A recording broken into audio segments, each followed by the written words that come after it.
Hey, what's up, everybody? Welcome to the Shake Up. Yeah, I said I wasn't going to do it today. Oh, shit. Let's see.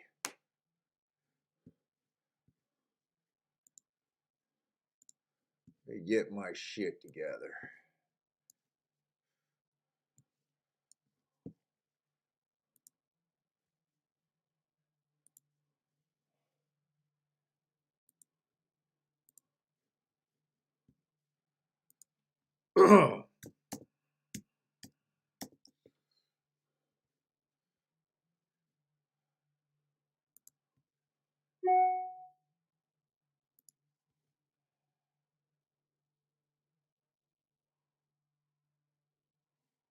What? Fight night?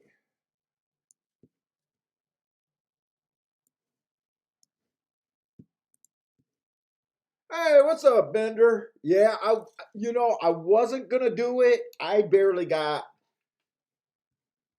just marked the last 2 months.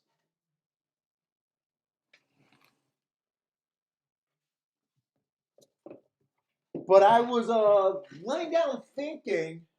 I was actually thinking all last night and this morning about that tournament, and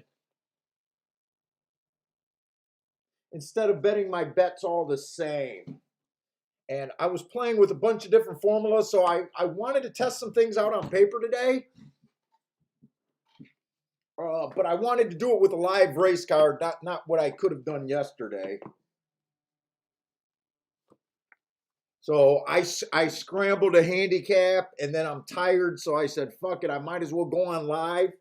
Because on these days where I play by myself, Parsons not playing on Skype or anything, it's hard for, sometimes I just will go lay down. So what's up, C Money? What's up, Bender? So this is complete spur of a moment. So actually, it's going to be me trying to practice with my wagering better. And the thought that I had is, you know how I usually get like the 3 by 3 doubles or 3 by 2 doubles, something like that. And I usually play them the same amount. I think with the smaller bankroll, uh, I'm really gonna have to. I'm really gonna have to differentiate which ones I like better, even though I like playing those 3 by 3s and 3 by 2s doubles.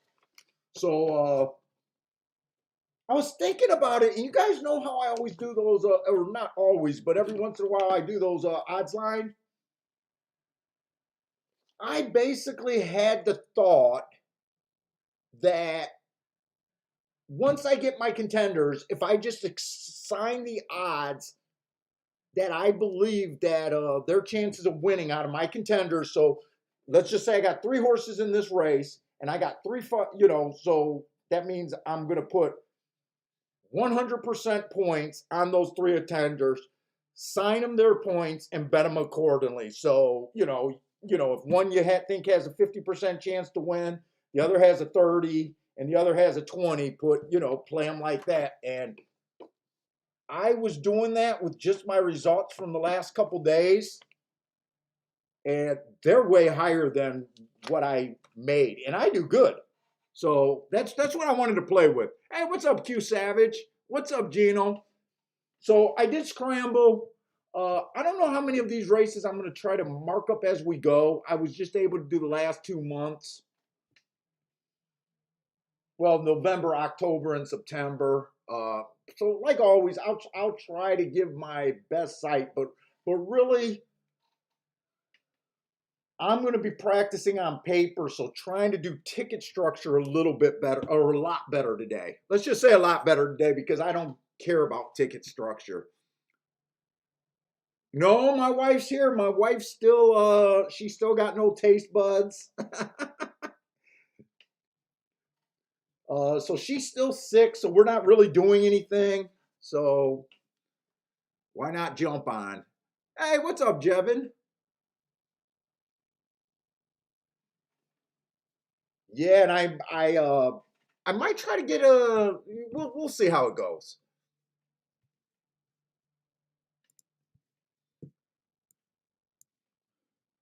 Let me just get Twins let me just get the betting stuff up here. But I do just have Gulfstream today.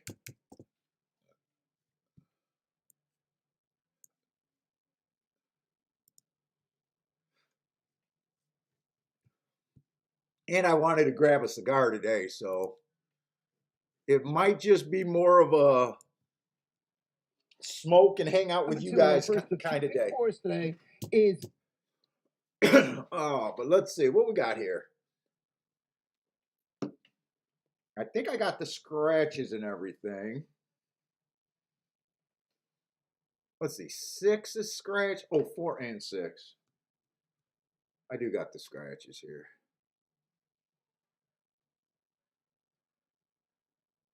Bender says race 5 looked like a really good betting race. What is race 5? Let's see this race. I'm jumping right into it. Let's see what we got here. This is going to be a dirt.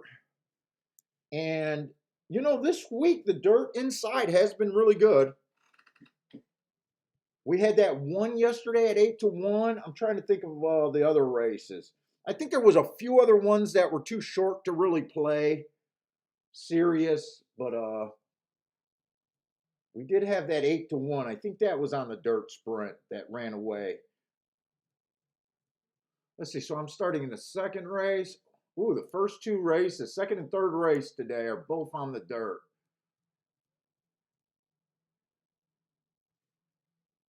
Oh, Bender, this does. Oh man, I might have fucked up by I might have messed up by not waking up and really starting to look at this damn card.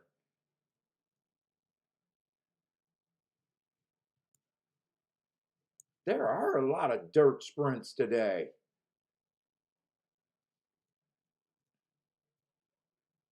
And I did think I see no route races until the 8th race.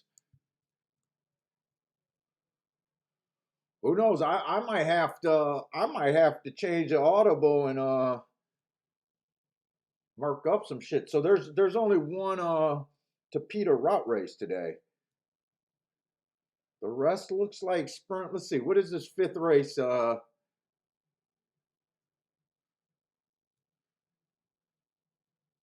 There's 5th race at $10,000 climber. Yeah, that does look like a good card.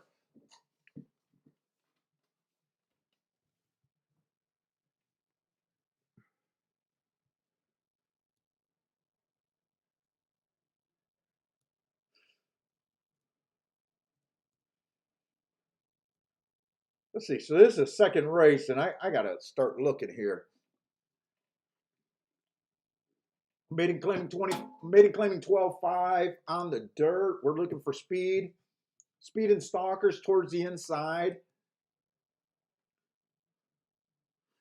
Let's see. I don't have any marks on the 1. Like I said, I just decided to do this late, but doesn't seem to have the right running style. Does have the inside.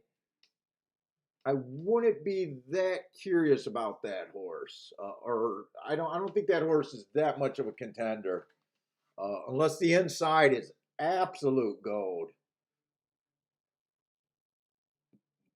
Been breaking slow, broke slow, hopped at the start.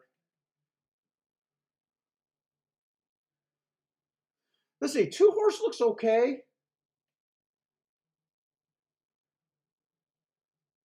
But he's not really fast. He did earn a triangle last race, but that was while stalking. I got a feeling he's going to be on my list of contenders, though. Let's see. I am worried about no speed. Let's see. The 5 obviously looks good.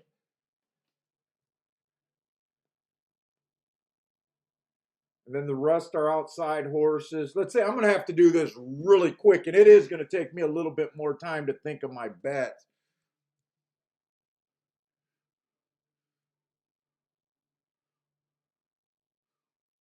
Right now, just at a glance, I would just be interested. Well, I would just be interested in the 5 and the 2. 5 is going to be in the 4 hole.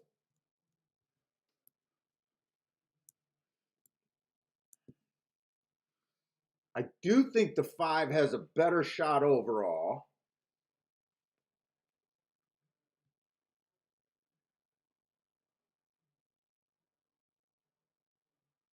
I would have liked to look up that 7 horse. He does have speed. If that's 7, ooh, he's 4-1.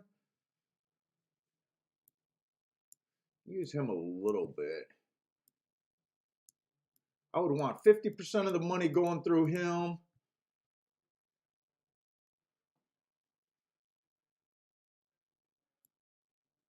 About 35% of the money going through him.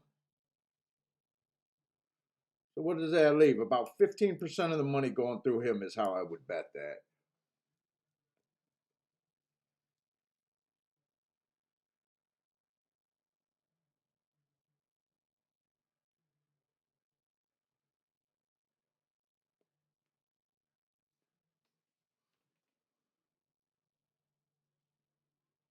Boy, this one next race did nothing wrong. It does kind of just look like 1, 2, 3.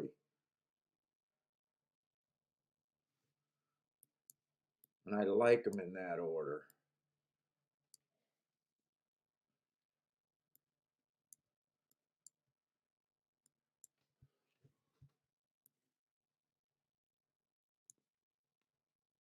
Let me see if I can even do this.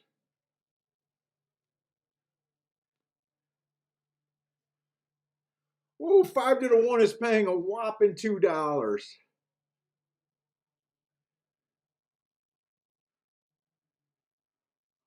5-2. Wow, 5-2 is paying $40.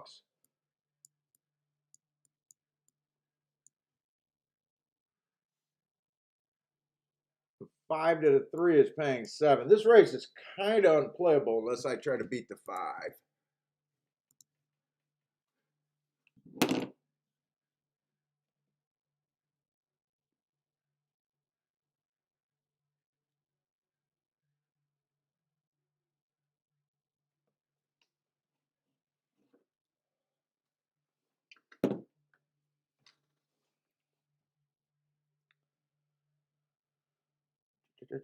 How do I do that? How do I do that?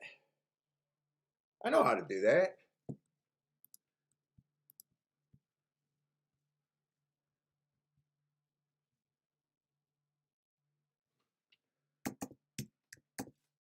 How do I do that? If I forward this, let's see, forward to Bender.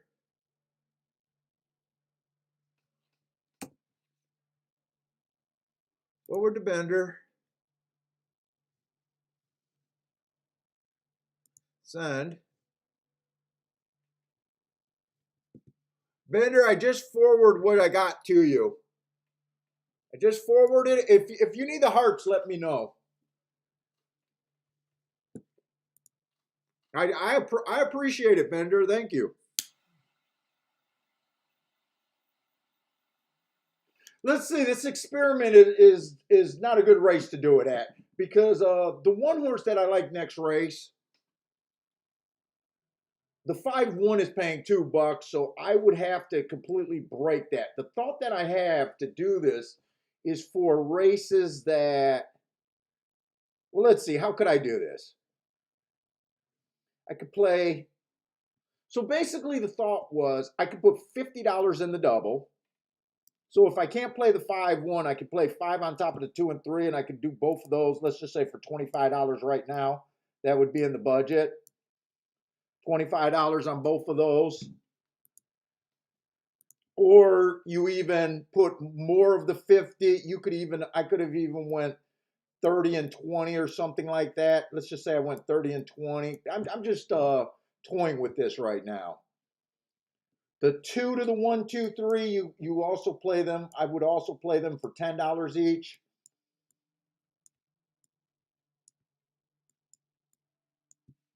And then that leaves 7 to the 1, 2, 3 for $5 each. Let's just see how this, if it works. And then if it comes in 5-1, I'd have to be willing to lose, the $100. But that's kind of what I'm looking at, kind of weighing that opinion.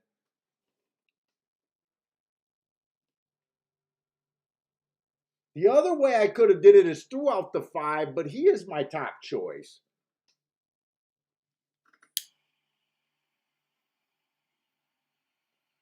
Hey, what's up, Get Carried?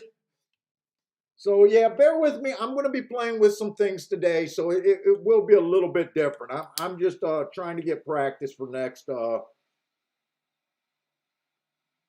trying to work on a plan on how I'm going to do that tournament thing.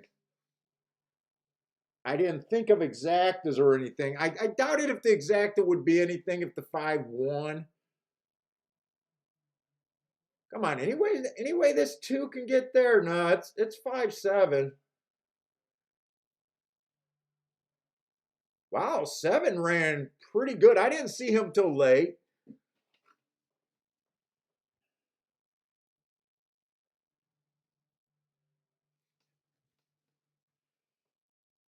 So let's just see how that would work out.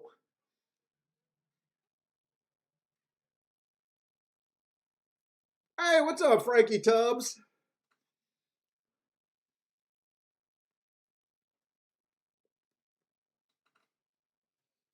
And don't tell anyone we did a show to Joshua.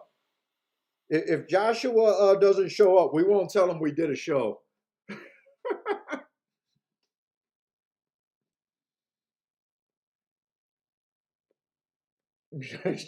Joshua was the one that was trying to get a show yesterday and telling me that it was really Thursday. Let's see, is there any way, I guess the other way you could have had the exact same opinion, 5 on top of the 2, 7 for, $50 or $25 each. Instead of doing a 3-horse box.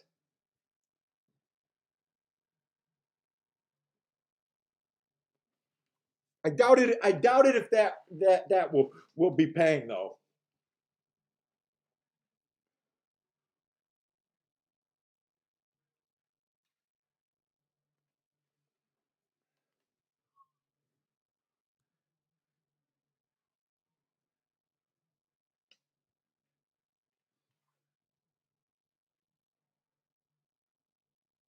Yeah, I don't think that can pay anything. I got a feeling that exact is going to pay about 3 to 1, $3 for $1.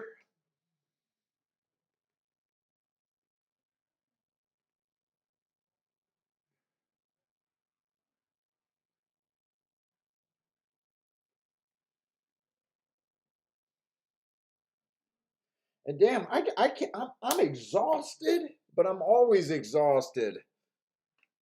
I sure as hell hope I don't get what Kiki got. No, Dean, opposite, man. I never freaking sleep. I wanted to do. I just I'm going to keep repeating it because people are going to ask. It was a last minute show. I don't have enough stuff marked up. I think Bender's going to help me mark up some stuff for the later things. I had an idea about how I wanted to attack the tournament and weigh my bets. And it might, if it really works, it might be a thing that I continue doing. Uh, part of doing it live was no one was willing to play with me on Skype today. That sounds dirty, by the way. No one was willing to be on Skype with me today. And when I play by myself, another thing that sounds dirty. I get discouraged, or I don't get discouraged. If I get bored, there's some races that I don't have. No plays. I can go and fall asleep a lot of times. So,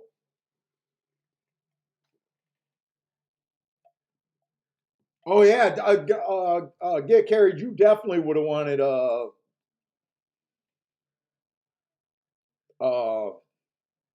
the 7. I probably would have wanted the 7 being alive to 3 horses, even though I would have only had those for $5 too, by the way. Because I got a feeling let's see, are those even going to pay anything?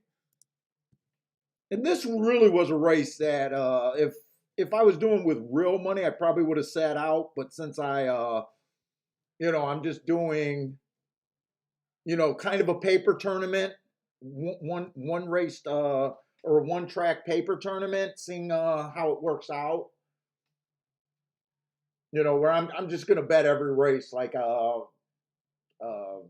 we'll see if I can build the bankroll. If I lose 4 races in a row, I go, or no, 5 races in a row, I end up going broke. Which would probably be harder to do on a 10 race card.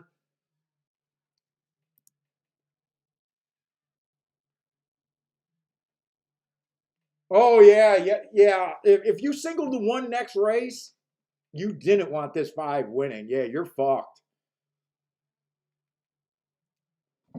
You're not fucked. You're on your way to fuckville, right? Unless you got something, unless the next 2 legs are really big, probably. If your single wins. I think when I was considering the double, that 5-1 double, I think I seen it and it was paying $2. Ah, Joshua, we weren't going to tell you there was a show today, man.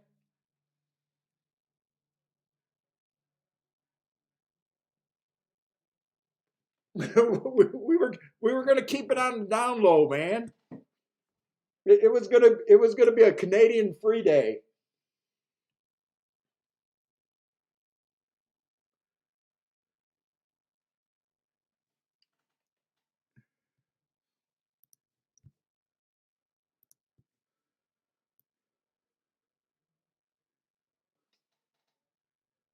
Let's see, a dollar exacta would have paid 9-1.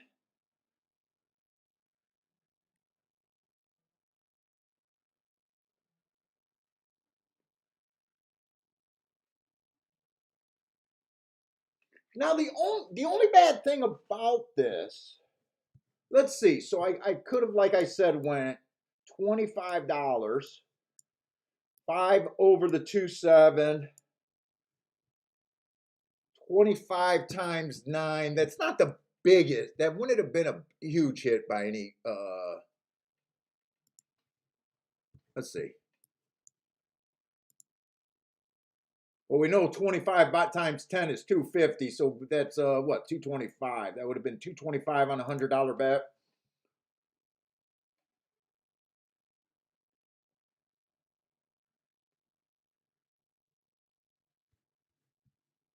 The double, I had to leave out the 1. If the 2 wins, that would be $800. If the 7 wins, that's if it didn't go down too. Hold up, let's see where we're at. Let's see where we're at here.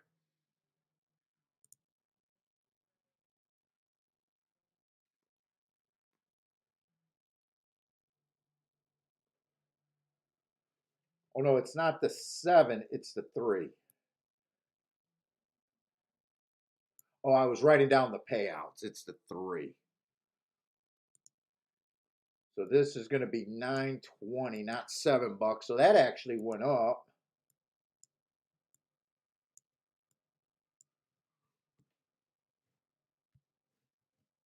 And the 2 went up. Ooh, if the 2 wins, that would have been a nice hit. That went up to 53.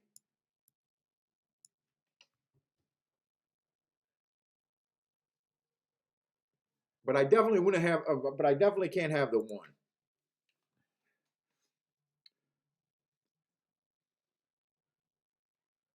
Yeah, you got the 3rd. Yeah, you got to have the 3rd and the 4th leg with some bombs right now. Yeah, Marco Lou's watching Scotty. Yeah, Joshua. I listened to. Let's see, who did I listen to? I listened to Howard. Howard had himself on because Howard finished, I think, 56, 56, 53rd, something like that. He was in the 50th. He had on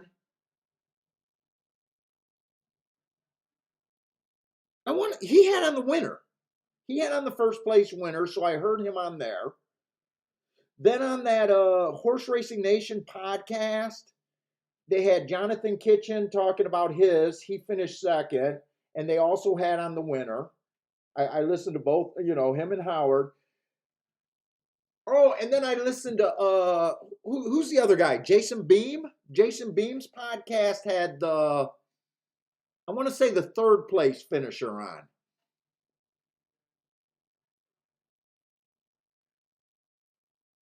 And they all three of them, definitely the first and the third place finisher kind of did the same thing.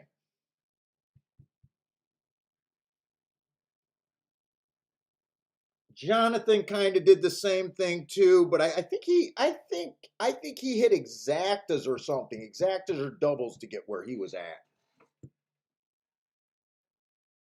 Oh, Steve Bike interviewed him too. Yeah, I'm really interested in it. So like I said, dude, I watch Howard all the time while I'm marking up stuff. I tune into the On the Wrong Lead a lot. I watch those two guys, I think from Horse Racing Nation. I listen to Disco Show.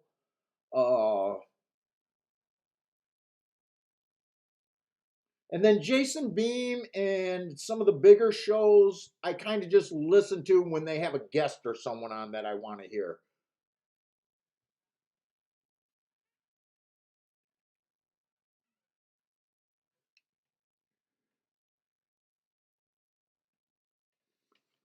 Oh, I'm starting to believe that I would. I definitely know I definitely know I got a shot handicapping.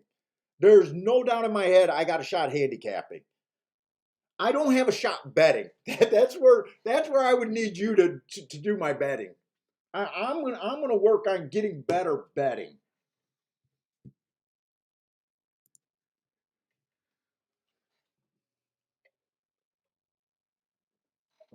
Right now, if I don't change, I would not be a contender in those tournaments, the live money ones.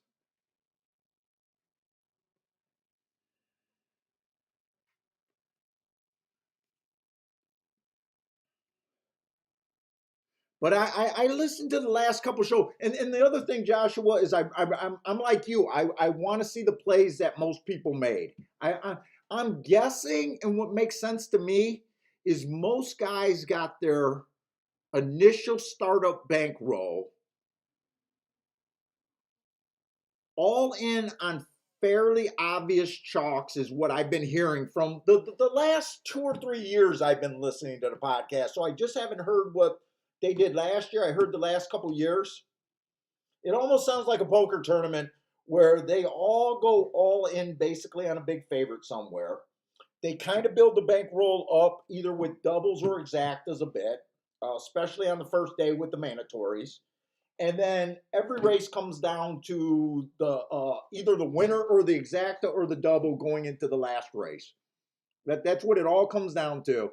And all the winners basically went all in.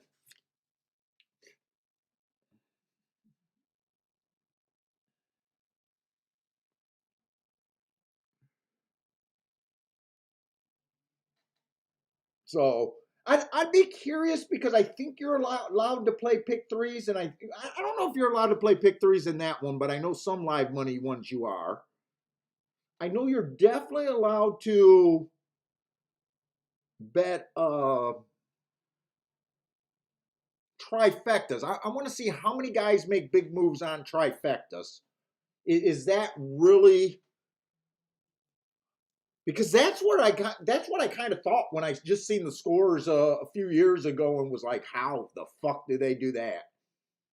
Now it makes sense to me. Just get to 30 or 40,000 and then stay alive for the rest of the tournament, play your minimums, and getting to 30 or 40,000 if you're betting that much isn't as hard as you're talking about. It's just timing your bankroll by about the multiple of between 8 and 10.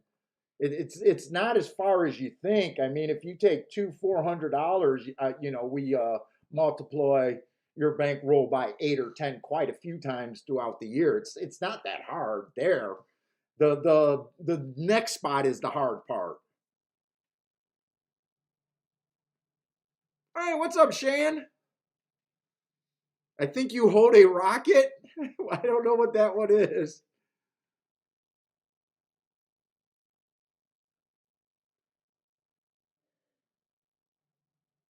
But it's definitely interesting to listen. It's definitely interesting listening to them and stuff.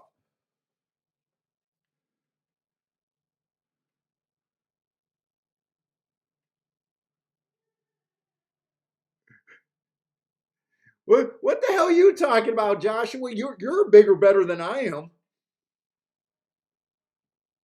You're definitely a bigger, better than I am.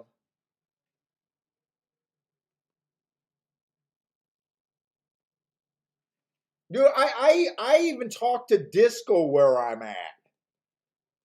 Because Disco, man, when I talk to Disco on the phone, he like knows everyone in horse racing for some reason. He knows some really high value players. I mean, really high value players, guys that put in over 7 digits. Actually, I think he even knows some people and teams that are close to 10 digit people players. He's out there in New York, and he's an ex stockbroker, so he's been dealing with, or I think he still does day trading or something. So he's used to dealing with big money, but he knows everybody, man. And I even when I talk to him, I'm even like, man, maybe some things I'm actually doing wrong on the betting and the expectation side of things. Joshua says it's play money compared to U.S. dollars. Dude, I live right. I'm in the Detroit area. I know for a few years that your money was even worth more than ours for a few years. Not long though.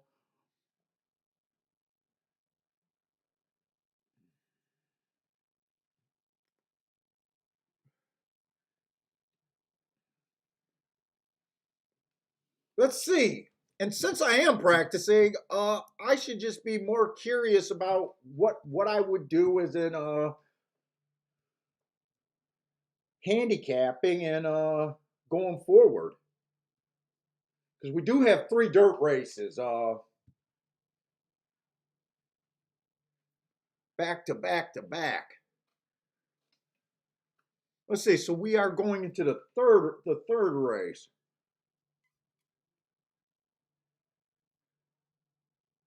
So we got an optional claiming 75,000. What are these? Are these 2 year olds or older?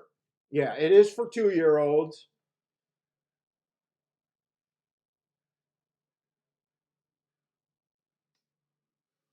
Let me see what I want to do here.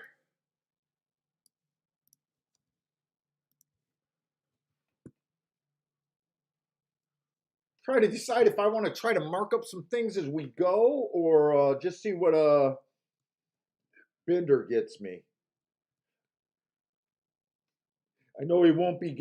He's probably not working on like the third race and some of the things. Let's just see what I got to start off with. I mean, the one just looks like 6 to 5 morning line. Ran 2 races. First race, stock and closing day, he was just average, average, average there. The next race, it was an early pressing day. He aired, much the best. I mean, looks like this horse got talent. Uh, Everybody knows it. On the inside, which we think the inside is good. I mean, he would definitely be without a doubt on the radar and almost looks like someone that you really can't leave off. Now the 2 looks like someone I would be interested, especially if I could mark a couple more races. Last race the timer just didn't work.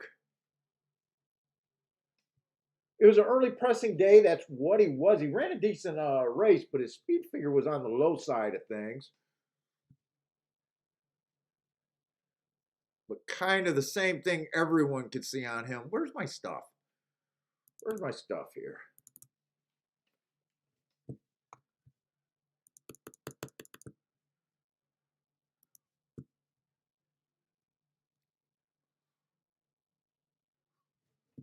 Let me see this.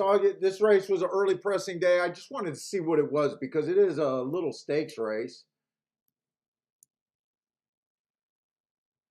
23-2 was actually average that day. The fastest winner went 23-1, so they weren't running lights out.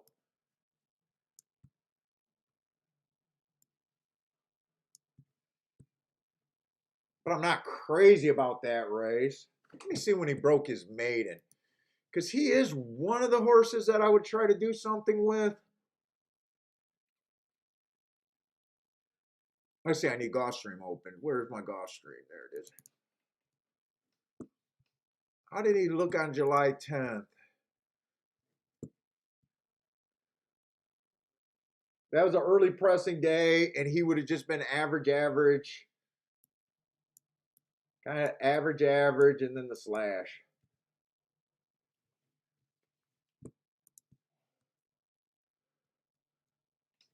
And this would have been an early pressing day.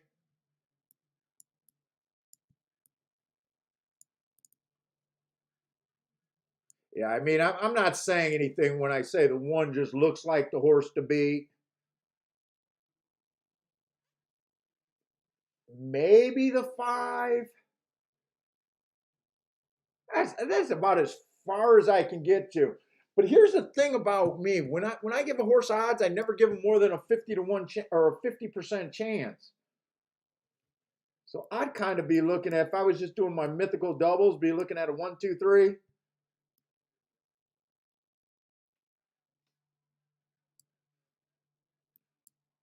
Almost give him a 10%. I only give about a 50%. So that leaves him. Well, I don't think he has a 40%, but that's how the math work. Unless I would probably in this case scenario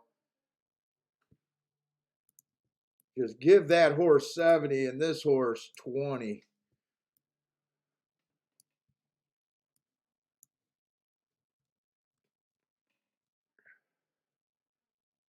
The next race would be another dirt sprint with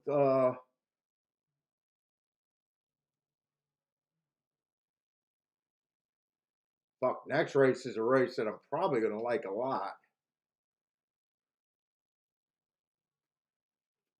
There's not a lot of speed there.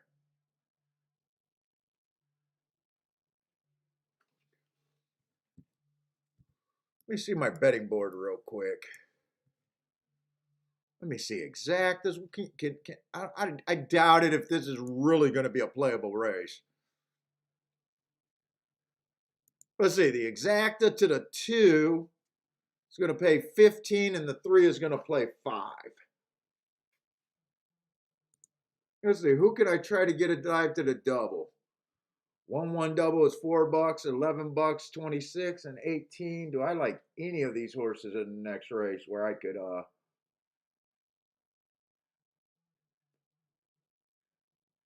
The one in the 4th race ran against a couple biases, and he's not the fastest horse out the gate.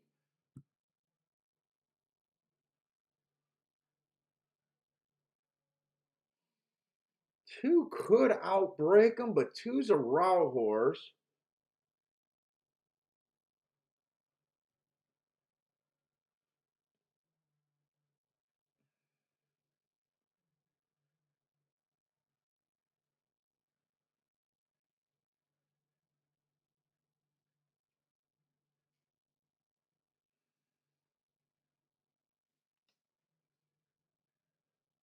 I mean, at a glance, it all those feel 1 through 4.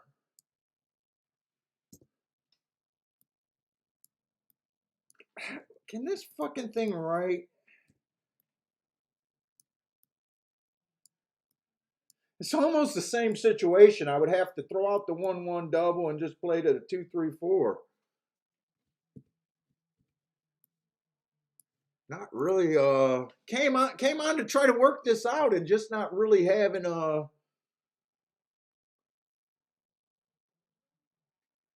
great races to do it with. with these big chalks that are definitely on the best part of the track for the most part.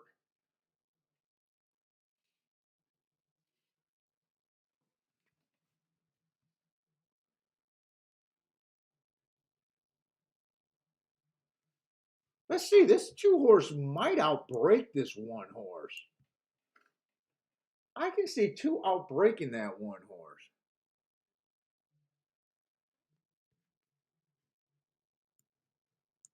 And I can see the 4-horse outbreaking him. They all ran in the same race.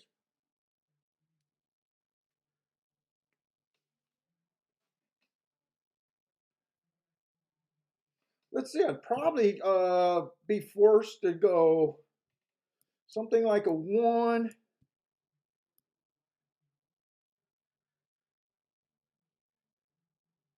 to the 2 and the 4, 1 to the 3 for less. Probably do this one. Let's see, do that one for about $10. Those 2 for about 30.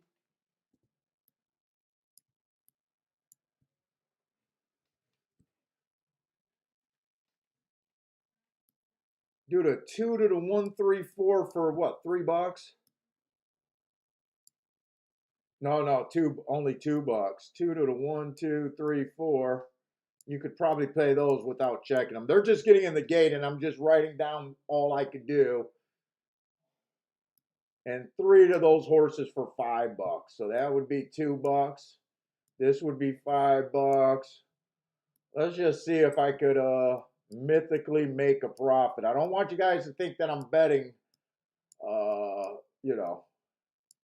But I will be cheering, you know, if I'm winning, I still cheer whether I'm betting or not.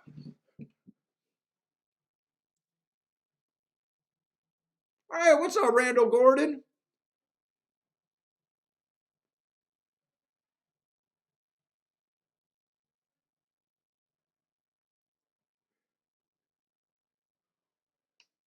And let me bring up some other tracks to watch. What else? What are you guys playing? Belmont or Aqueduct? Let me bring up Aqueduct so I can watch some more stuff too. Yeah, they're gonna beat this one. This one's done, I think. Come on with this 2. Oh no, it's the 3 that's making the run. 3 is not the biggest hit. 3 would be the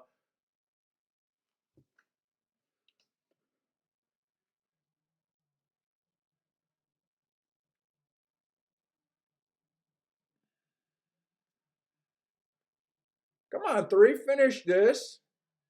Because I actually think this is a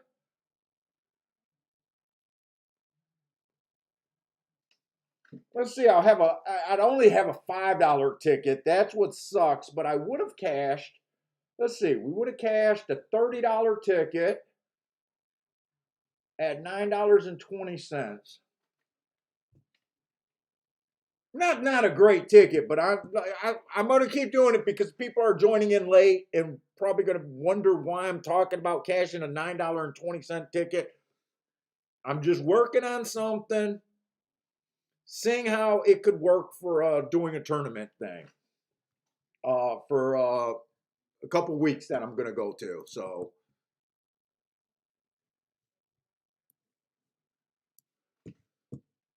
So don't be like Paul's gone. There's an imposter on the show. He's cheering for chalks and he's making a ton of money betting chalks.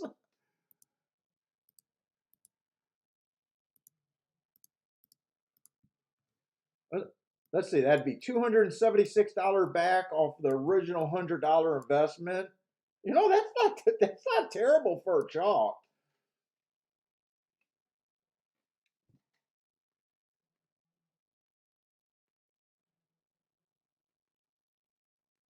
Hey, what's up, Jeffrey Bourne? Ben Taylor, what's up, Ben Taylor? Joe, what's up, man? Oh, you're at the Duck today.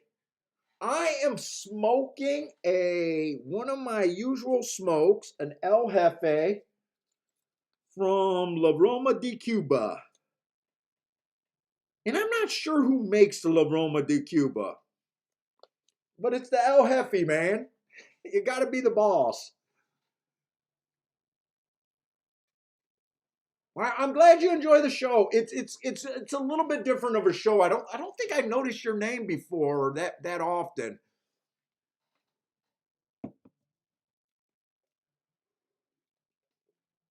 I'm trying out a different way of betting.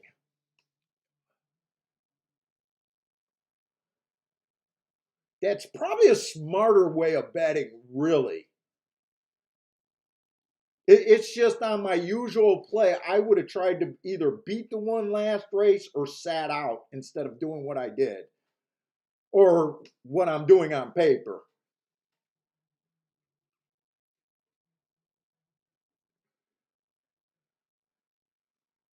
Let's see, who else is here? Shan's here.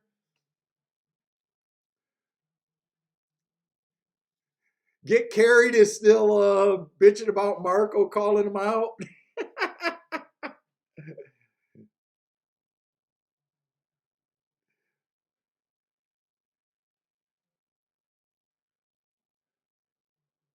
Boy, and the bridge, there might have been bridge jumpers. I don't have the energy to go look up to see if there was a bridge jumper there.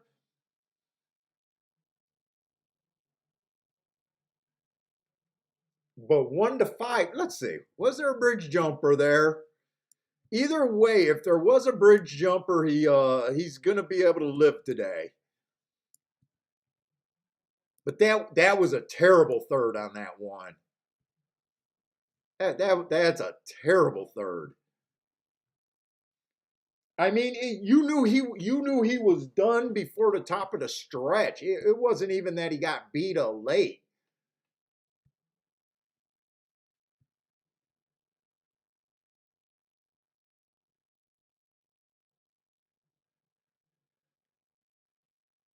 Let's see, pools. Was there a bridge jumper there?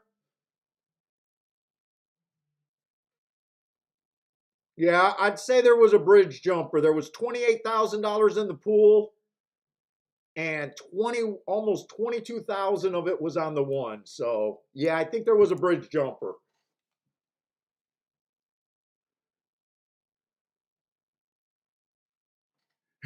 Marco said he's playing the field today, listening to Scotty.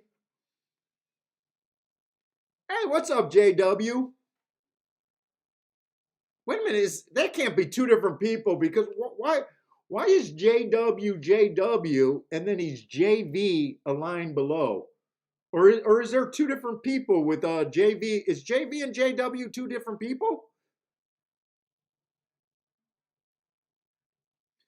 Shan Lanier might not realize we're on today. I did this extremely late notice. This obviously wasn't planned today. That's why I don't have the work done. If I planned this, I wouldn't put you guys through not having my stuff mostly done. Thanks, Bender. I really do appreciate that. It'll make it a little bit better. Let's see. I'm just not sure which email you'd use. Yeah. Okay, that email. Cool.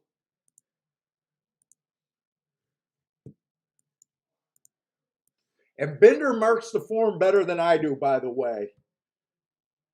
Bender figured out a lot of stuff on his own, and he'd be the guy going, "Hey, Paul, I got that as this marked instead of that marked," and more times than not, he was on the right side of the of that little mini debate between us. So I absolutely trust Bender marking a form.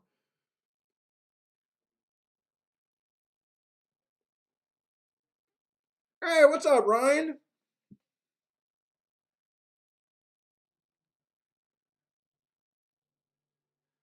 Oh, you know what? You know what, JW? I got a cigar.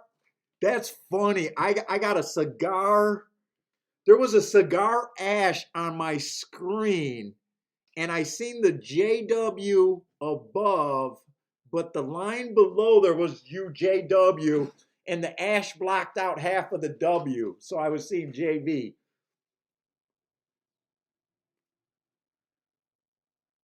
Because I didn't want there to be a JW and a JV in the chat room and wonder how long I've been missing JV.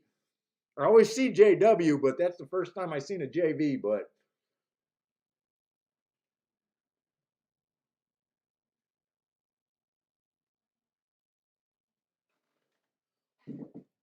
so I hope you guys enjoy the show, and I could do a little bit more thinking about bet structure. It wouldn't hurt if I thought a little bit more about bet structure instead of just going 3x3 all for 20 or $10 every time, or $5, whatever I do them for. It would not hurt me to really think about this.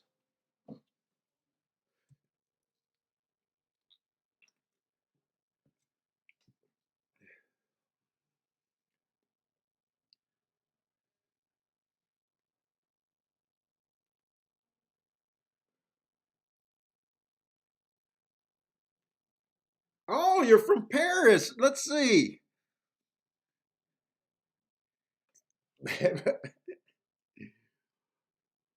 I'm gonna try to say your name. I'm terrible. Please forgive me. Is that Elias? Elias? Paris is in the house though. I think that's the first person from Paris we've had though.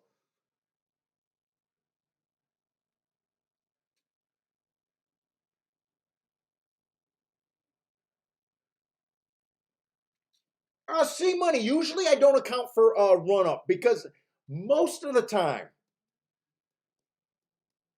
I won't say 100%, and every track does it the same. But I will say a high percentage of the time, if they say the run up is 200 feet at this distance for that day, they usually try to do the same run up all day. Uh, Especially at the tracks I follow. Uh, I don't worry about the run ups, from, if it's 100 feet today, 200 feet tomorrow, 40 feet 3 days from now. Because in my thing, I'm building a daily profile, so I'm only comparing the times that day. Now, there probably are some days where I stopped looking at run up, is the long answer. I stopped looking at run up is the long answer. I came up that with usually I can account for it. And I'll tell you another thing. I know. Okay, so I bitch whenever a clock malfunctions because I think that they should be able to time races if they're going to take bets on it. I don't care if they have. I don't mind if they have, 2 or 3 races in a month that the timer malfunction. But when you're like some of these tracks like Indiana, where it's 2 or 3 races a day, it's time to get that fixed. Uh, there, I know a lot of guys, especially when you go on some handicapping sites like what's the big one? Pace Advantage and that stuff, where they got the big chat rooms and stuff. And in Twitter, a lot of guys cry, "Why can't we time these races like they do the Olympics and all that stuff?" Listen, there's no need to time these races perfectly. And this is someone that used times for his hearts, triangles, and all of that. Until we can get the positions of the horses exactly right on the track, and from what I understand, it's still a chart caller making an estimation. It's not scientific. You basically, what I'm saying, we don't need to get the times down to the exact. Some of these pace guys and speed figure guys are asking for times to be down so exact, but to me, it's a stupid argument.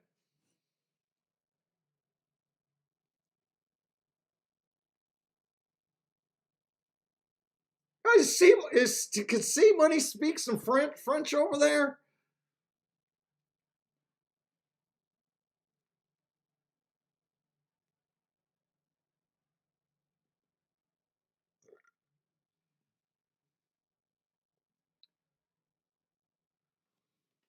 And let me see. I'm even going to look up that chart. I think I got enough time to look up that chart that day at Del Mar. Let's see. Did Life is Good probably ran on the second day, right? I just want to see if I'm right about the run-ups at Del Mar that day.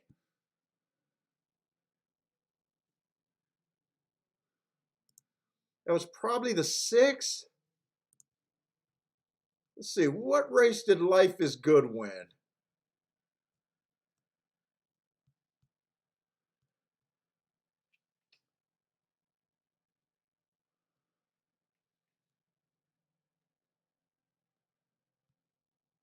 Yeah, Life is Good won the 6th race.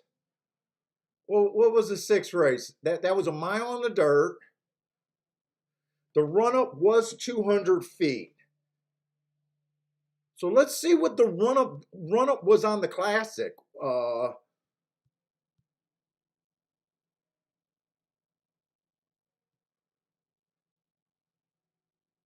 Yeah, so they were using different run-ups because in the 10th race, the distaff, they definitely used a 45 feet run-up, so that's a big difference.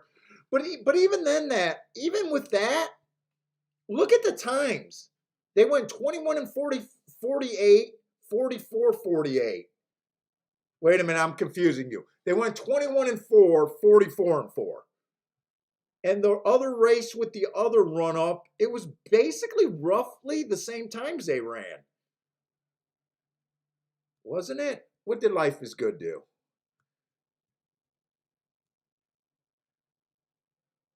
Life is Good went 21 and 4, 44 and 4. So even though the run up was completely different, the first calls and the second calls lined right up. Not much difference. Now you might say, hey, one horse had to run faster to do it. I don't know if it's worth separating that. See, Money, if you find an edge doing that, let me know. I mean, I'm open.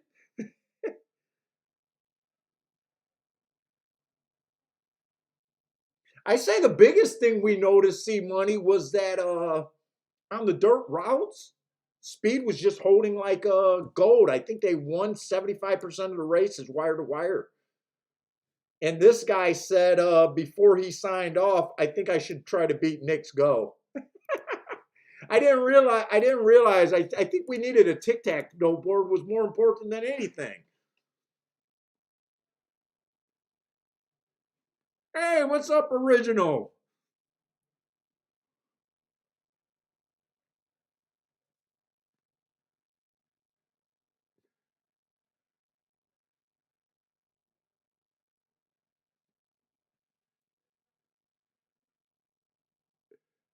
Dude, you guys are going off with some French there. The only French I know is the French kiss.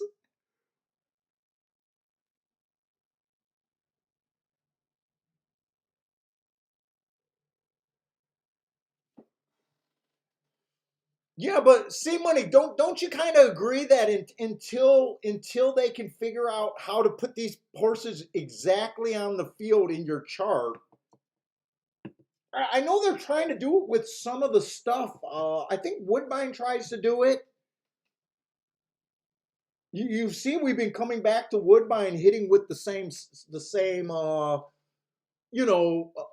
hitting the same long shots at Woodbine. I'm starting to get back confident at Woodbine.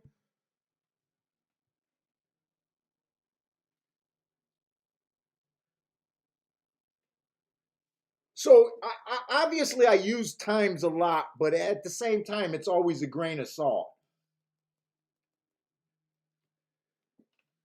We're doing a lot of approximation, and let's face it, we're just educated guessing. Well, some of us are just guessing, and some of us are educated guessing, but we're all guessing at the end of the game.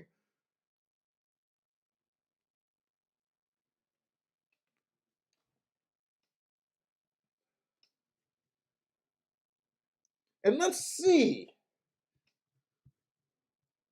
So let's just look back at what I said I should have done. So it would have been profitable, and actually a profit that sometimes I could have just quit playing on a day with a chalk that I normally wouldn't have hit, betting less money than I usually would bet if I did $20 exactas, or I mean $20 doubles. Oh, he sent me another form. Hold up. I'm looking for what I marked. You know, that would have been $100 bet total, $176 profit. I mean, come on, let's not act like we just I just solved the deficit. I mean, it's not our biggest hit, but you remember this one horse I took. Really, I took because I said I'd never give a horse more than, I broke my rule. I said I'd never give a horse more than 50%, and then I said I'm going to take 20%. I would have been able to have $10 doubles if I didn't make that adjustment. But right now I would just have $5 doubles. So that was the mistake by me getting caught up in a favorite that because this horse should have only had 50% of the money on him, and this horse could have had 40. And I thought 2 had about 10% chance. I just didn't think the 3 really had a 40% chance, and I cut it down. Let's see. So I'd be another $100 invested right here, and I'd only be alive to a few $5 doubles. I don't know if they'll be paying enough to profit here.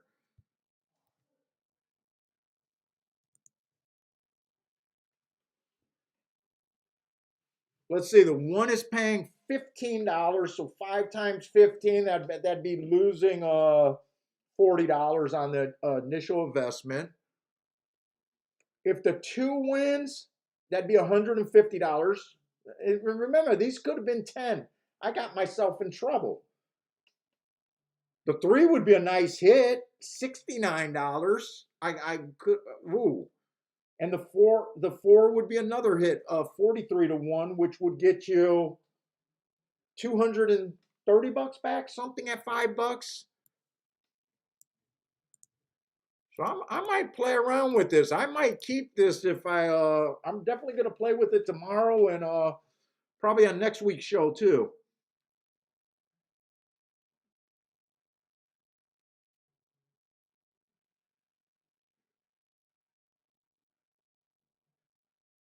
And to me, I always said I like doing the percentage more than the ABCs. Because ABC guys, they just put this horse is a must use, this horse is a must use, and there's no differentiating a lot of ABCs. So to me, I think doing a percentage would be better than doing ABC.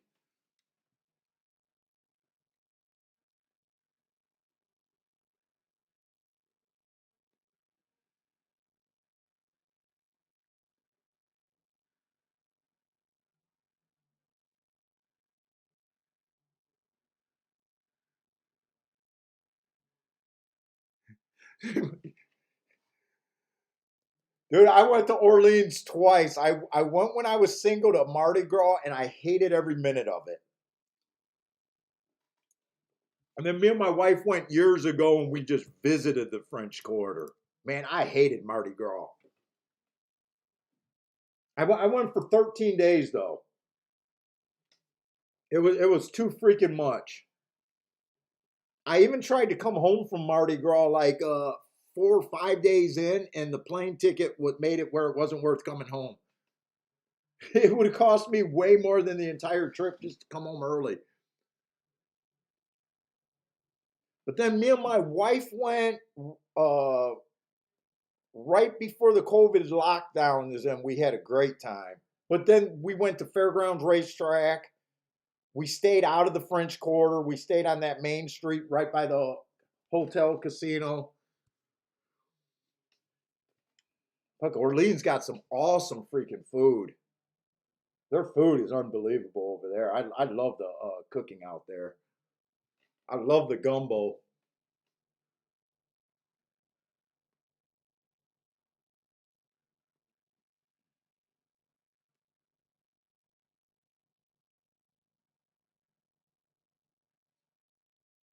Let's see. Gino's taking the 3 over there at Aqueduct. They're loading in the gate. Good luck, Gino. And he's going 359 exacta.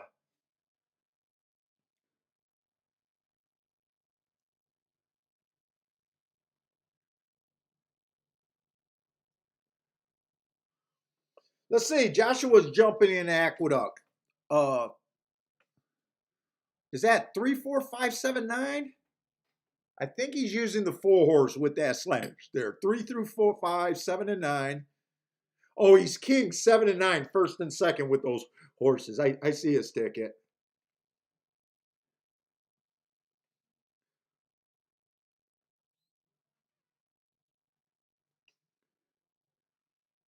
I was gonna say, let's see.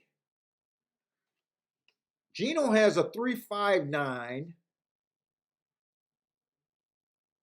You both can hit if 9 ends up being first or second. You both can hit. The original likes 4-5 over there, and that Gulfstream he likes 1-6. Oh, I gotta remember to look at Gulfstream. Keep saying if I like this.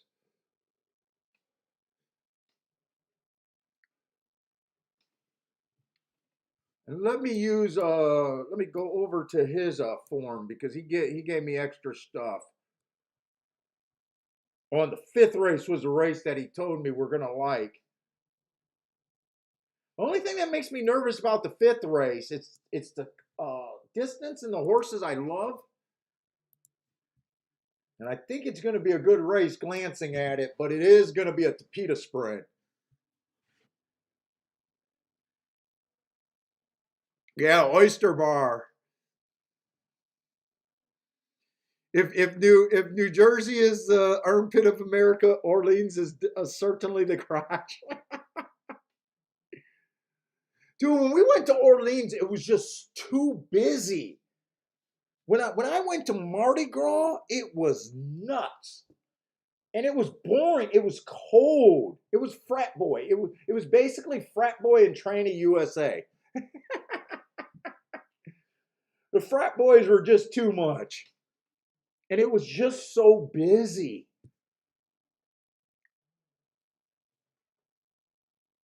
I don't like to be touched. I don't like to be touched, and I don't like being in the streets shoulder to shoulder. When the street moved, you moved. It was like you were a fish in the stream.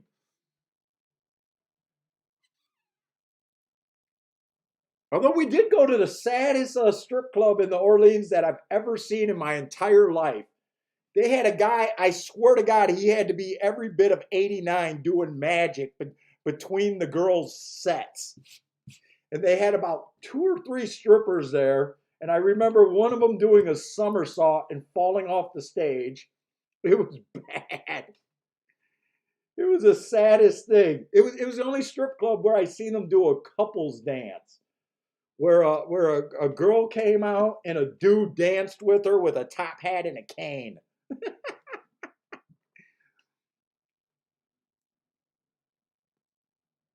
Let's see. Joshua worked out his boom. Let's see. Nine is nine. Oh, 9 wins.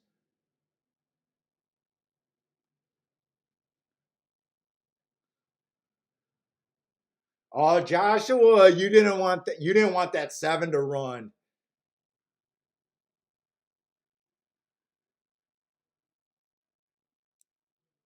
Unless you played the 7-9 exacta box. Nice tick. In fact, Joshua had the super there.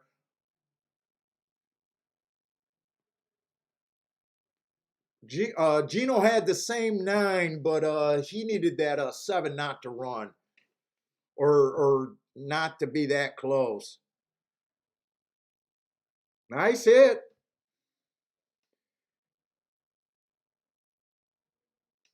Let's see. I basically like 1 through 4. I'm probably not. Let's see.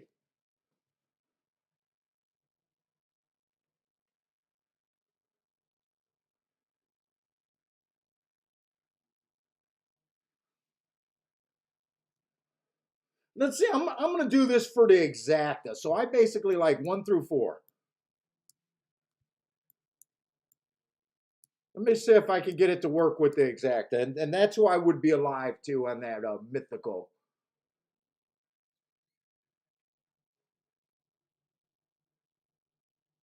I definitely like the 3 the less.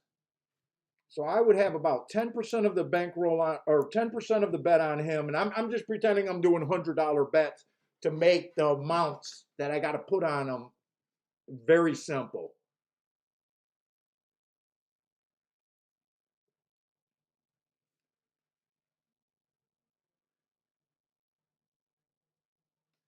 Dude, in a way, I kind of like the 1, 2, and 4 pretty much the exact same way. And really, I might even like the upside of the 3 and, or I'm sorry, the 2 and the 4 a little bit more.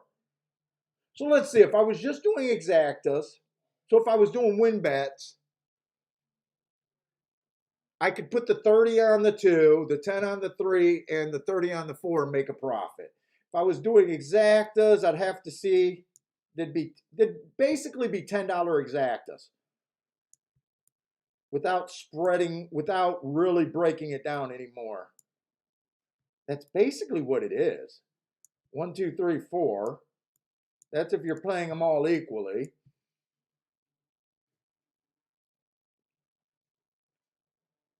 Right? 10, 10, 20, 30. Yeah, 10, 20, 30. That'd be $90. And then you'd have to play, no, this would be the 4. And then you'd have a $3 one, 3 on top of the 1, 2, 4. Let's just see how that works out.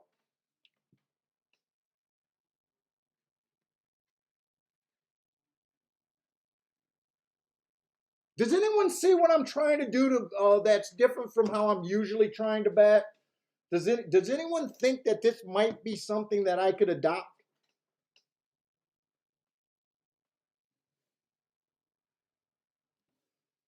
Or is it just confusing what I'm actually trying to do? Because I can't explain anything super good.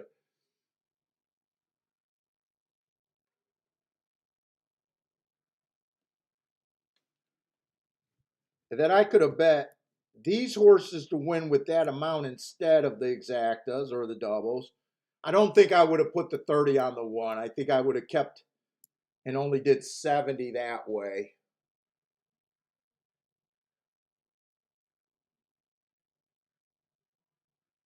Oh, I think I'm going to lose the exact. I think I'm going to have the winner, but I think the exact is in danger. Come on, you need 3 with the 1, 2, 4. 5's going to beat everyone. Come on, 1, get second. Yeah, that would have worked. So you could have did the win bet. You would have put 70 in. 10 of that would have been on the 3 horse. That wouldn't have been the biggest hit, though. You're getting a little bit more than 100 back. What would a $3 exacta would have paid? That probably would have been the smarter way to go.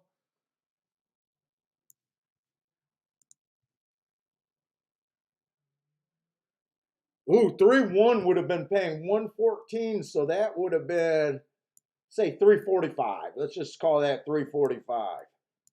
That would have been the better hit. On a race that there's a good possibility I would have, on a regular day, I would have just said be sitting out every race.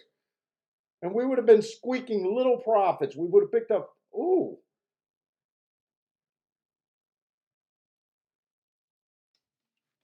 And then we would have wait a minute, we would have also hit a $5 double that should have been a $10 double, and we would have got our best hit.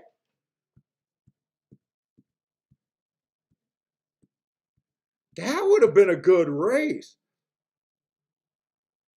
I think I want to have roughly about $12 to $2,000 going in the last race, or going in the last race I want to play in those tournaments. I think that's enough money to get me to 10 grand if I'm right about the last race.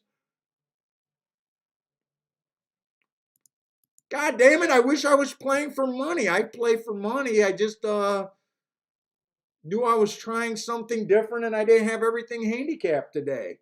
I should have been playing for fucking money. Let's see, so we'd be getting half of 690 with the double. So another 345.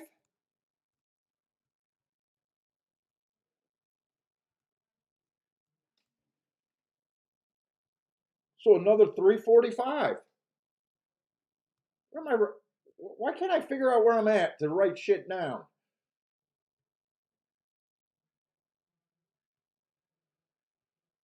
If I wouldn't have took the percentage points away from the other horse, it would have been a $690 hit. So we would have cashed 276, 349,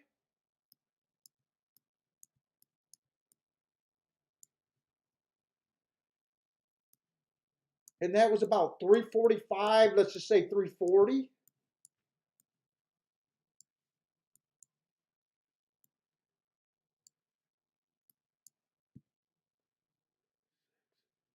That would have been 965. We would have bet 100 in the first race, 100 in the second race, 100 in the third race. So we would have bet 300. So back 300, that's 665. That would put us at about $1,200 based on that $500 bankroll. Maybe I'm wrong about ticket construction.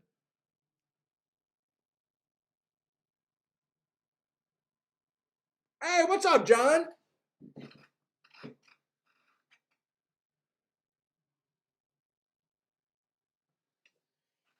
And here's the other thing. In the tournament, you got to bet your bankroll. So I got to at least make $500 play. I got to make at least $500 worth of plays. So I would be at about $300 worth of plays right now. So I would at least have to make two more $100 plays. I would have about,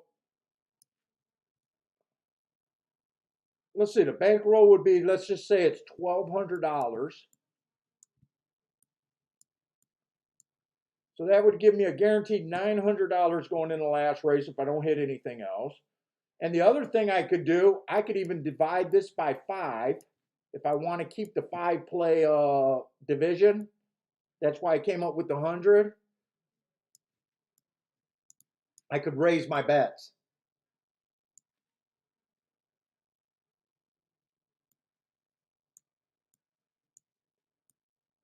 I can instead be going 240 a race and doing the percentage to 240.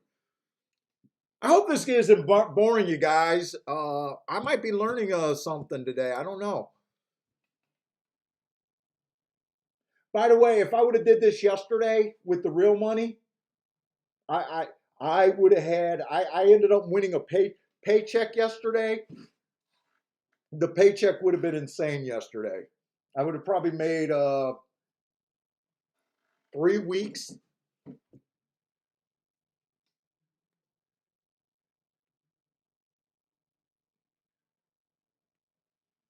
And I'm not handicapping any different either. I'm playing inside on the dirt. All I'm doing is weighing the combinations that I normally would have just liked.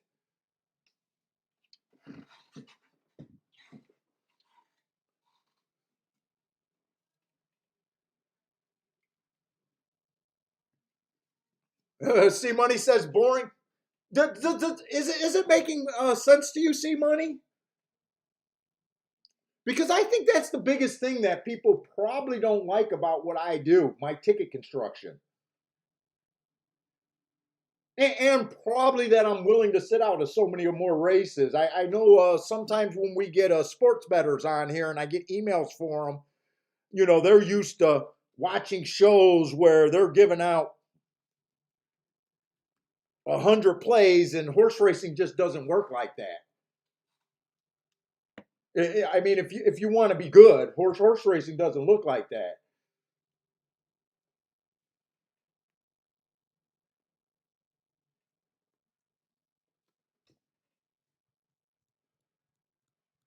I couldn't honestly come on the show and with any good conscience just give a play every race. I just feel like I'm killing people.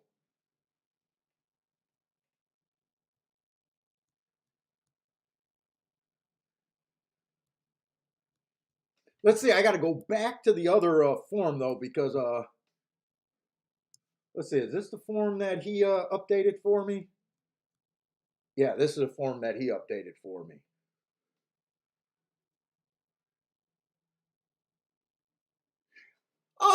You know what? I don't think it'll be that difference because a lot of my bets, even when I do the $5 exactas or doubles in my play bets, and then I do the win Dutch bets, a lot of times those bets are bordering 100 or if not more. So sometimes my play bets equals closer to $200 a race. Especially if some of those races where I do a 3-horse Dutch, a lot of times that would be $60 right off of it. And let's just say I got a 4x3 exacta that or 4x3 double that I'm playing for $5. That's 12 die 5. That's getting up there.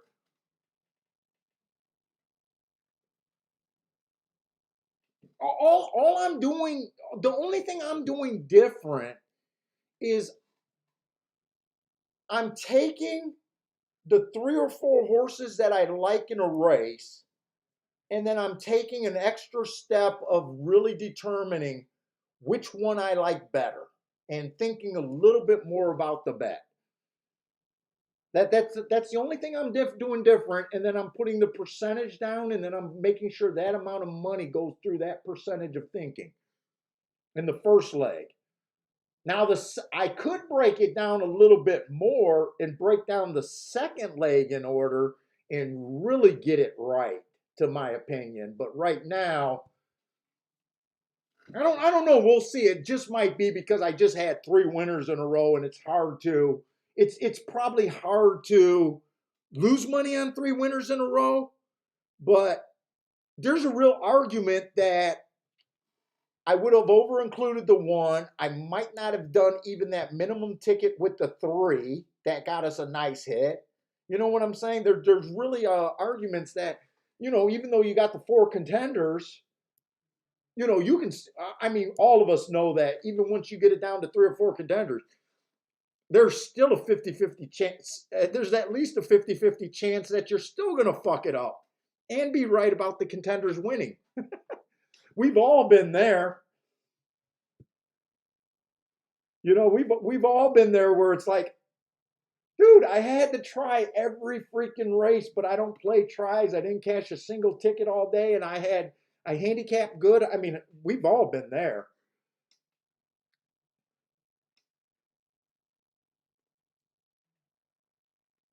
So I'm not sure if this would be that different with real money. I'm not sure because I'm actually in a way I'm only limiting it to $100 right now.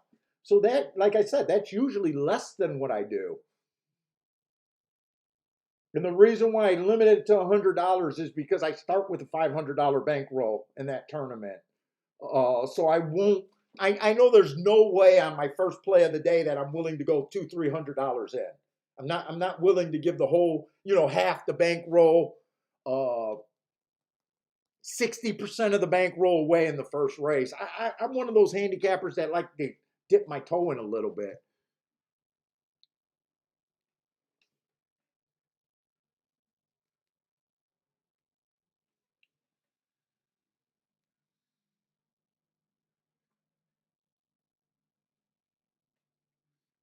And it's almost what Joshua, if Joshua last race where he did he was betting like me, four what did you go? 2x4?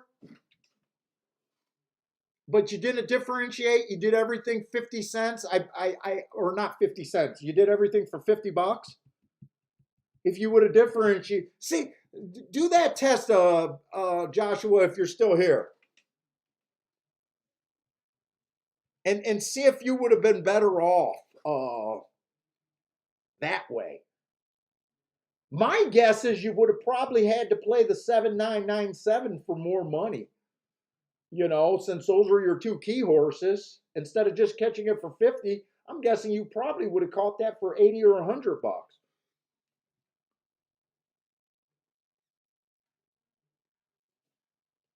I'll be right back. Let me go to the restaurant.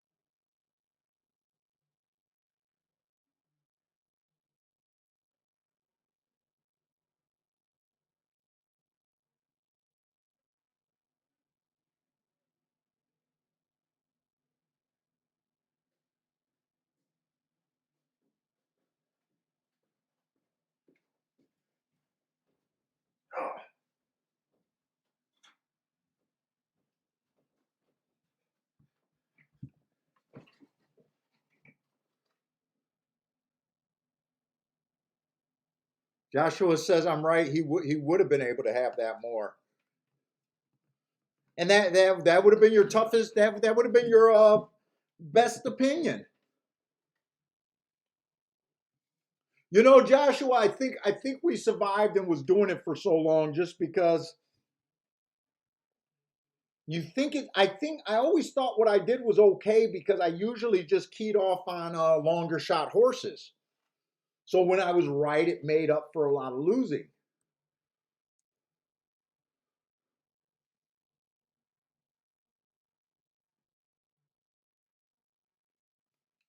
Okay, so we're in the fifth race and we got a lot of time, so might as well take a nice look at this.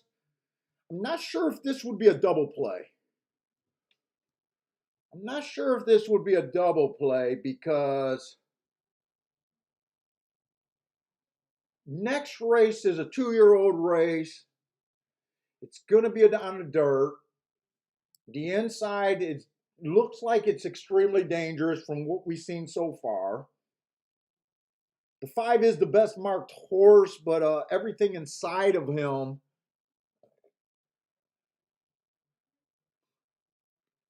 is a first-time starter. So I mean that's a tough race. What you would want to do there. And let's see, he doesn't have Kentucky. Let me look up this Kentucky horse in the next race real quick.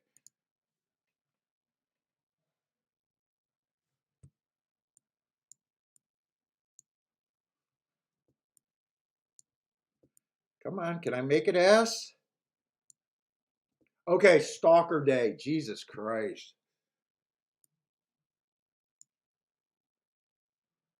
This horse ran a good race too. Yeah, I don't think I'm gonna want to do anything in this the next race. Let's try it one more time. S. Stalker Day. Jesus.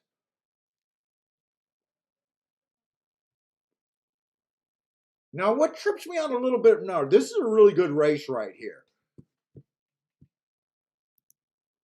And the betting board in this race is off the charts. So Bender was absolutely right about this being a play.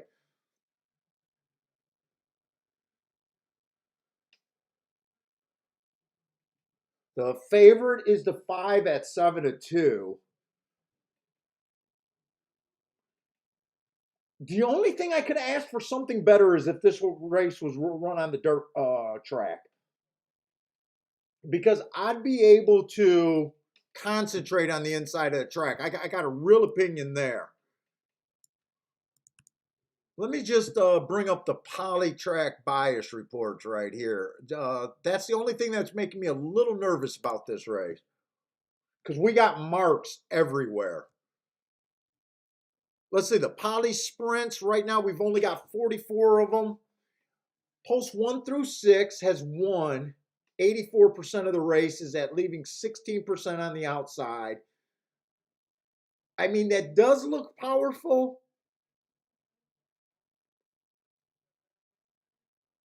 But it is a small sample. It does look powerful, but it is a small sample. So that makes me a little nervous, just a small sample. Uh, it's been stalkers in, let's see. It's been speed and stalkers. 39% went wire to wire, 48% stalk, only 14% closed. So it's a speed and stalkers, maybe out towards the inside. I, I'm I got less anxiety about the route ones. I've been really starting to enjoy the route to PETA. Uh, Doing okay on the sprints, but they're not the same as the dirt sprints to me. But anyways, this one horse, 4 races ago, horse went too fast to win, comes back, early pressing day, match strides with the fastest winner of the day, dueled in he went up to a handicap race. That's a nice race. That's an absolutely nice. That's a banger of a race right there. Going up to $60,000. In fact, I got to see this horse's name because I love cheap horses that can do that. Boy, his name does not jump off the page to me. Drops drops back down in class. He gets a turf track that was favoring stalkers closers. He was technically a closer or a stalker that day. Boy, that track had to really be backing up.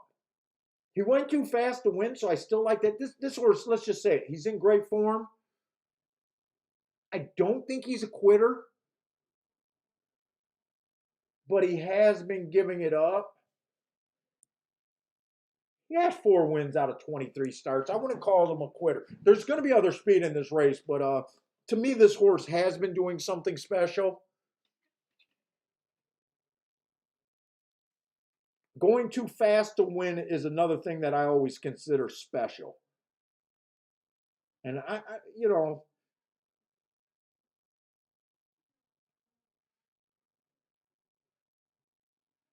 this is a $10,000 race, so he fits on class. I had to look at it again because this 2 horse is dropping. This 2 horse actually been at a higher level and cutting his price in half. He's a little annoying because we got a lot of 1 race samples. He's just been falling on a lot of days with 1 race sample. That race 2 races ago, the inside of the track was good. He had the inside. He went too fast to win. It was a stalking closing day. I like the marks, but that is route to sprint angle that you guys know that I don't like myself. I don't think I'm really into him.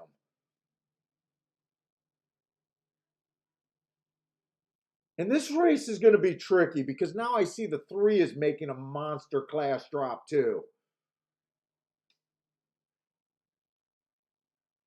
I mean, cutting his price and almost double. He was in that.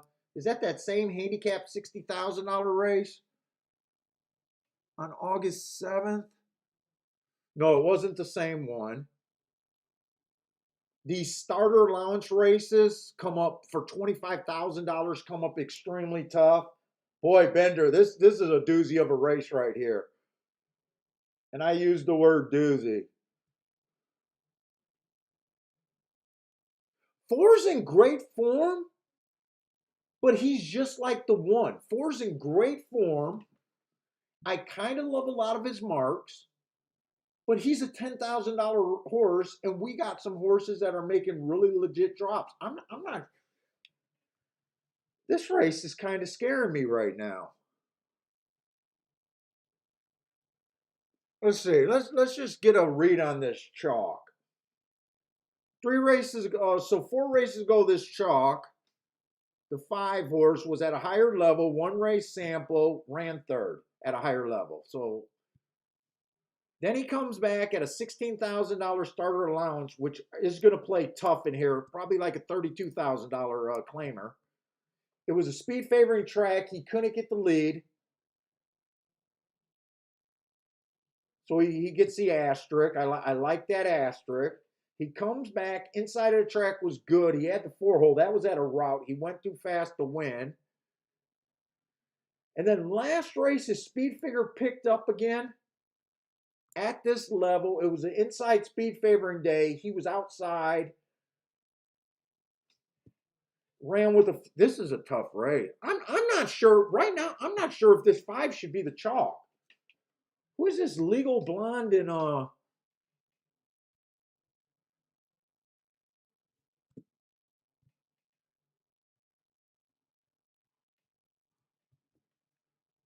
October 15th? I got to decide if I think this horse should be chalk. Right now, I'm not thinking him. The 4 horse just beat him and ran away from him. Although the 4 was getting the inside of the track that day. Four got the bias. 5 ran against the bias.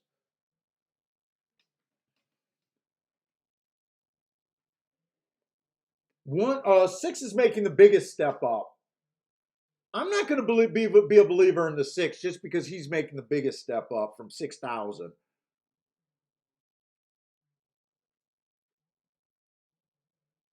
Seven's coming out of that same race with the chalk. He also ran against the inside speed favoring day. He had speed, but he was in the 4 hole. Race before that on a stalking closing day, he went too fast to win. I like the 7 more than I think I like the 5. The 8 was in that same race.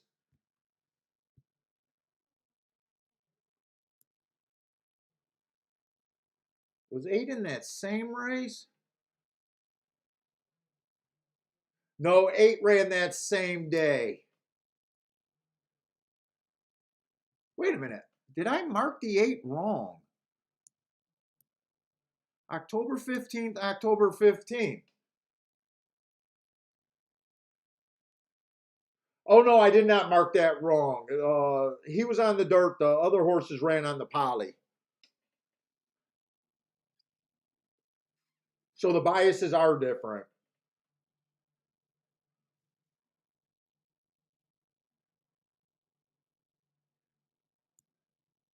Dude, I even think that horse has a shot.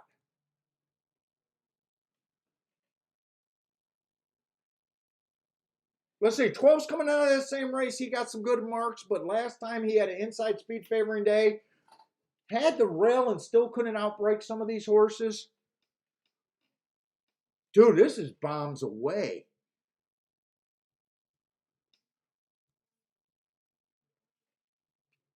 Dude, I think I'm going to be willing to do something with the 8. Let's see.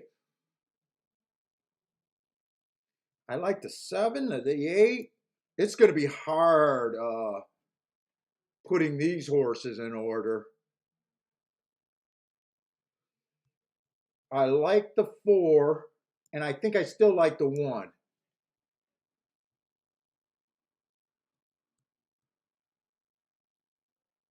Yeah, I still like the 1.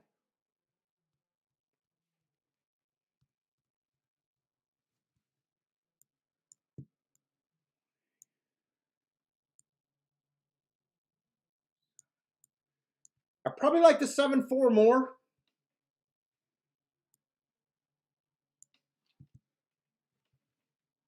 Let me break down this percent. I got a feeling I took so long with this race, I won't be able to look at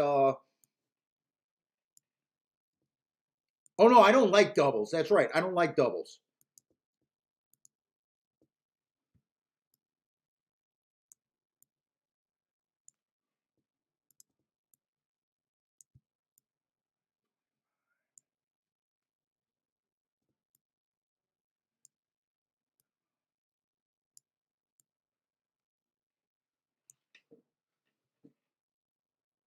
1, 2, 3, 4. Let's see.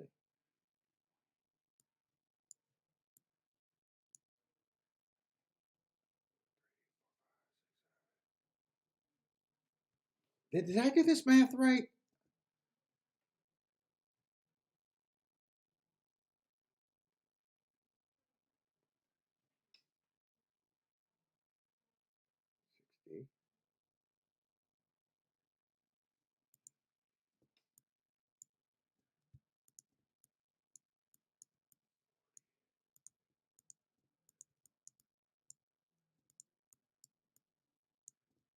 This should be 30.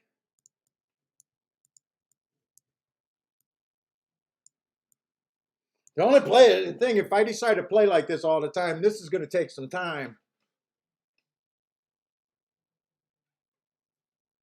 Let's see, 30 on the 4 is basically a break-even proposition.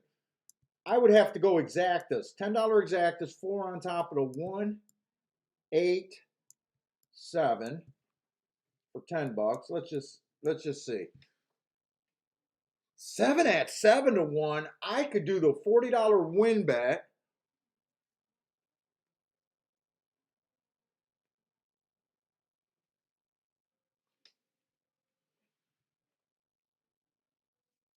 Is this an exact a race? This is a dangerous race right here.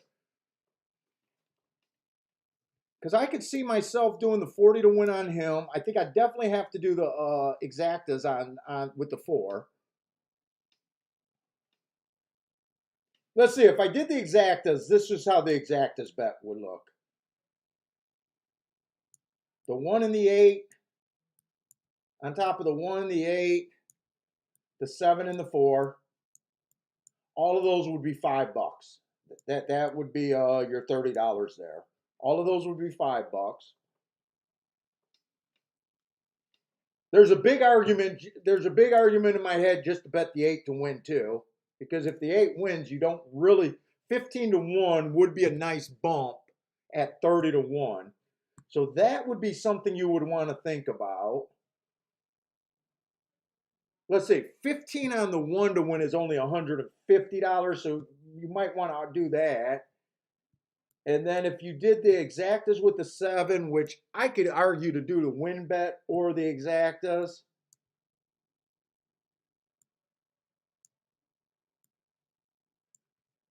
What would that be, about $13 for all of them? Let's see. Gregory likes to 10 to win over there at Gulfstream. 10-4 exacta box. What's up, Gregory, by the way? Let's see. Bender's alive to the 178 double and playing the exacta box too. 178. Good luck, Bender. Wow, Bender, you came up with pretty much the same thing I was interested there. And you did that in the doubles, so I followed you.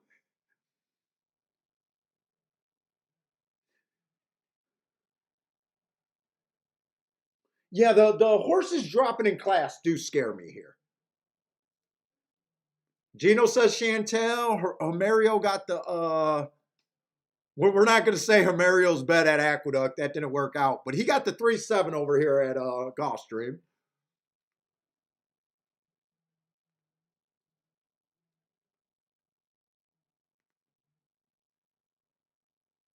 Let's see. Joshua says, "Oh, thanks, Joshua. No question. If you use the weighted opinions, you think it would so you think this would be I'm leaning towards my laziness. I think I know this is a better way of playing. I think I know this is a better way of playing, weighing my position. I think I fall back on laziness.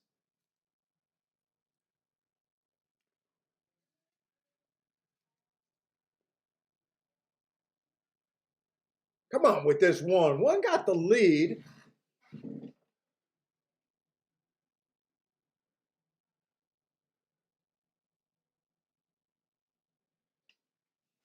Oh, that's Gregory's 10. That's the trouble horse right there.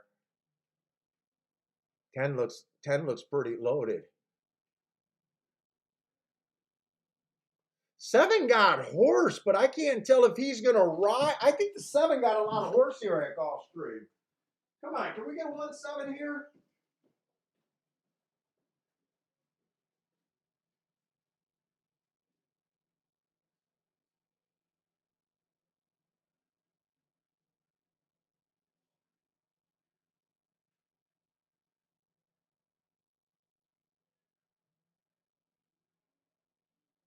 Come on, 7, keep your ass going for a second. Ah, shit.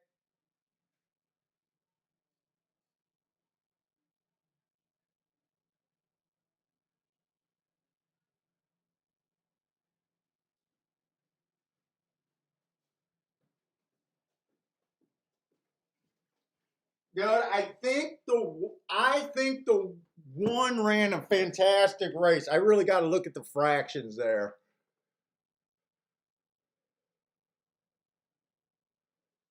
Who is the 6? Who is the 6? That was a tough race. That was a very tough race.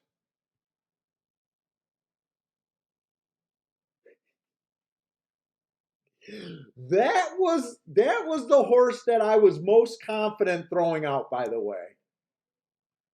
Well done if you had the 6. I was most confident. I was most confident throwing him out. I thought that him stepping up, he's a little tricky because he doesn't catch the eye. He ran against the bias 4 races ago. He had a couple 1 race samples that wouldn't catch the eye. He's a sharp horse catching up. I mean, he's off of nothing but seconds in first. Remember, I always say the sharp horse stepping up are the horses that don't be too early to throw out. He would have been. He would have been. I couldn't change my opinion this race.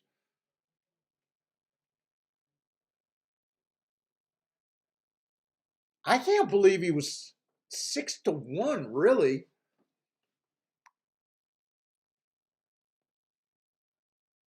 Hey, what's up, Larry?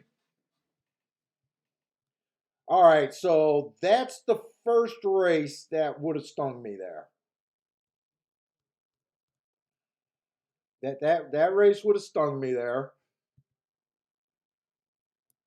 Would have lost that bet. But again, I wouldn't have had to go all in, and I'm on my goal.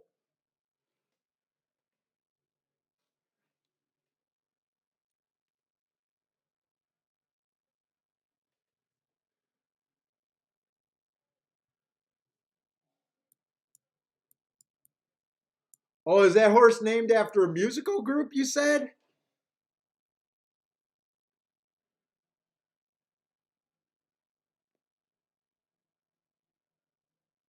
Yeah, he's a horse that this is kind of a surprise. Like when I'm reviewing, he's a sharp horse stepping up.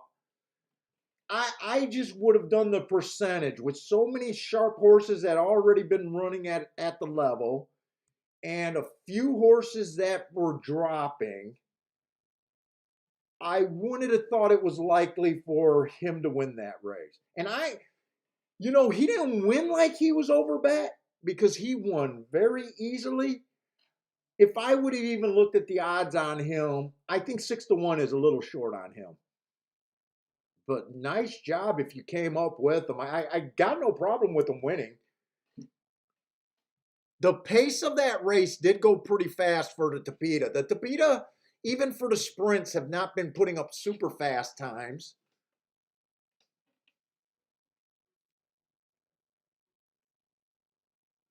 Let's see. Get Carried is alive to the Churchill.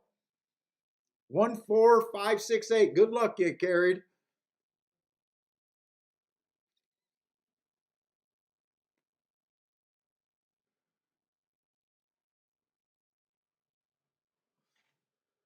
Let's see. And who was the 3? The 3 to me didn't do any running. He passed tired horses.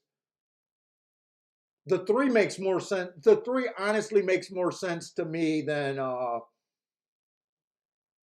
the 6 horse. Honestly, I could see myself on some days playing the 3 there. 3 was a big dropper. We seen him in the handicap. We seen him in that starter allowance race.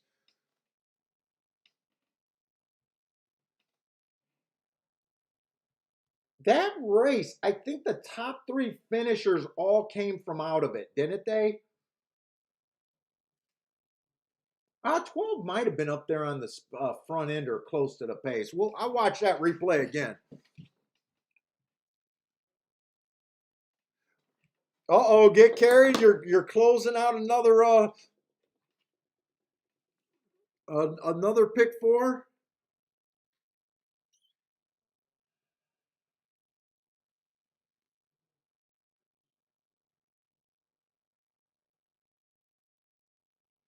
Rex, yeah, I have been, but I divide up the tracks. The Tapeta for the sprints, I'm thinking speed and stalkers, not closers.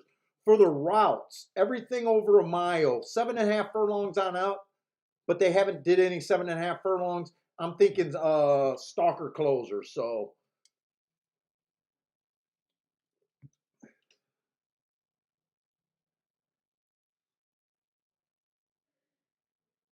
what's up, Lloyd?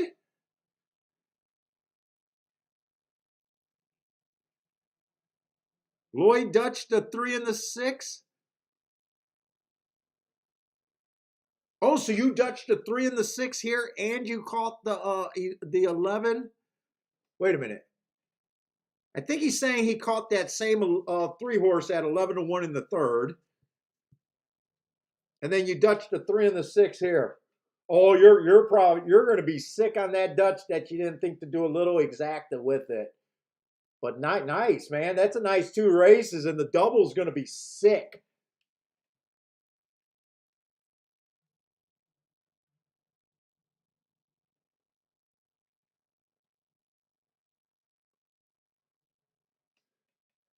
That's all right. This has been a good experiment. We know I'm going to lose races. There's no way that I should be winning 4 races in a row in a tough race. I still like what I'm thinking for the tournament though. I still like it. I would have cashed 3 bets in a row and lost 1 bet. And I still only have 1 more bet that I mandatory would have to play.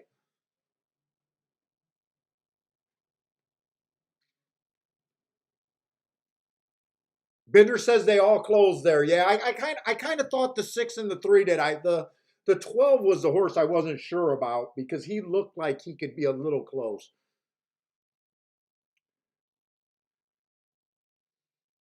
Dude, we knew that was a great betting opportunity, and we weren't fooled on the favorite. I will say we weren't fooled on the favorite. I'm pretty sure. You know what? Maybe we were because maybe I did use the 4. I'm not sure if the 5 stayed the favorite because I do think the 4 did go down quite a bit. 4 might have ended up being the favorite. It was definitely a race worth playing. The long shot exacta and winner and try to me proves that that was the right race to play, even with a even with a shit filled opinion.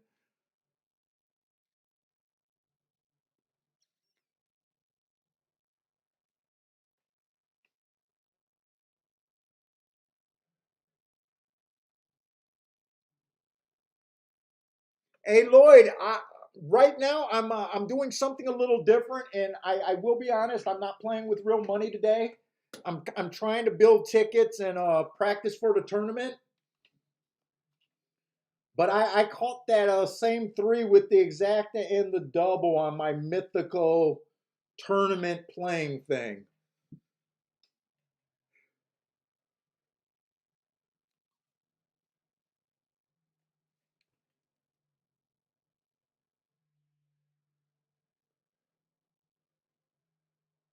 And the 7 got fourth. The 7 did get fourth there. 7 was my top choice there. So my top choice did beat my other choices there. He just beat him for fourth.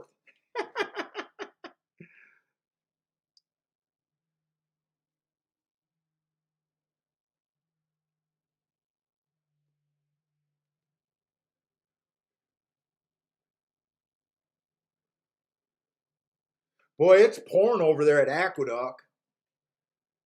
I wonder if they're going to do a race relay. Let me pull up a different track in case you guys are playing something else. I know Get Carried. I think he's playing Churchill. Let me pull up Churchill so I can at least watch some stuff with you guys. I'm just hanging out, working on some things, and smoking a cigar today. No stress day. No stress.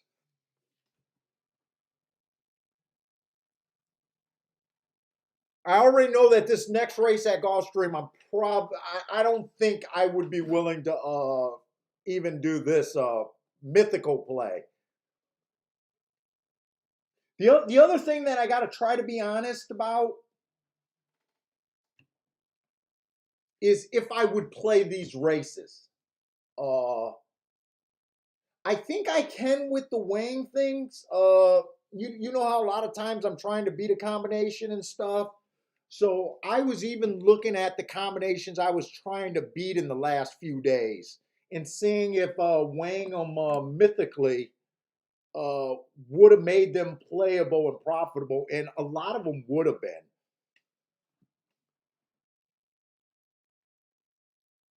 I usually don't believe in paper because, playing on paper, I think if you're brand new, you should a little bit, at least until you can start identifying horses and getting, after you read a few books and learn a few things, you should try some things out on paper. But we know that paper play is never going to be the same with the stress of money. We do know that. I don't think you should once you get to the part where you feel like you're handicapping. I don't think you should continue just going meets and meets. I see some guys every once in a while just says they've been playing for meets and meets on paper, and they're doing they're positive in their ROI, they're positive in their show bets, they're positive in this bet. Once you start getting comfortable, I think you gotta play with money. Um,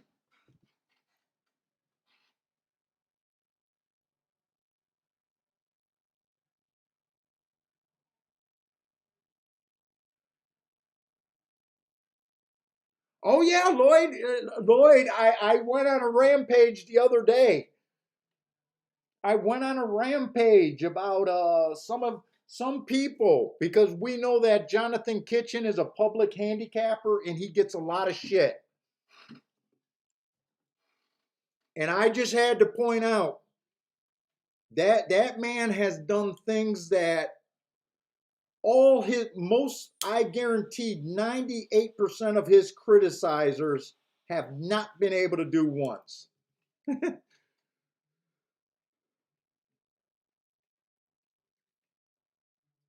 Like I said, I don't know if he's profitable at the end of the year, but fuck. I can respect what he's done. Thank you, Bender. Bender's still working on some marks. I really appreciate it, Bender.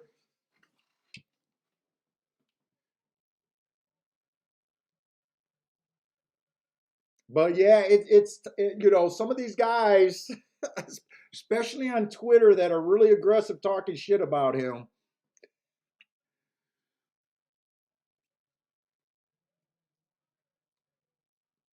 They need to show me some $80,000-$90,000 days.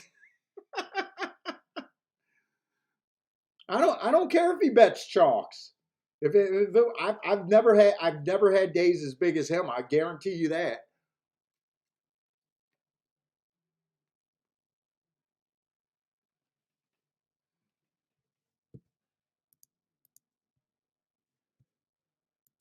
And I like I said, the only guys you can really judge handicapping are the guys you play with daily You got an idea where they're at. You know, maybe the guys you follow kind of on social media, possibly.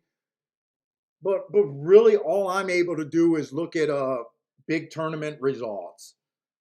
It doesn't mean, you know, like I said, it doesn't mean they're not degenerate and they just send all the time and they will have those days.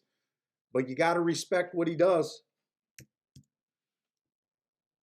no matter what kind of horses he uses to get there.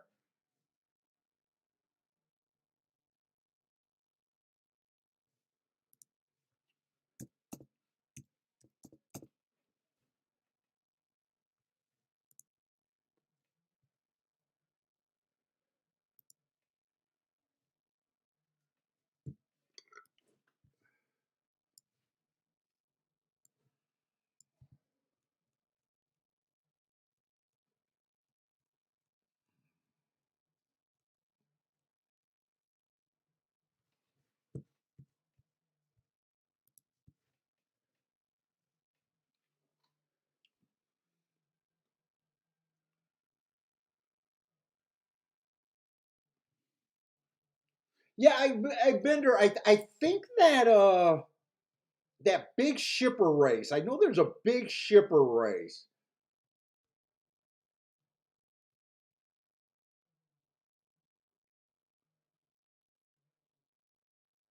I think it's the ninth race.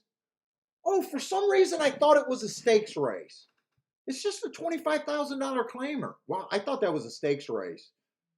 I thought that's why there was so many shippers in there. I'll try to look that stuff up.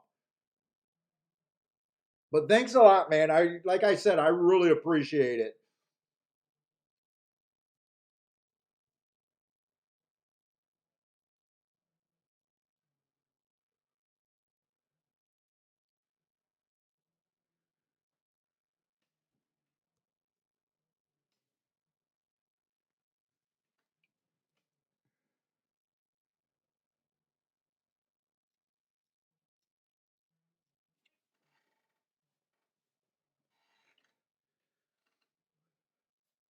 Dude, I hate to say it, man. I am enjoying doing these Saturday shows. I hate to say I know I'm not going to be able to do them all the time unless I get a sponsor because I do got to do some stuff around this damn house. I've been getting away with it with my wife traveling and with her being sick and just knowing today's a lay around day anyways. But I have been enjoying doing the Saturday show. Let's see, I don't really got anything here, so I think I'm going to try to mark up these shippers in the later race.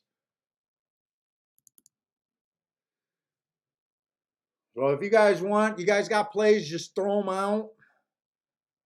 Comments right now, it's just a slow race that probably not that interesting over there at Gulfstream. Whoop, I got to remember to get the pin working every time.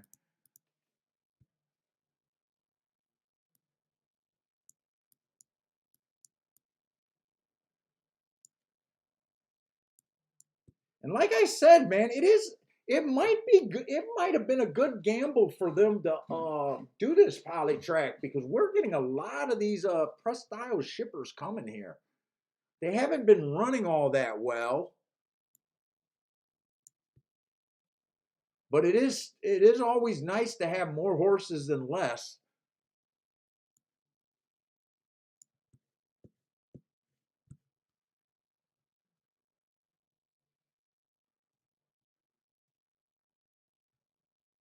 That's always a good thing.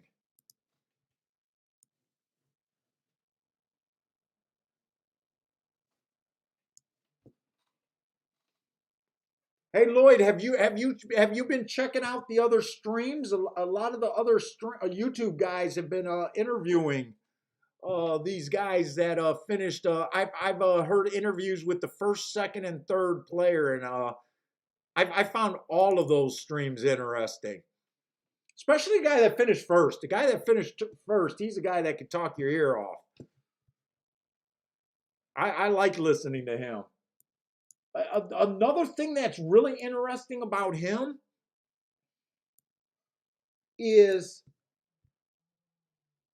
he plays with that with a group of players. It sounds like, I don't know if they just get together for tournaments, because I have some tournament friends that we used to always make sure we got the same table when I was going to these things. You meet a lot of horse players and you make some good friends.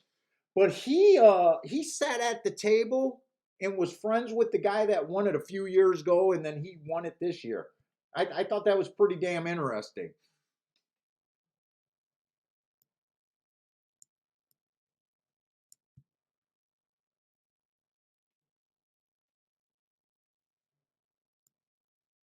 But he goes into all his, or most of his main plays that he did. He went, he gave a lot of information about how he looked at things.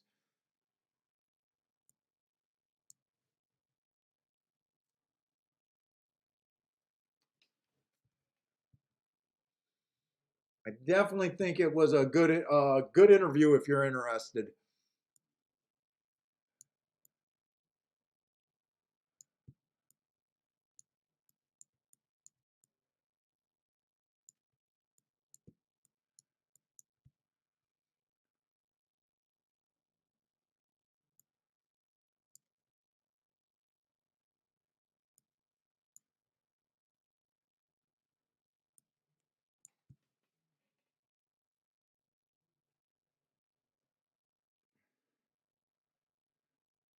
Dude, I feel guilty when I got to mark up too many horses on the show.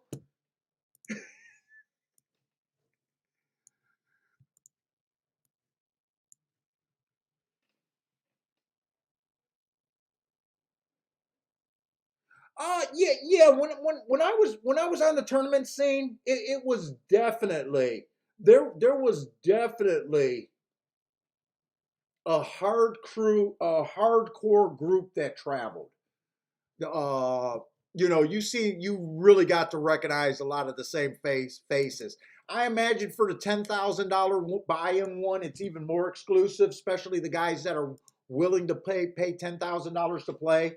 That's a smaller group of people that are willing to pay 10,000 out of their pocket. Uh, I imagine those guys are definitely on the circuit. You'd probably see them in the Pegasus and that, because you know the people that earn their way in through a feeder, those might be more beginners or moderate players. Not all the time, but 10,000. I wouldn't buy into a $10,000 tournament at this time.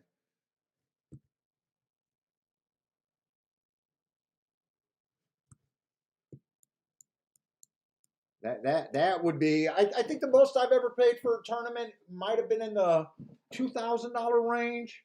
I definitely paid $1,500 quite a few times. The Orleans tournament, and then the average tournaments I was buying in was between $200 and $500. And back in the day, there was a lot of them, a whole lot of them. It seemed like I was going. Well, what, Kiki? When we were traveling, were we going to a tournament like once a month, something like that?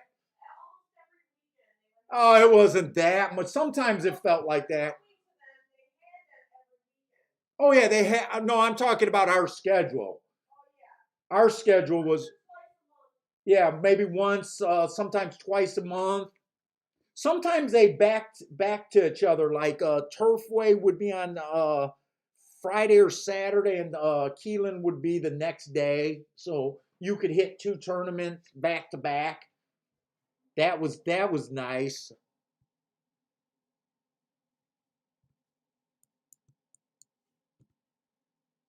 How you feeling? How's your taste buds?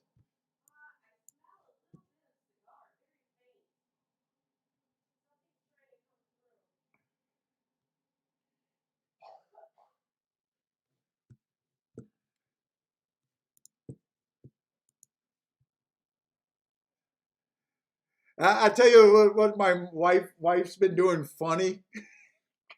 She can't taste anything, and all of a sudden she decided to be Betty freaking Crocker the other day. I was like, why the hell are you trying new dishes when you can't taste anything?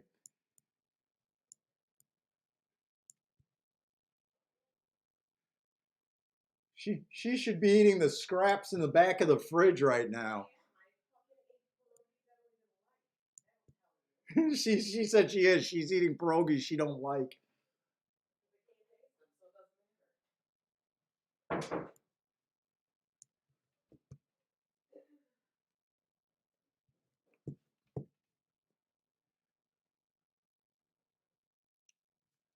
I can do this so much faster on my tablet, but let's see. They are getting ready to get to the gate, so I'm gonna stop this for now and be able to watch the race. See what you guys got going. Let's see. Rex is on the 3 over here. Let's see. So what I can tell, I thought the let's see, 6 race.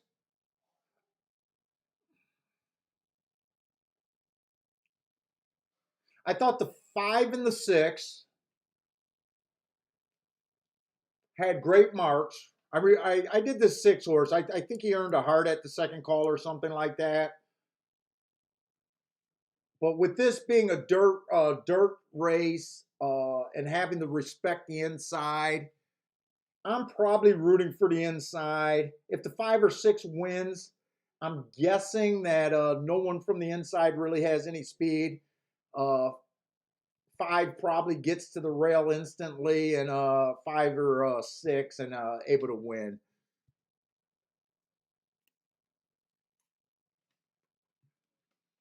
Let's see. Gino likes the one at the inside for the price.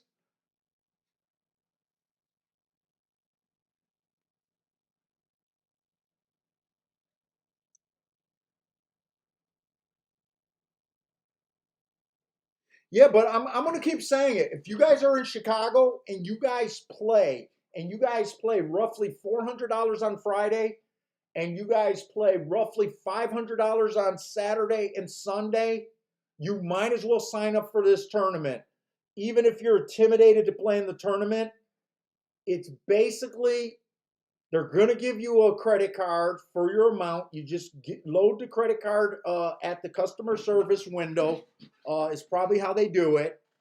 Uh, and if you have a good day, you got a shot to win to win in the NHC. If it's going bad, you're able to quit at any time and walk away with your money. Uh,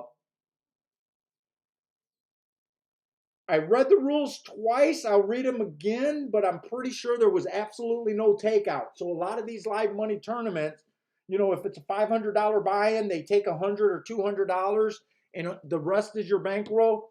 I read the rules twice, and I did not see this. So I think this is 100%, 100% return, absolutely zero takeout. They're just going to make their money on churn.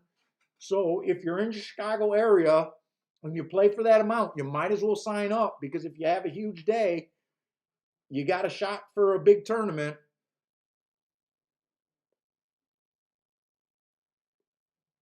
Let's see. And someone on the inside outbroke these horses. I'm thinking the 4 is probably gone here.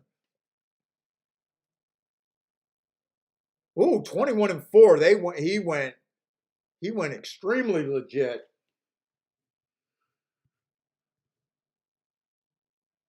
9 looks like the only horse with a chance, unless they just shorten strides like no one's business. 4's not shortening strides, guys. And I think it's going to be, I think the 3 and the 5, the 3 got a shot for second. I think the 5's done. Come on, 3. Let this be an inside exact. Nope. 493. 493.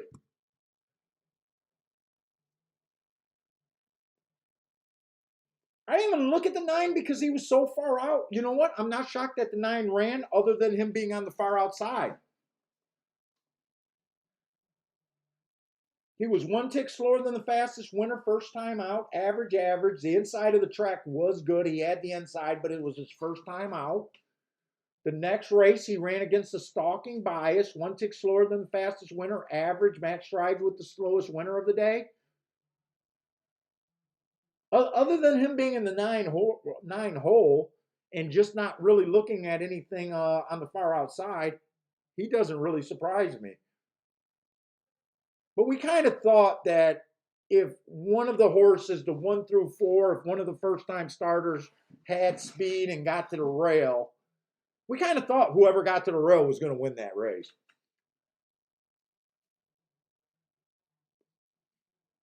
Yeah, Rex. I thought the 3 had a shot at that, but just a little too much to do there.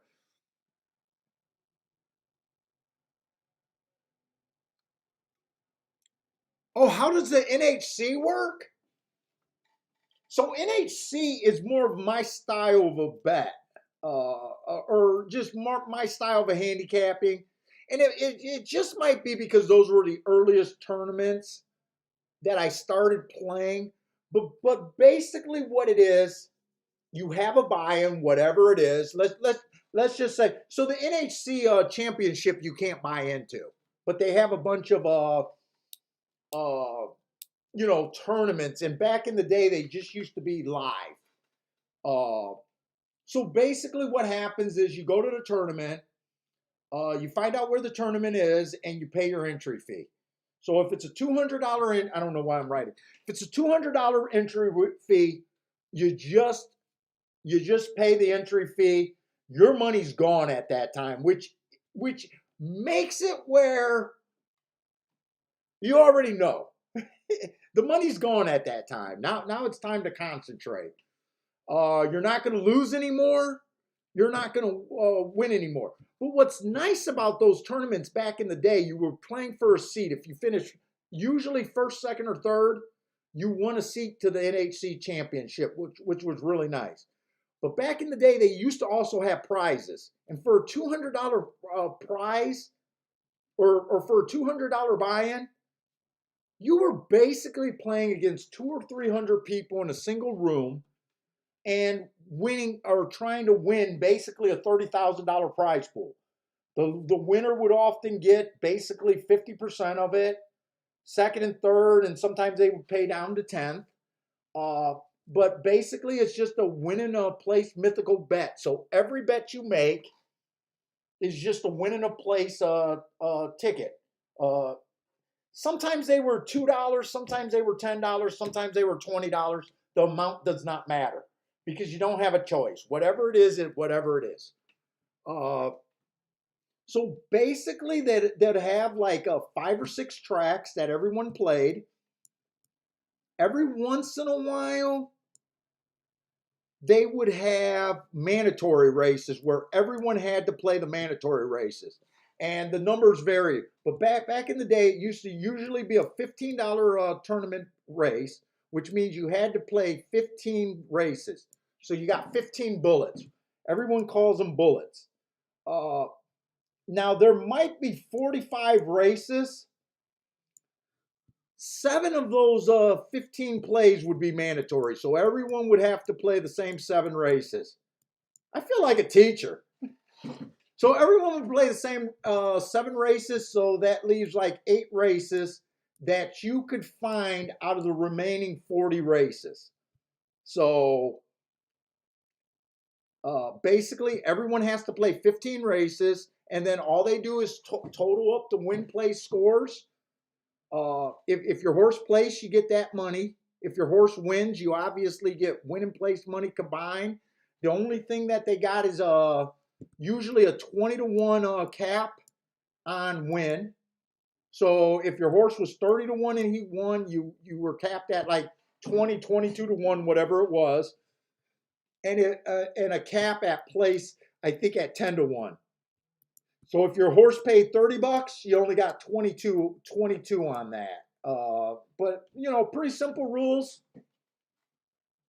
They're really fun if you have a shot to win near the end.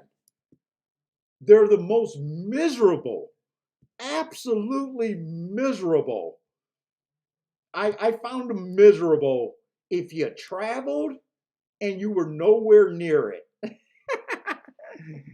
They were the most embarrassing because for some reason everyone wants to look at the leaderboard, and all of us got some pride. And when you just see your names with those big old goose eggs, you're just a miserable prick, or I was a miserable prick. But man, if you're involved, if you're involved in the tournament, it's a blast.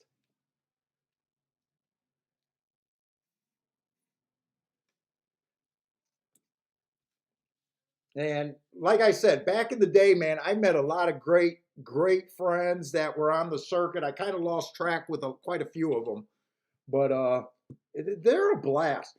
The Orleans tournament is pretty much this format, but there's no mandatories. This is why I love the Orleans. There's absolutely zero mandatories.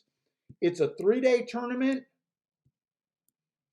They also have prize money for each day. So if you're in the top 3 on any of the days, you get a prize. Now, obviously, the prize is less. It might be a few $1,000s. It might be $10,000. It might be $2,000, whatever, the prize structure is. But even if you got 0-0 going into the last day, you still have a shot to win the day's total. Where you could still win, $2,000, whatever it might be. So you're never out of it. And the other nice thing about the Orleans tournament that none of the other mythical tournaments ever have, that I hope they never get rid of the rule, is you are allowed to Dutch. So if you like a 10-1 and a 20-1, you're not like in a lot of tournaments where you just got to pick one. You're able to bet them both on the single card. As long as you're right, it's okay to waste one of your plays. It's not a big deal. But it's fun. Joshua, you got to go to the Orleans tournament. And I think in November, it's usually a $500 buy-in where you got 3 days of play. It takes up basically from 9 in the morning to about 5 in the evening. I don't know why I'm drawing.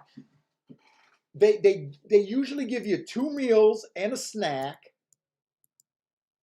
They used to have unlimited bar, but now they give you like 2 or 3 drink tickets a day, and you're still allowed. They still have open betting windows. So if you're one of those guys that need more action and still want to fire, that trust me, they want you to fire. And then in the beginning of the year, that tournament used to be $1,500, but same deal. Now back in the day, they used to give you swag. They used to give you a hat. They used to give you a shirt. They used to give you breakfast. They used to give you a breakfast voucher for the buffet. They took that away all 3 days. They took that away. It used to be unlimited alcohol. Just tip the girl. And then they still put out a lunch buffet and a dinner buffet. You can't beat it. Oh, I miss it. We were going the last time right before the shutdown, and they just haven't opened it up. I absolutely freaking miss it.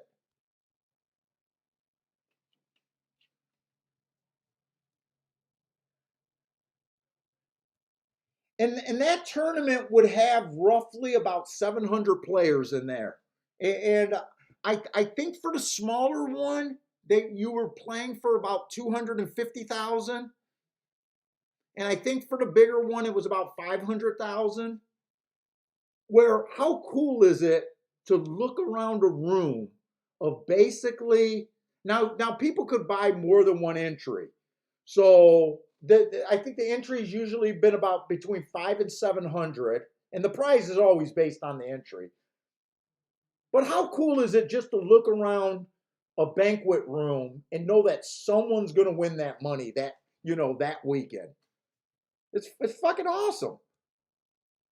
Now, it wasn't awesome when I had a perfect scorecard after 3 days of nothing but zeros, but I did win live money. That was not awesome.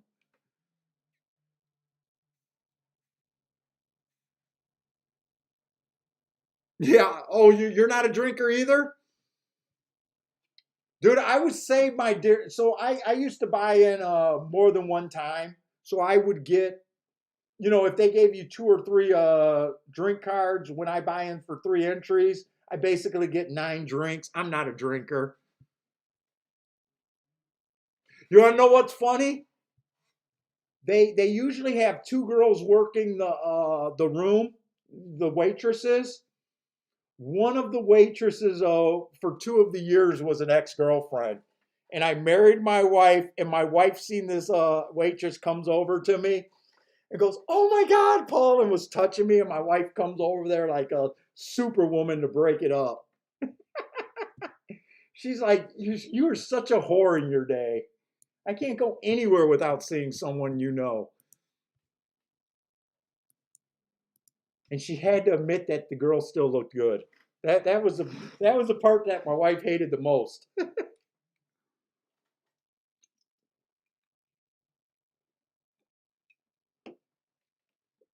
Oh, it's awesome. If you ever get the chance, you really want to do it though.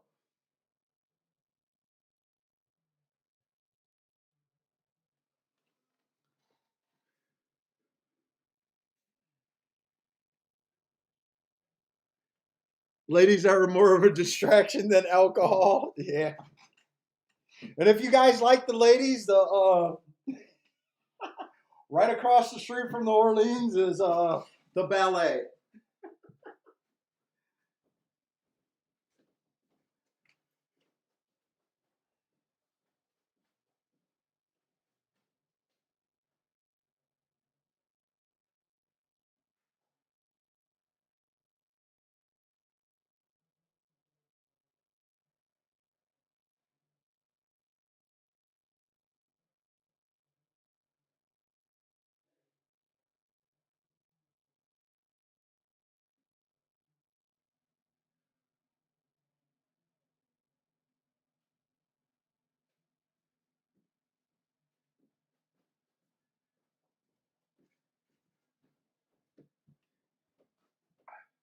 All right, we can start looking at the seventh race though.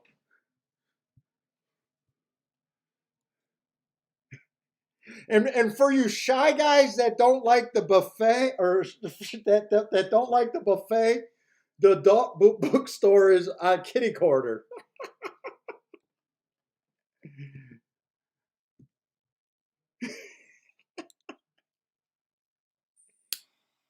Although my wife did go there and get some crazy ass boots one year. She got the red stripper boots one year. I hope her mom is listening.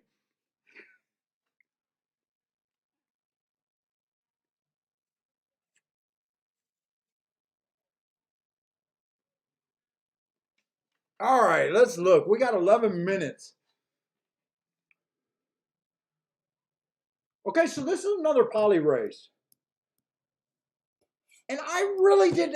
I got so distracted. I did not see the replay of that last Polytrac. I know the one had the lead. I thought they went fast. I know they came off the pace. I don't know if I really want to say. God, I wish I knew where that. Let's see if that chart's open for the fifth race. I'm not sure where that 6 even came from.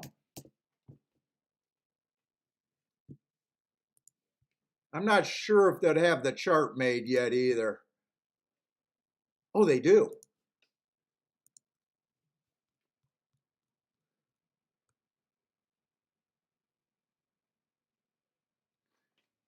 So I'm a little nervous. The 6 and the 3 basically came from dead last. They both came from seven lengths out. So that race really did break down.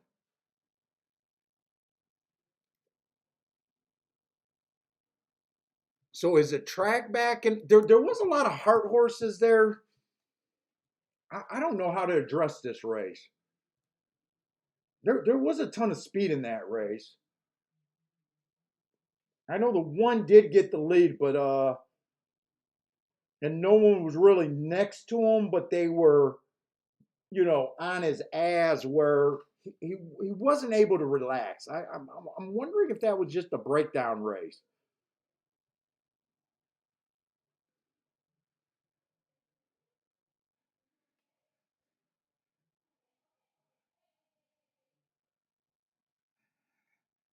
I'd do way better off the track with a half a bottle of Jack in him than I would be with a couple of chicks in a low cut mini dress. Wow, Dean's able to concentrate. I could have concentrated with that distraction. Let's see. Get Carried is alive to a pick four. Is this the payoff leg? Get Carried. 4, 5, 7 in this leg. Good luck. Shan is watching Scotty. I hope you got us both on.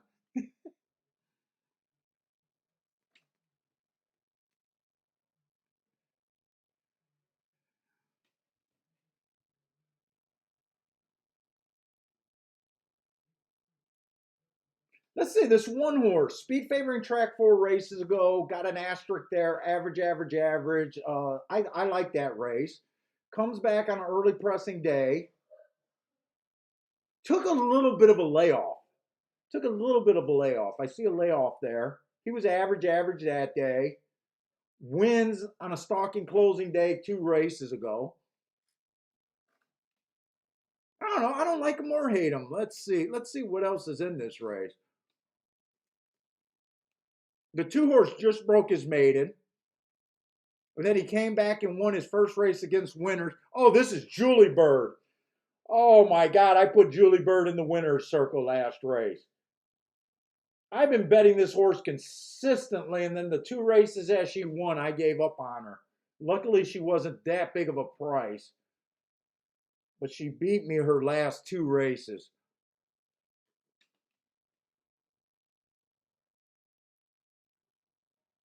Let's see, right now I'm not seeing. Oh man, I'm gonna have to fuck, I needed to let's see, the 5 horse I kind of not interested in just because of route to sprint does have some excuses, and 4 races ago went too fast to win. I'm not seeing a lot of speed in this race. I might fade Julie Bird again. Seven's another sprinter, or I'm sorry, seven's another router.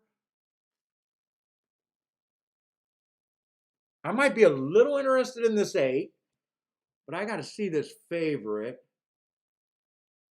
Favorite went too fast to win 4 races ago at a route. I got to kind of speed through this.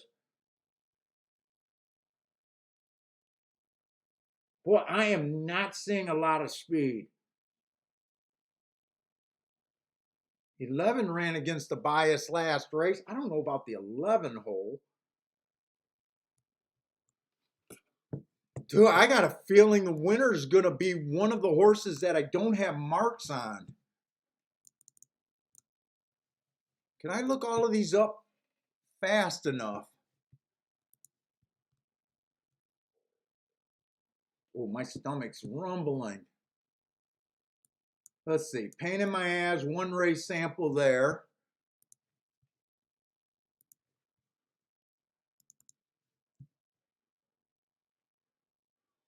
Let me see. Press style, press style. Look up the press style.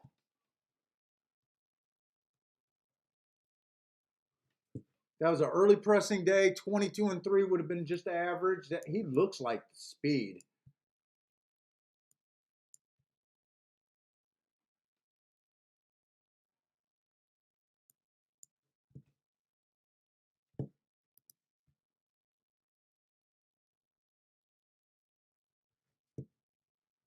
That was an early pressing day.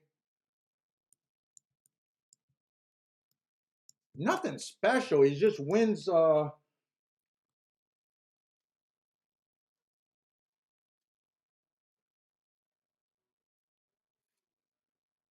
We got this other press style horse. I thought there was a couple press style horses.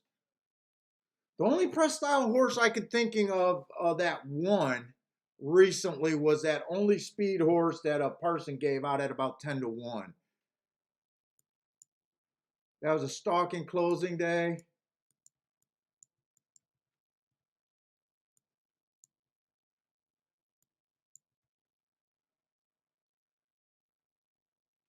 Come on, I gotta play. I gotta play though.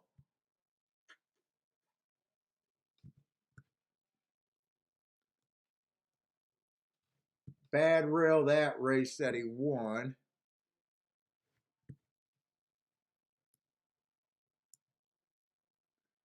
I don't think this pace is going to be nowhere as fast as it was last race. I'd be shocked.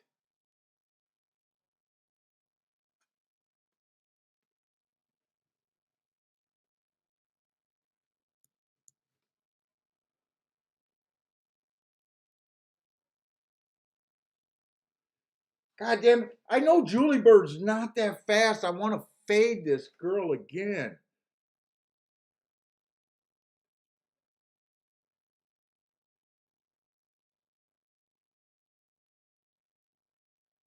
Dude, one, I love the race on the 1-2 races ago.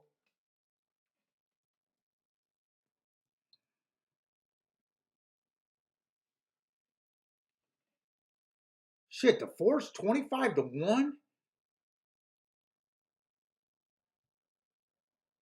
Let's see, I can't trust any of these.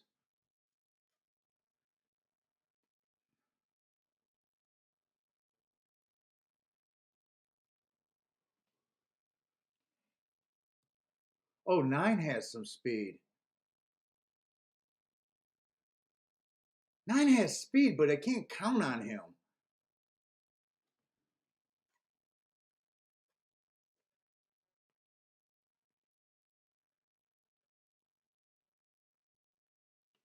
I think I'm just going to use 3 horses here, 1, the 4, and the 8.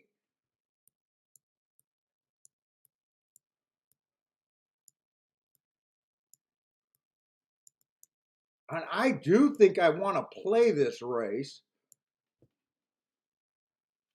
because I like 3 horses with a really nice price. Now, if you guys are playing real money, I'm probably not. I feel like there's a lot that I'm missing in this race because I am rushing.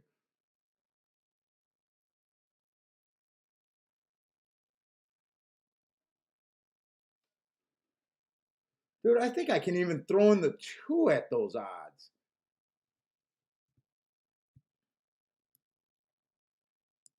Let's see, next race is going to be a sprint race on the dirt. That's the race that I definitely want to play.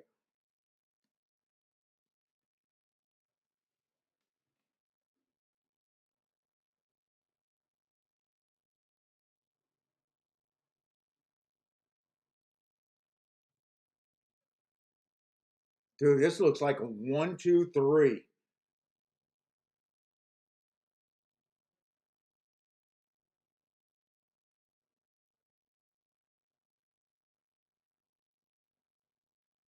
I don't see a lot of speed other than the 6 horse who's going to be in the 5 hole.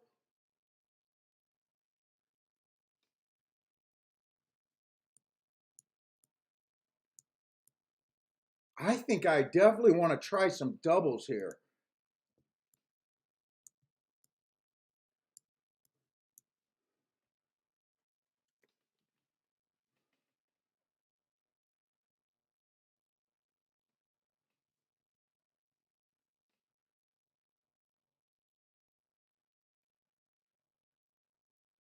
Dude, I would probably look at those all as equal. I think the 4 has a legit shot if he can get the lead in the inside here. I know it's a poly race. I think the 8, I like the 8.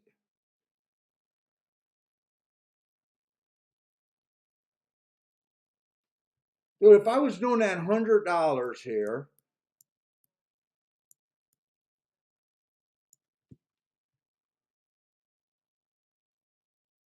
I could put 25 on all of them to win. I think I like them all about equally. And if I went doubles, I would play, this race, I would probably play equally.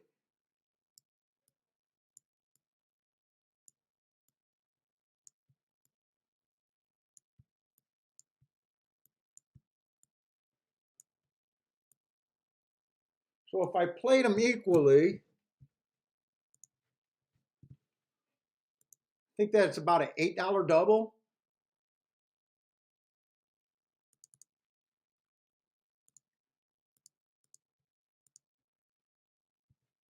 $8 double, and I'll lose a little bit. That'd be the decision that I got to make if this was that tournament. Do I want to go for the double, which could be a monster, or do I want to go for the win bet?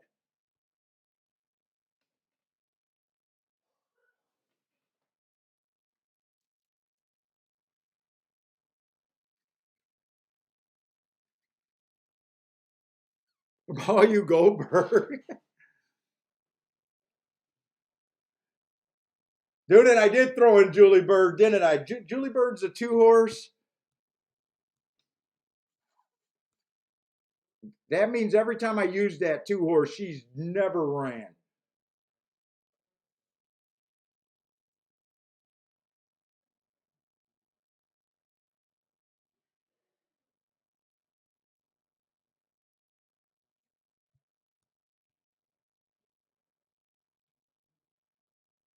I was chasing that damn Julie Bird for so long. I'd probably, wait a minute, I would probably do this a little bit different, actually. I would probably favor the one in this group. I would probably favor the one in this group. But I'll just act like I already put these bets in. I think I would favor the one. Let's see. Let's see in the order that I really like these horses. I would probably use the 2 the less, the 1 the most,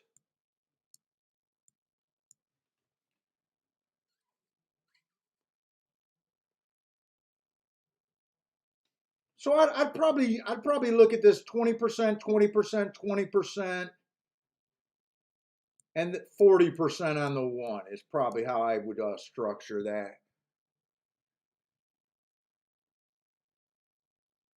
4 got the lead. Four was the horse. Come on, 4. Can 4 win this? 23-2. So the pace is definitely slower. Wow, 1's not running. I think this 4 is gone.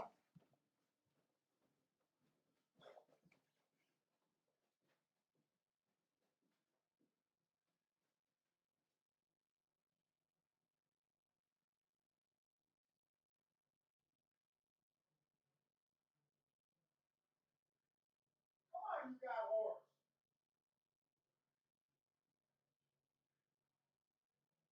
No, you don't got horse.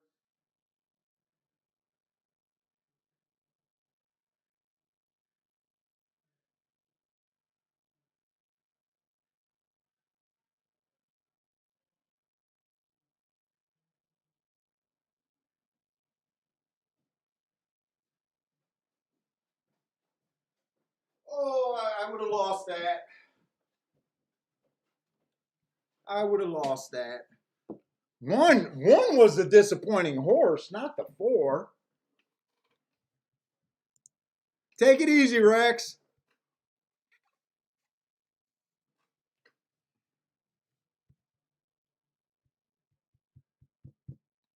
I oh man, that bad handicapping. Bad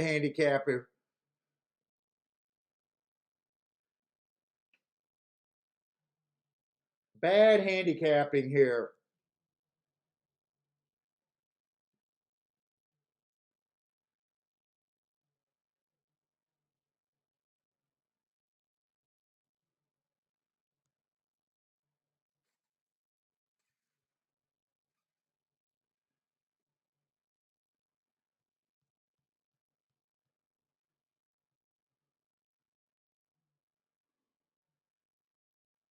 How did I miss this? I guess just speed handicapping. This 11 horse started in an optional claim or starter allowance 20,000. Ran against the bias last race. Oh, that's bad. He was 5-2 though.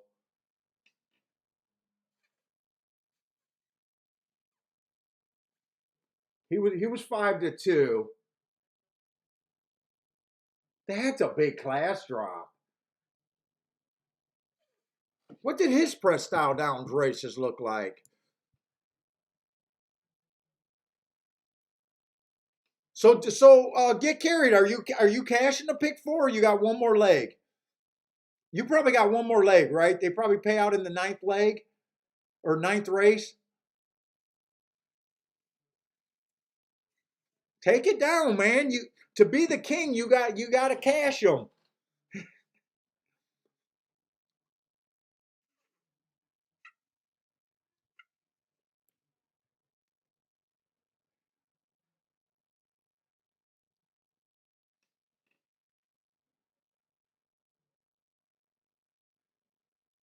Oh, two more legs. So there's 10 races at Belmont or Aqueduct today. Yeah, I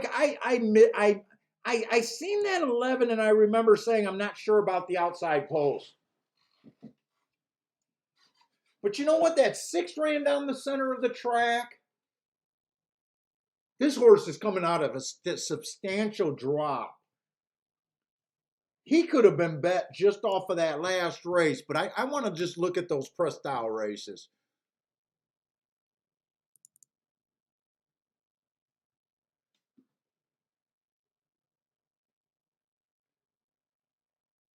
The horse I would have used him in case of was Julie Bird.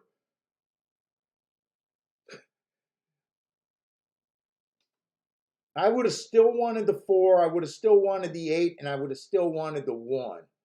The only horse I could have replaced this horse was with the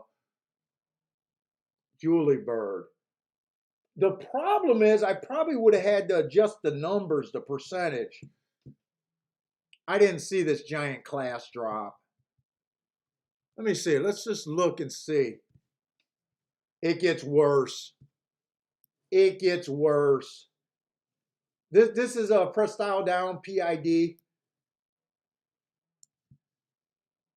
10-14 inside of the track was good. This horse was in the 5 hole. So he would have ran against the bias there. That was at 25,000. Oh, I did a bad job. I did a bad job. Let's see. So if he went faster than 21-3, it'd be a hard. If he went between, you guys know how this works. So he would have been average. 46 would have been slow. See, I don't lie and just give phony marks after I see a winner. 46 would have been slow, but 109-2 would have actually been average. And let me look. Oh, 927. That's my birthday. This horse ran on my birthday. Let's see. There was no comment on that race. 22-2. He would have been average against better. Average 45-1. Average 69-2. Average. Yeah, this horse should have been at least played instead of Julie Bird. I'm gonna blame that on speed handicapping there. I didn't want to throw Julie Bird in there. I think I would have played that horse over Julie Bird. I would have still used the 1. I would have still used the 4, and I would have still used the 8. The 8 did not embarrass me, and the 4 ran his race and gave me the thrill. He put a tickle in me, so I'm okay. I know I wanted to play the 4.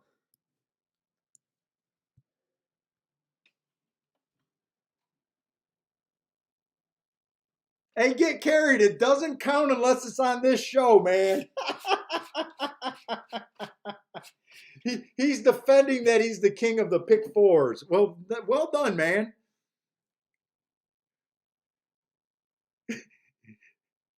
Get carried like, yeah, fuck the shakeup in Paul. I don't care. It's about what goes in my account. I don't give a shit what you say.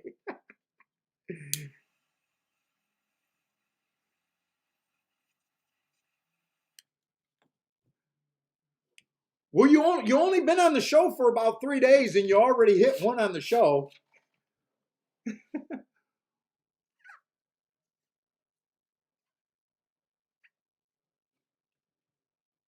And who got second in that race? The 9 horse, but we seen the 9. The 9 was the favorite. I already seen the 9 and was willing not to use. Wait, the 9. Yeah, I did see the 9 and was willing not to use him, but he did get second. I definitely wanted to use the 8 and the 4.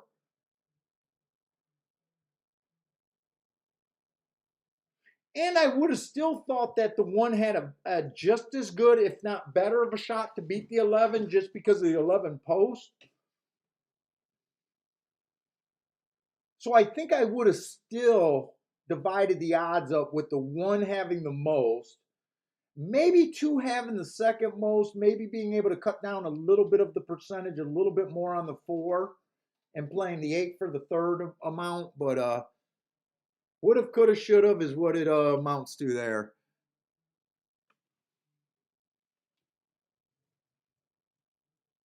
So right now, technically, not technically, but I would have played all the races that I would have need to. That would have been another 100 lost there, no matter what I would have did. Win bets or the double.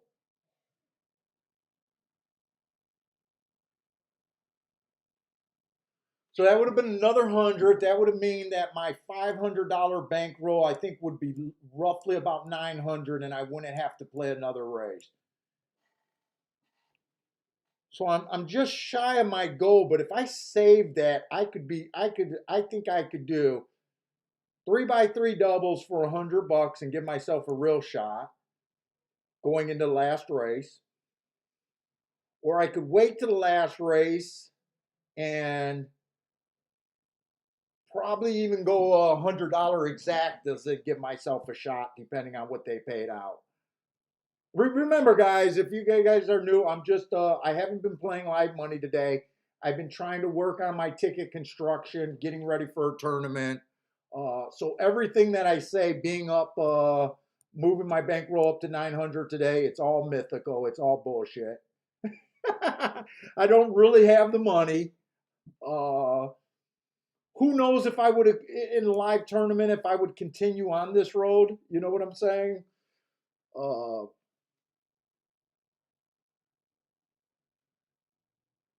but I'm just trying to practice and be as honest. I try to be as honest with myself too.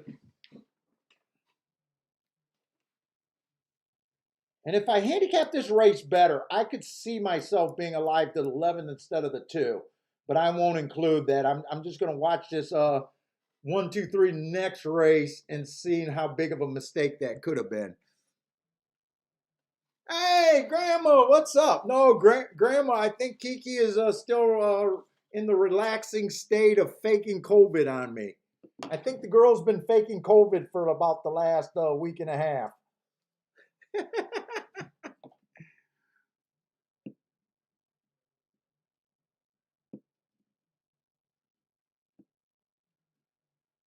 Oh, Get Carried said C Money gave that early pick 5 and he hit it and you hit it.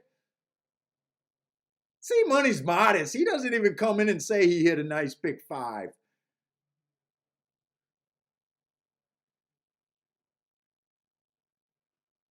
C Money keeps his hits on the down low. So no one asks for loans.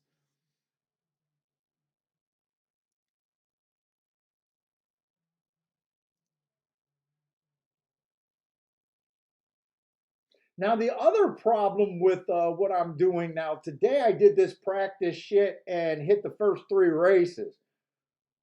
what do I do and how do I adjust if I lose the first two races? What if the fifth in this race came up first and I lost the first two races?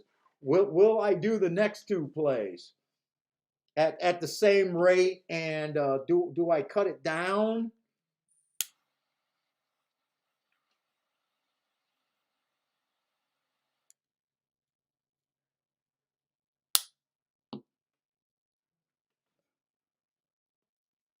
Yeah, I'm glad to have Get Carried back. I don't know why he disappeared after hitting his ticket last year or 2 years ago. He disappeared on us.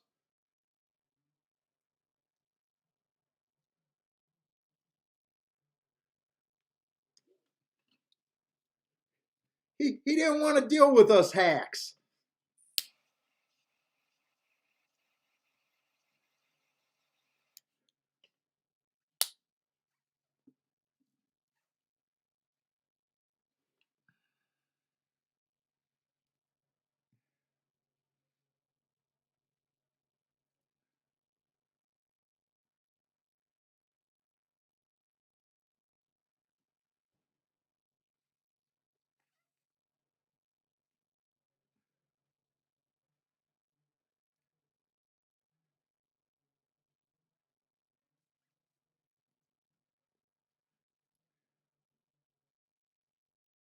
Let's see. Get Carried got the 278 in this leg. He has to sweat this leg, and then he'll be at the payout legs. That's all you can hope to get to the damn payout legs. Okay, okay. Bender's bringing up this race. I got to look at this race because I'm pretending that this mythical tournament is ending with Gulfstream. It's a Gulfstream only tournament, so let's try to add stress and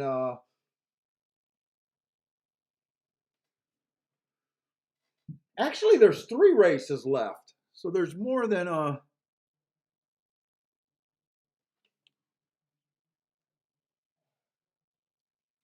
you went over to the Cam show.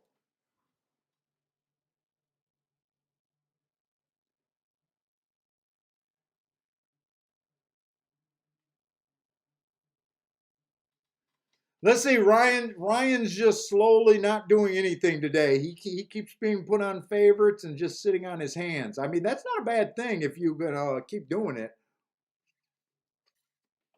There's always more racing.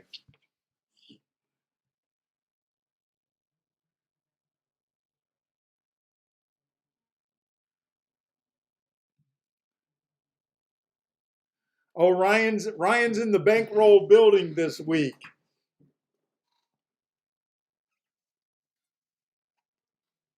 Okay, so we got 11 minutes, but I thought this was the last double.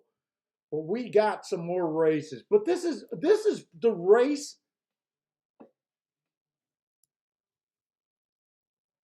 that I thought was probably a really good opportunity here.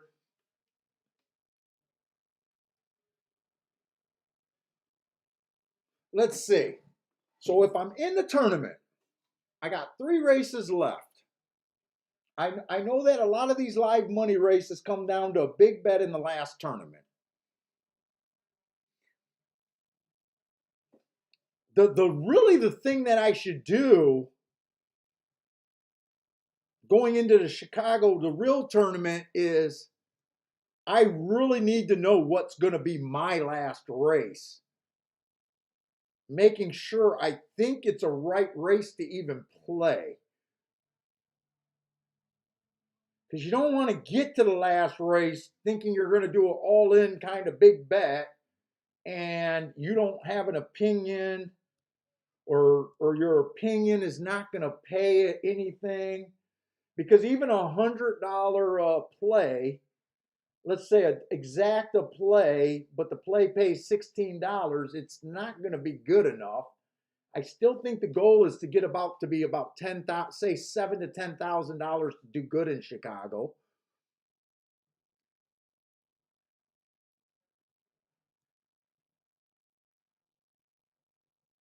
In a way, I think the 8th race is my best chance, with that being a dirt sprint. I hope I'm not boring you guys with this mythical shit, by the way. I hope I'm not boring you. I hope you feel like I'm at least, other than last race, doing a decent job handicapping and stuff.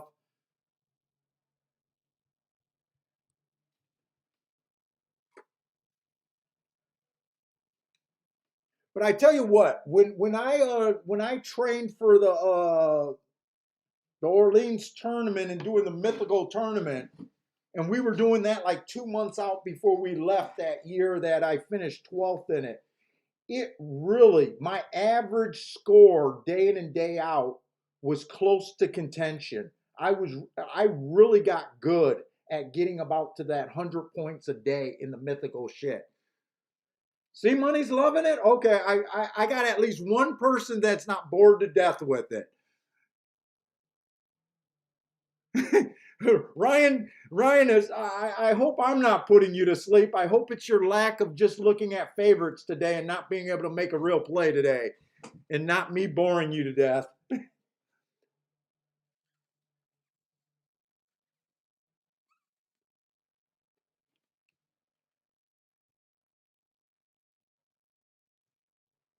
Let's see. I know the next race is going to be kind of hard. Uh, I did like the 1, 2, 3 best. I think it was the 1, 2, 3 best deck off stream in this race coming up. It was the 1, 2, 3 that I was trying to get alive to.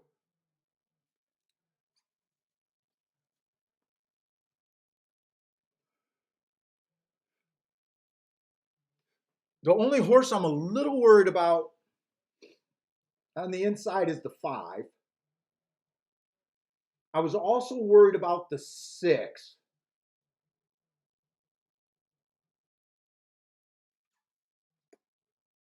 The 6 ran his best speed figure last race, but I thought it was an inside day and he won by open lengths.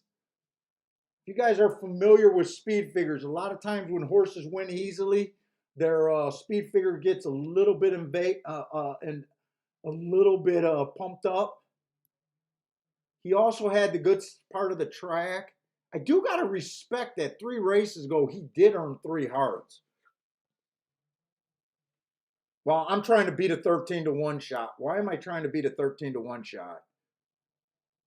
Why would I try to do that just because I want to be on the inside?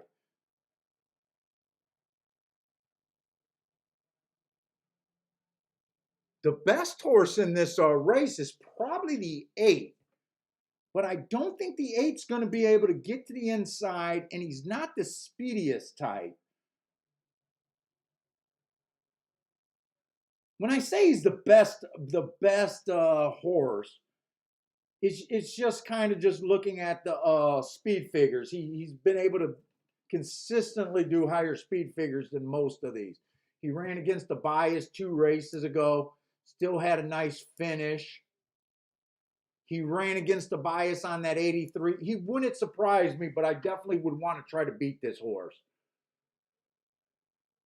The race that he finally won, he was the big favorite. It was a stalking closing day. He was a stalker. So he ran with the bias, so he might not be as good as that 91. I'm not a believer that he's going to put up a 91. But I think I definitely have to take a stand against him. The horse on the inside that I want to play the most to is the 1. I'm sorry, the 2 horse.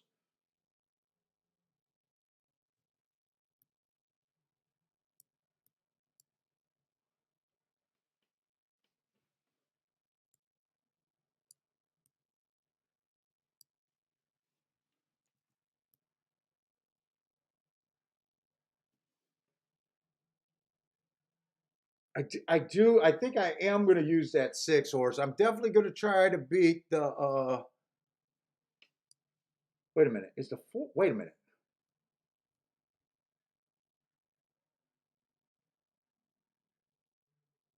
4 horse can get the lead here.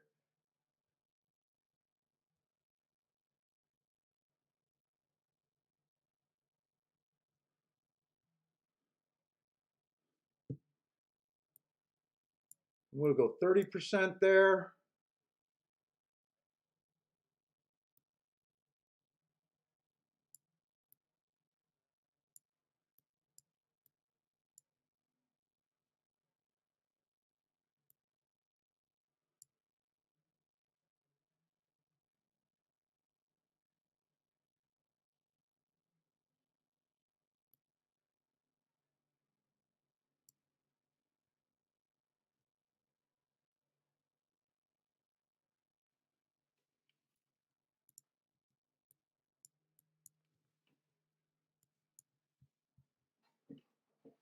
Do I got enough time to do doubles?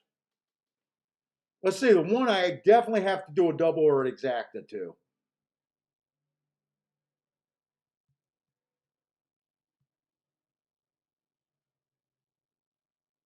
Fuck, next race is that Polytrac, and that's the race where I don't have as much done.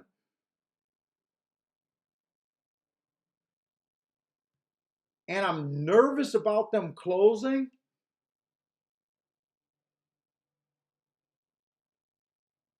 But that race, I just like the 6 and the 5.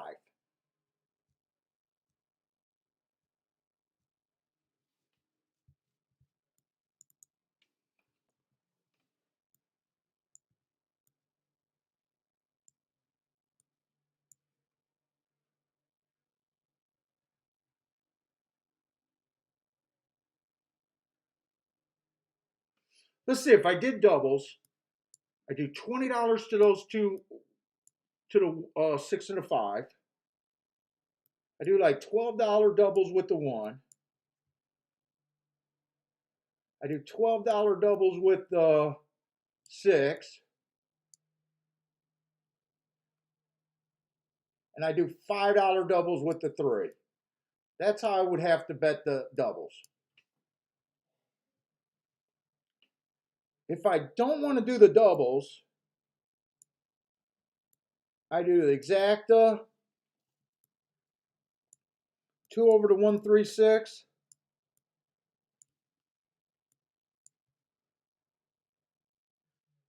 That's like $13 doubles if I'm just going to put 100 without raising. I don't think I would do a bigger bet here. I still want to have money going into the last race.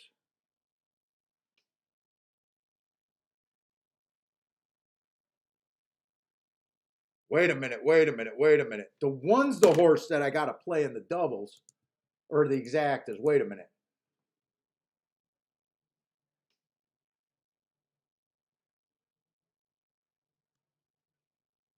That would be $8 doubles.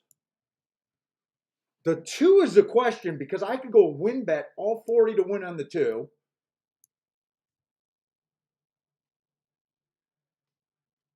All 25 to win on the 6 if I wanted to. And the 10 I could go win bets. Or I'm sorry, the 3 bet I could go win bets. Or I go exactas in those amounts. 2 would give me $13 exactas. Those exactas would be huge.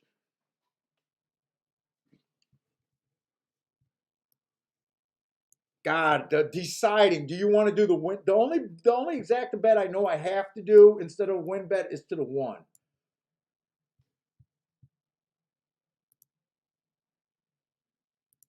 Let's see.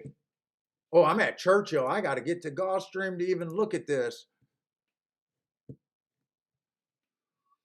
Let's see. Gulfstream, the will pay set of doubles. Let's see. 1 to the 6 and 5.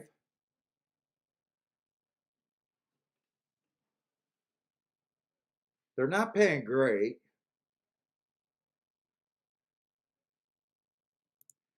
I'm going to have to make a phantom decision here. Let's see.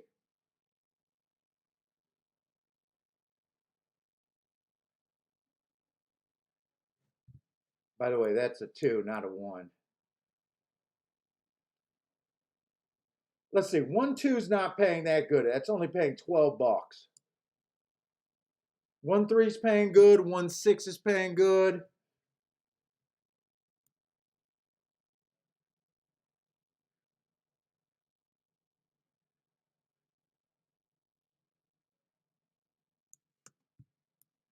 I just play those two, I can do them for 12. They're loading in the gate. I still haven't decided. I think I'll do the win bets and God, I don't know which way would be the best to do. This would be a hard decision. I'd have to do something.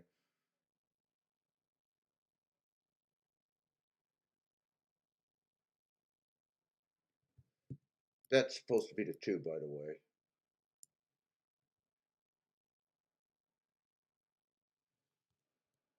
Who's the three next race?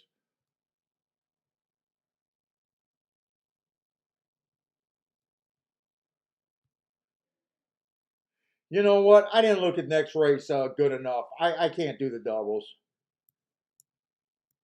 I would probably do the exacta and the win bet. And I'd probably have to drop the 1-2 exacta and just play the 1 to the 3-6 better. I got to make a decision.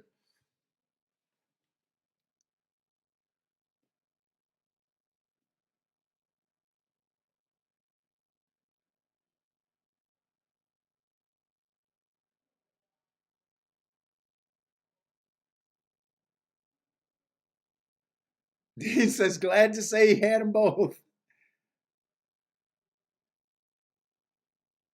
Yeah, I think the safest thing would be not to play the doubles in this situation because I really didn't get to look at that second leg. It'd be a big mistake if two came over the 1-3-6 though. That would be if 2 or 6 wins this and I could have cashed a double and I only did the win bet. But I think that's the way that I'm thinking right now. Win bet on the 2, the 6, and the 3, and exactas 1 to the 3 and the 6. And if the 1-2 double comes in, I just get beat there.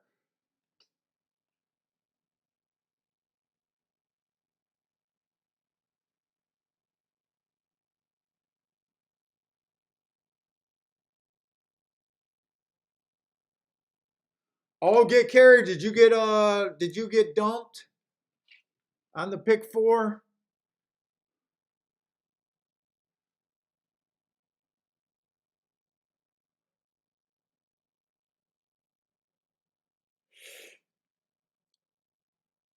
Oh, 6 got the lead. Okay, I was worried about the 4 getting the lead. Well, I like where the 2 is. I like where the 6 is.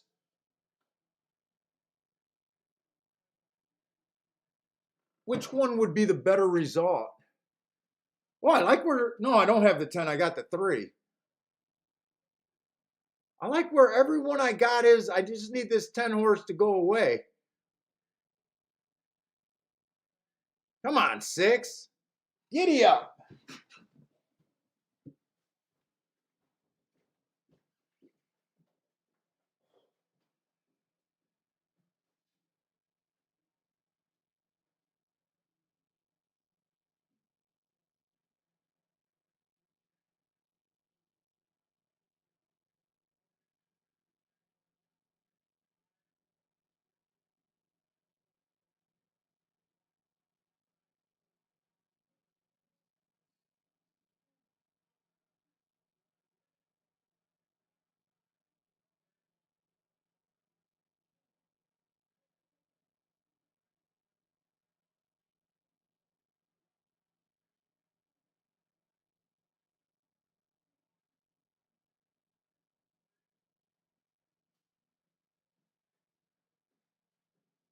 Oh, 8 was the big favorite. I said I had to beat the 8, couldn't beat the 8.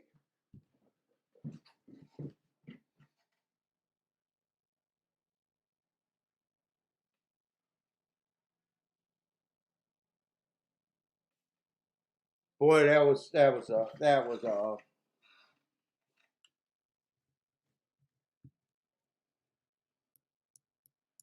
minus 100.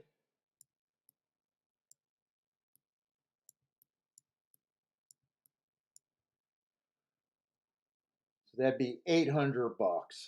Ugh.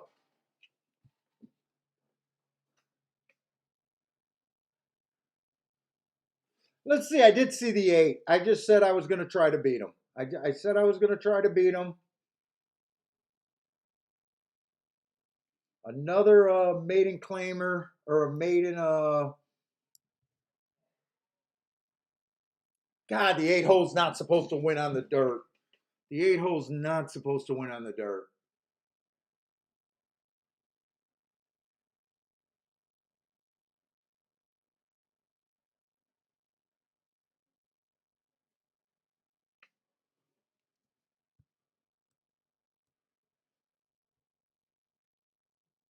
One did not run a lick. Thing that I did good was putting the most of the bankroll on the 2. That was a good call there.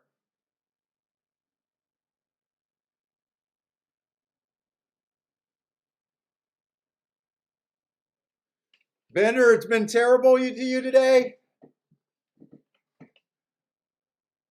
I tell you what, if I was betting, unless I did this with real money,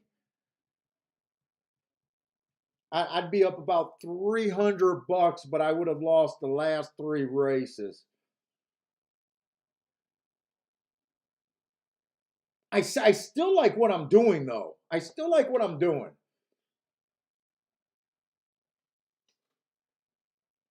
2 was 6-1. If 2 wins that race, if the 8 don't run, I would have been pissed for not having the balls to do the exacta with my contenders. Because that would have been an exacta that would have put me in contention, I would have think. What was that exacta paying? 2.6. That was paying $81. And you would have had 3 horses divided by 40, so that would have been 13. 13 times 81.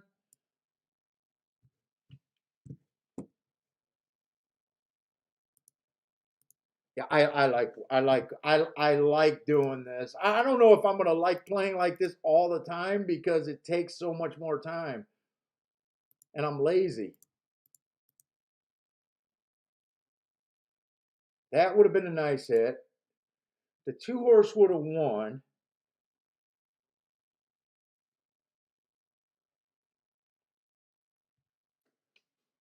What was he? 6-1. That'd be 140 twice. That'd be 280. That would have put me at about 1180 going into the last 2 races for the all-in.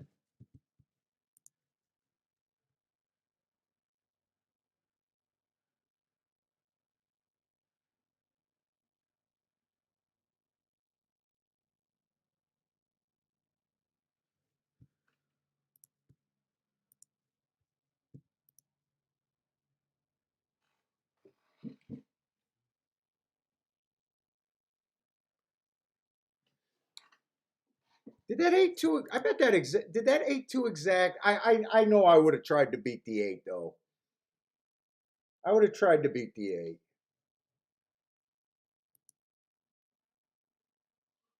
I'm just curious what that paid.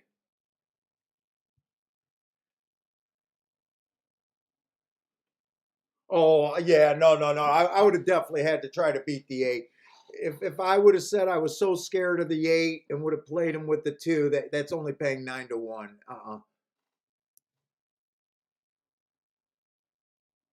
No. I would have cut it down to where I couldn't have even made my goal. In fact, if I would have hit that, you would have no. I think it's the right I think it's the right thing to do. It's just I'm really gonna have to hit something early. If you hit something early, I think this is perfect. It definitely feels different trying to think about your bets as much.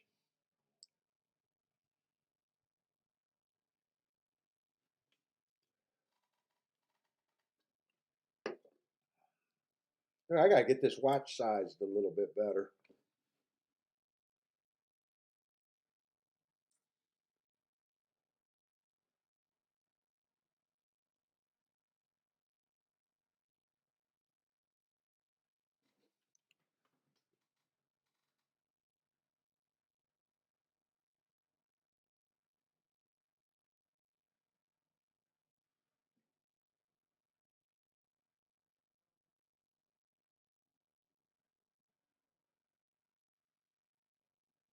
How is Aqueduct running on the turf today, by the way?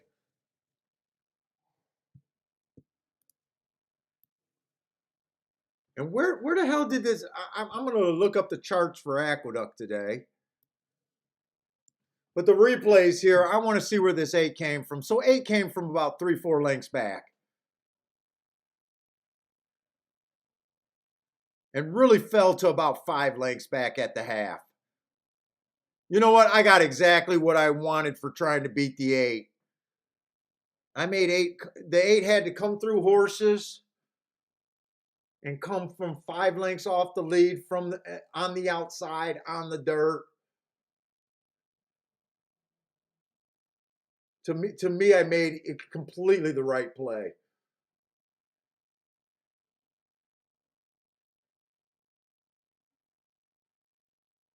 Two looked done. Two actually showed a little bit of guts re-rallying because I thought the 2 was never going to beat the 6.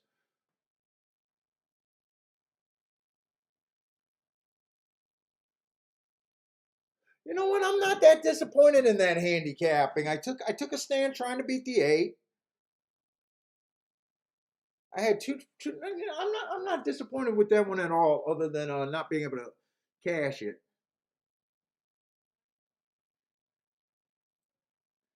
If I ask get carried, the turf is running bad today. Let's see. I haven't really, because I've been concentrating and just bullshitting about tournaments so much today. I haven't really been paying attention what was going on at Aqueduct. I think I'm going to do this tomorrow. I'm either going to try to do this tomorrow with real money, or I'm going to do it on the Thursday or Friday with real money. I think I'm going to do it. I think I'm going to do it tomorrow. I won't be streaming tomorrow though. I'll do it tomorrow.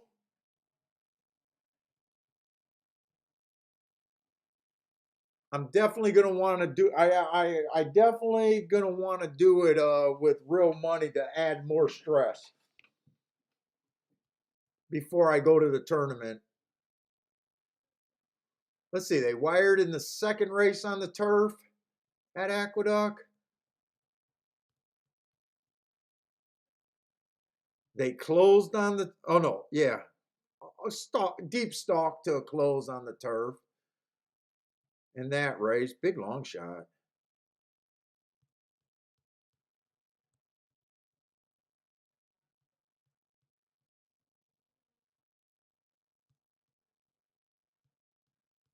Oh, they only had 2 turf races and then the last turf race, so only 3 today.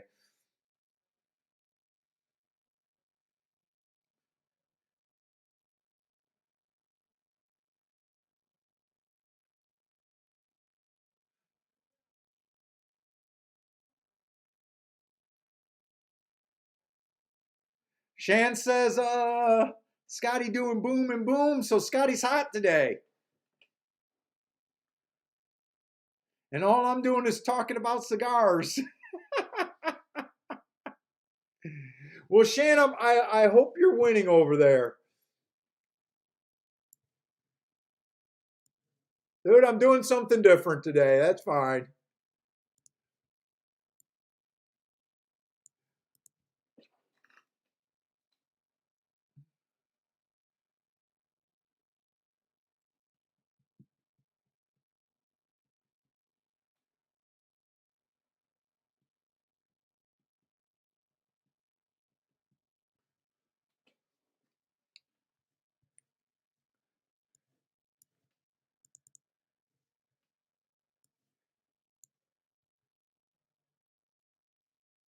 Let's see, I definitely want to look up this Kentucky Downs horse.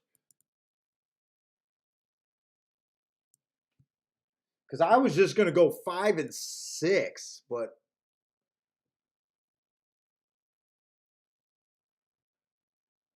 oh, that's Kiki's birthday, 9-9.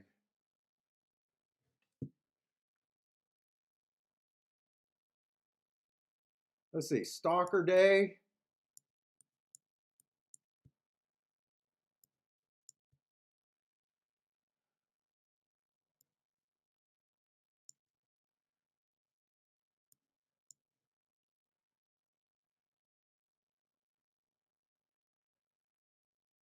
Oh, this horse ran at Gulfstream Park. Oh, he only ran a couple races at Gulfstream. I don't really recall him.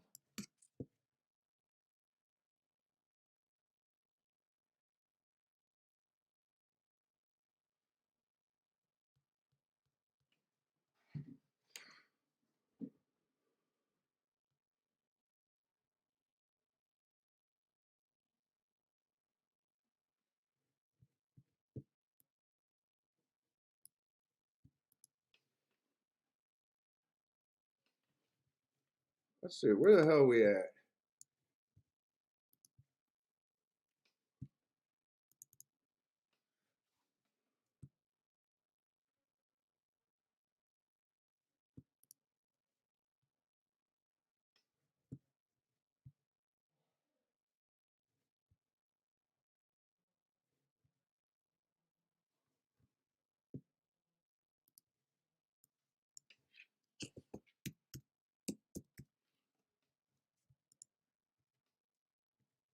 Oh, that's a sneaky good looking race right there.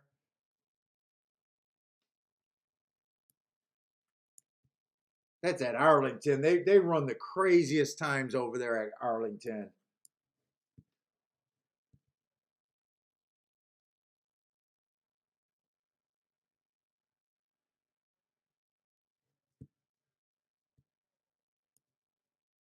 Another sneaky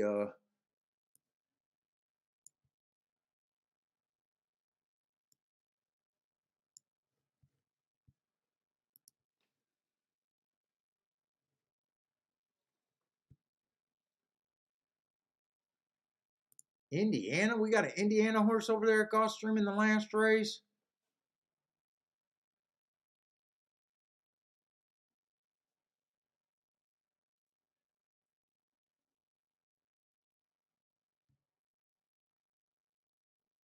Where's my Indiana? There it is.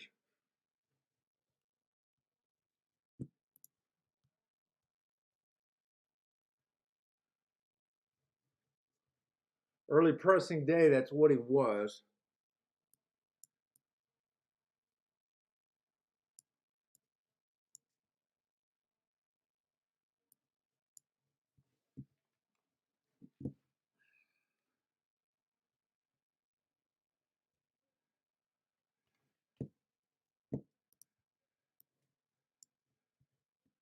Well, let me see.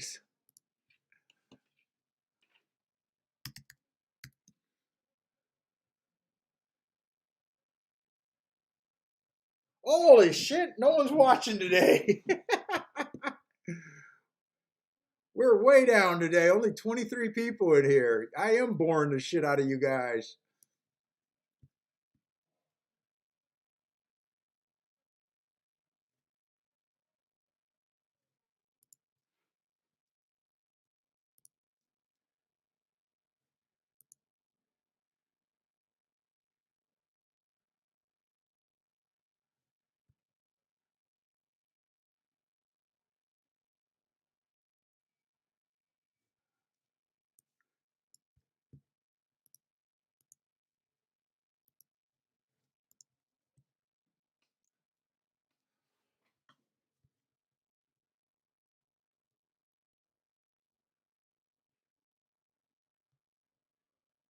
I think there's going to be some speed in that last race.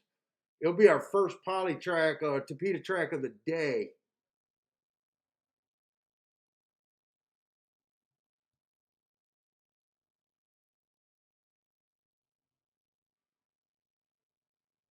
So I'm not sure if they're going to close, but I'm going to play that.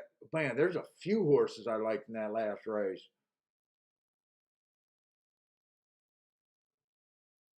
And there's a lot of speed in that last race. Dean says, no, I'm not boring you guys. I feel like I am, kind of.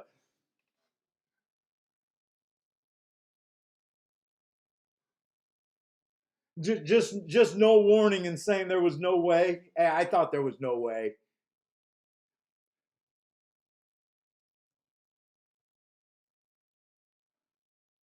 I like a few horses in that last race. I know I'm going to like the full horse. He's the morning line favorite. I got to put this bet down. I like the 7 at a price.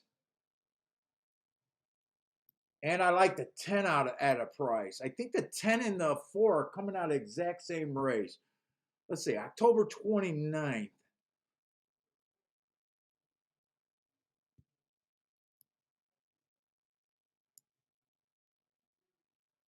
Is that the race where all of these hearts are coming out of? Yeah, they were coming out of the exact same race.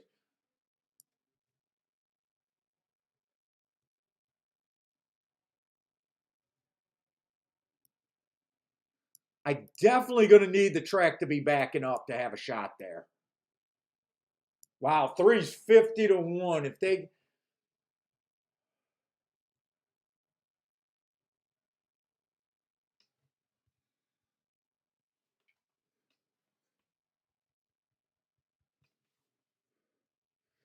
I'm probably going to have to use the 3 a little bit.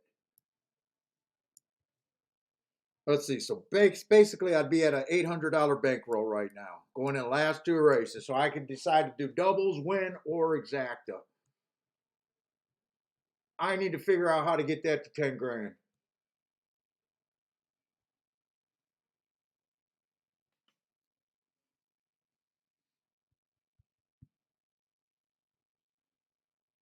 And this Polytrac, both Polytracs came from off the pace at the sprints today. Both of them. Right?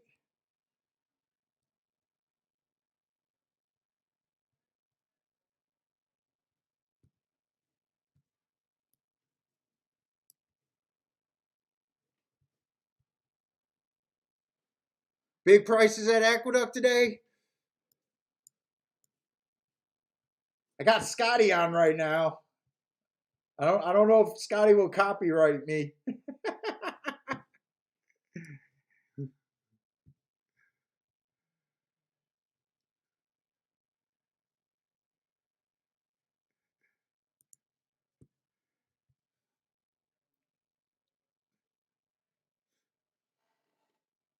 Dude, the thing is, I think I had good picks. We got up quick.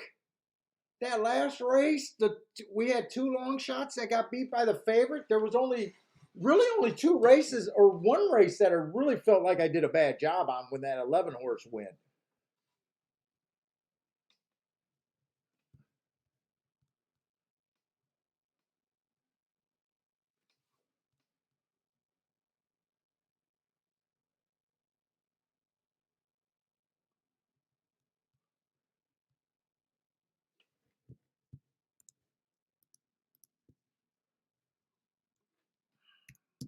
Let me see. I want to see how that 11 horse. Oh, I want to see how that 11 horse won 2 races ago. If they got the chart here, I want to see what he did. I think he came off the pace. Oh no, he was on the lead the whole time. How did I miss that?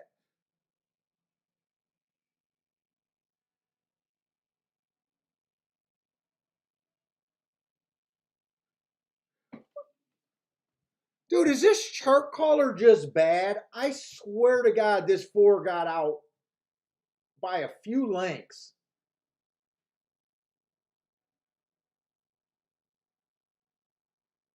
They basically got him in the 11. Is there a way I can see that damn replay?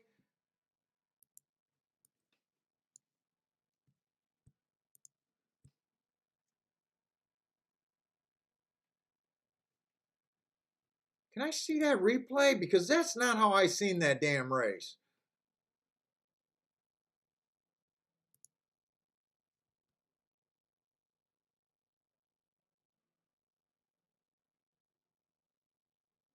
Today's November 3rd. That's the replay. I sworn that a 4 horse cleared. Yeah, they got the replay up already. I didn't know they got the replays up already if you look on the program. Let's see. Four got the lead. He's a length in front right now. There's the first call. Chart caller's drunk. He was there. Okay. All right, he's not that bad off. We're probably arguing about a half a length. Yeah, 11 was there the whole time. Okay.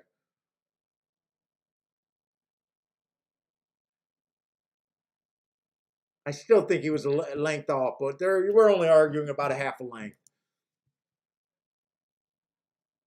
Yeah, I watched the replay. Four had a length. Now, maybe not exactly at the calls. Maybe I'm looking at the wrong calls. That is possible that he knows exactly, and I don't know what all of those polls mean, so I might be looking at the wrong poll.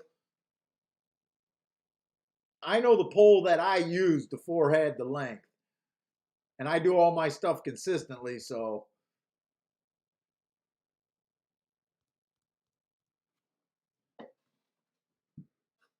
Let's see, so I have no idea what to do with this shipper. I have no idea what to do with this shipper.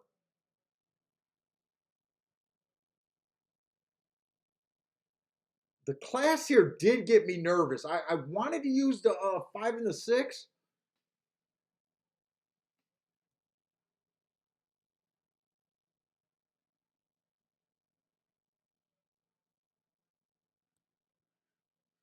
I wanted to use the 5 and the 6, but I think I do got to respect the 3 horse at least, and even the 2. I don't really think I want to do doubles. Let's see, if I did a double,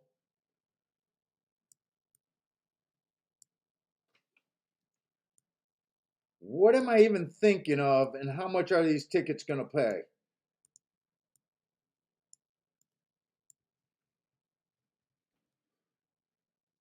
Because the next race, I know what I like. I like the 4, or I'm pretty sure I know what I like. 3 on the low end.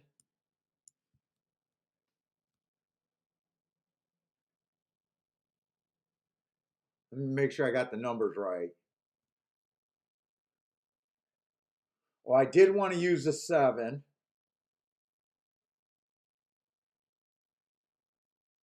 And it was the 10.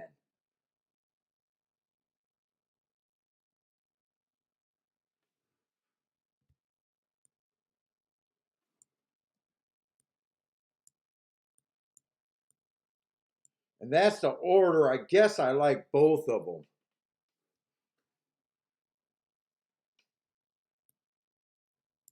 Let's see, if I did 100, would I go all in here, or would I just go 100? Would I go $800 or just 100?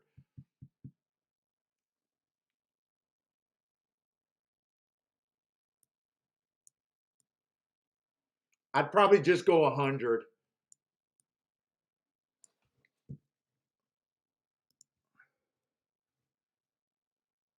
Let's see, I got to get to the right race to see the doubles. All right, these are the doubles.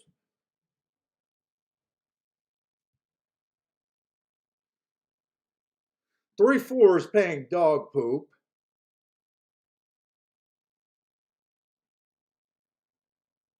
310. It's good. 3-3 is obviously good. Oh, 7 scratch next leg. That's even better. So I think I would go $100 doubles here.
Wait a minute, what just happened?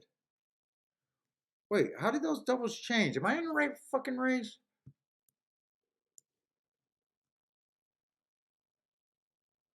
Oh, they're hammering. Let's see. 5 to the 3 is paying 13. 5 to.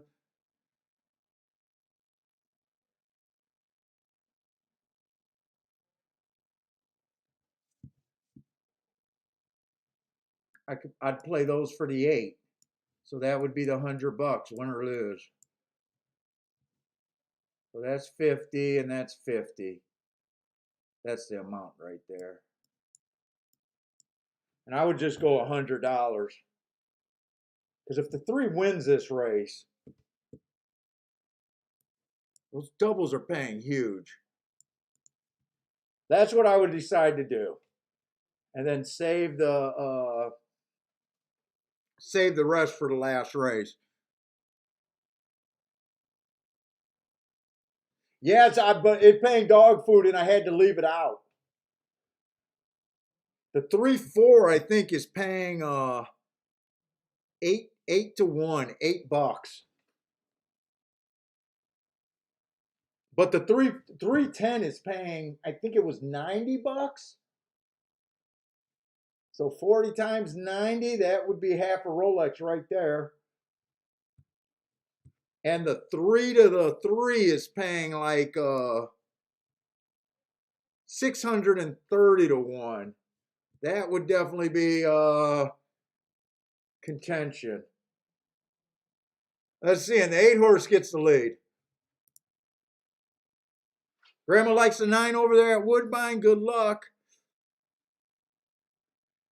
Frankie likes the 1 and the 2 at Gulfstream. Gregory likes the 2 at Gulfstream. Right now, the 8's scaring the dog bejesus out of me. Come on, 3, 6, 6, 6. Get it. No, don't go behind a 3, you jackass. He's done anyways. God, this is why I shut it down when I get up.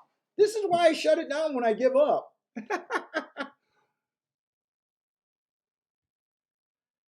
I could not have played the 8 horse. I could not have played him. I have no idea what that track is.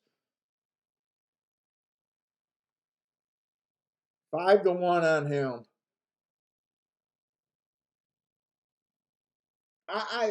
I don't even know what country that is.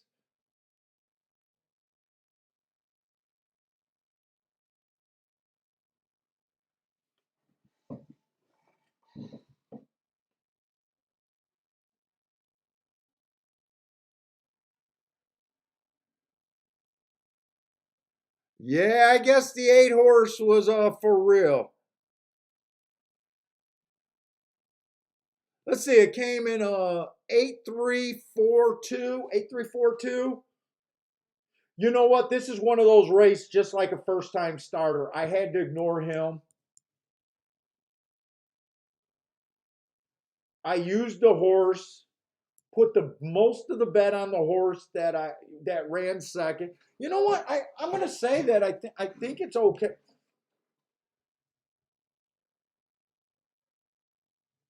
If one of these doubles would have hit it, it would be half a Rolex.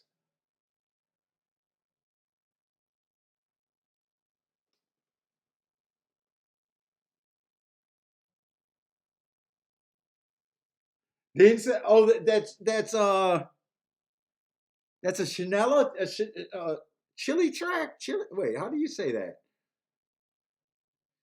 Chililan? Chililan?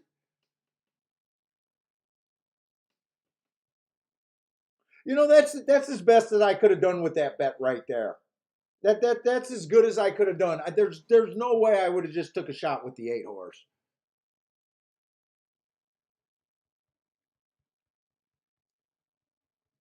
Lloyd played the 4 and the 8.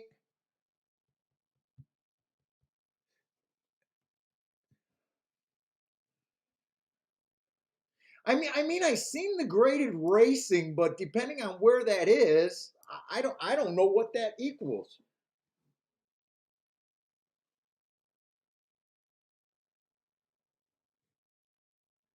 He is getting LASIX for the first time for the LASIX players. No, I did the only thing I could have done there if I wanted to. The only other thing was just to keep the entire thing for an all-in in the last race. But when I was looking at the double payouts, we'll see if the 3 or 10 wins the next race. I love the bet that I made. Because like I said, that would have been half of a Rolex. I think 4,000 something if the 10 wins next race, and 6,000 something if the 3 horse wins next race. So that would be definitely playing right.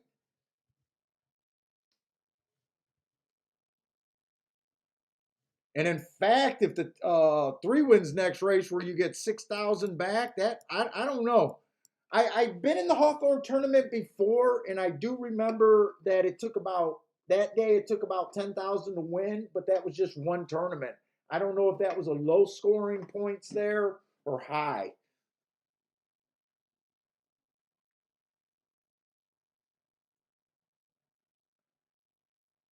Yeah, Joshua. Well, technically, I'm still up. Remember, I would have only started with a $800 bankroll if this was Friday. Now remember, I'm going to have 2 entries on Friday. Uh,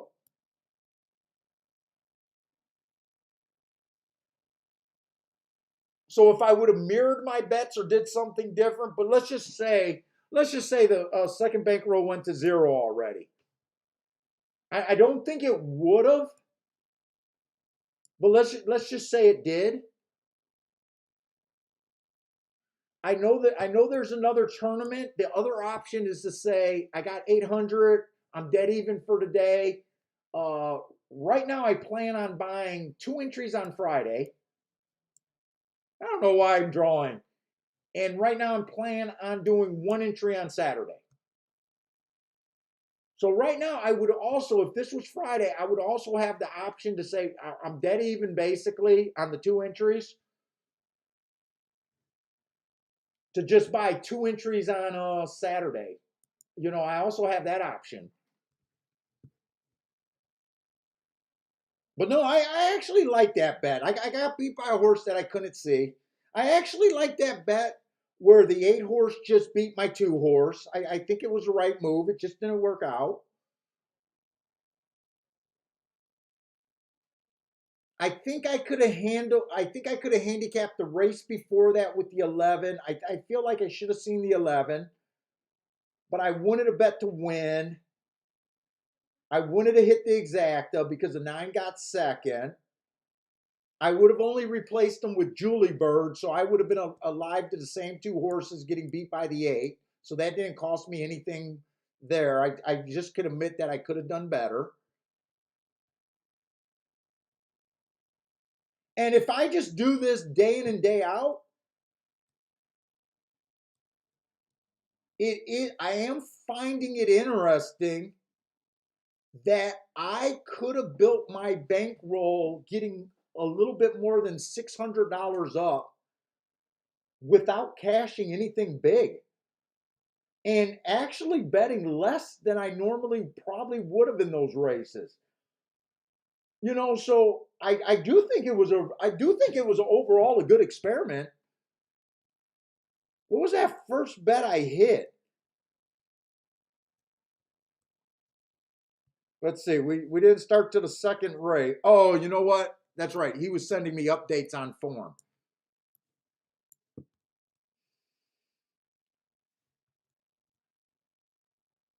That's right.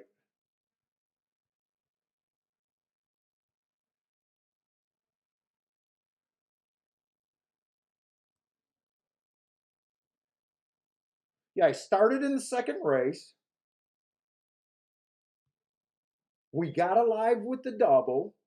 I would have bet $100 in that race. I would have got 276 back, so $176 profit right off the bat.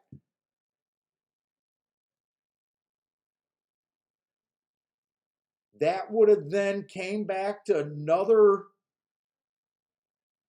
I think we hit the double and the exacta, the exacta with that. No, we hit the win. No, we hit the exacta. We hit the exacta for $3, but that exacta paid 115. And then we hit the double for like $5. So both of those were both $300 hits.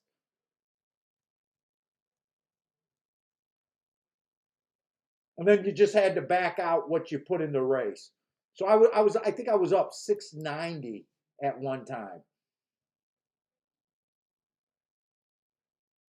And then I had one race that I was sloppy on. And then I had two races where I ran second. The horse that ran second for me, I had the most money going through him. I think this has been a very good experiment.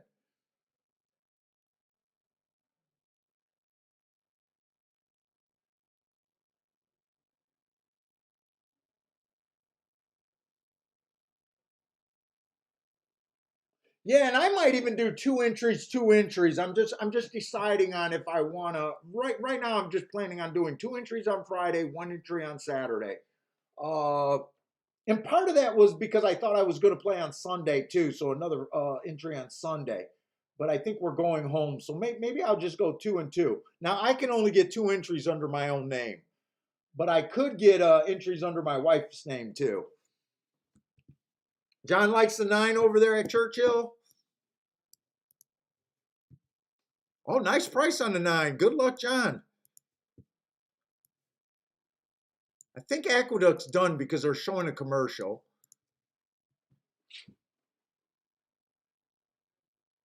Let's see, Larry. Larry likes the 7, and he says he 7 strong to win. So I take it he's going at it.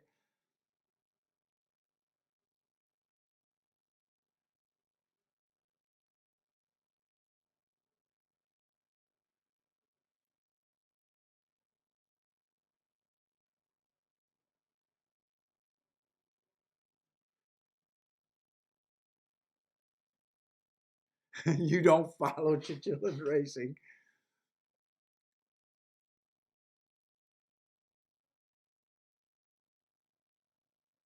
Yeah, but I could have I could have definitely done this with real money today.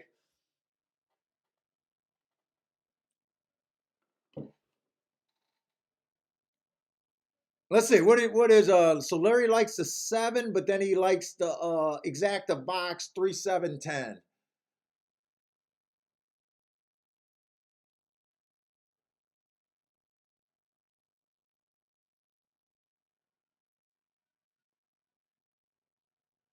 Right now, everything you got right now is looking pretty interested.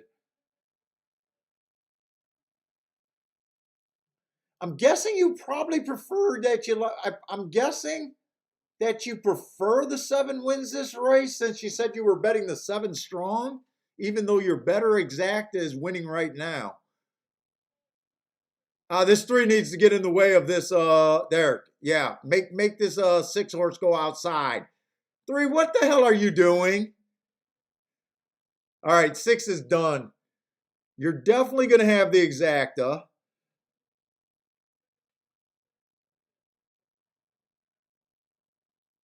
But I'm guessing because you said you went the 7 strong. I don't know. For some reason, I think you probably want the 7 to win more, even though 10-7 is probably a little bit better of an exacta.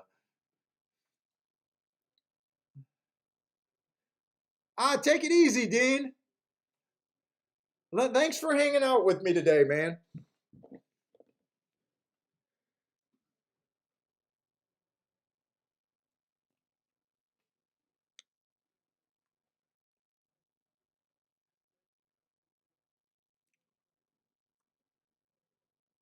You did it. Yeah, I seen you hit the exacta up there.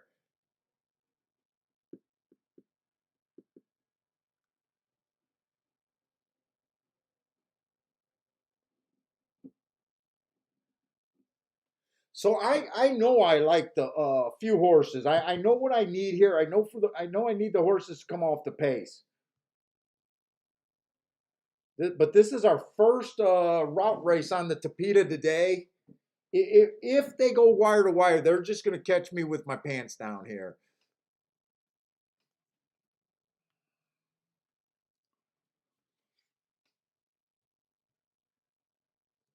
I kind of like the 4 and the 10 the best. And I didn't realize the 7 was scratched. I'm kind of glad they scratched the 7. I would have rather they scratched the 4 though. 4 is going to be hard to make to get to 10,000 at 2 to 1.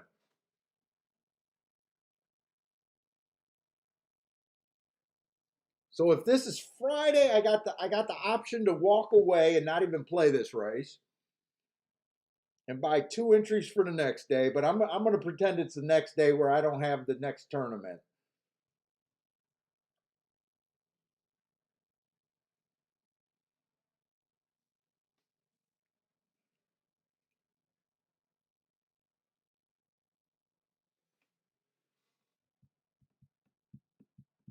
I'll be right back.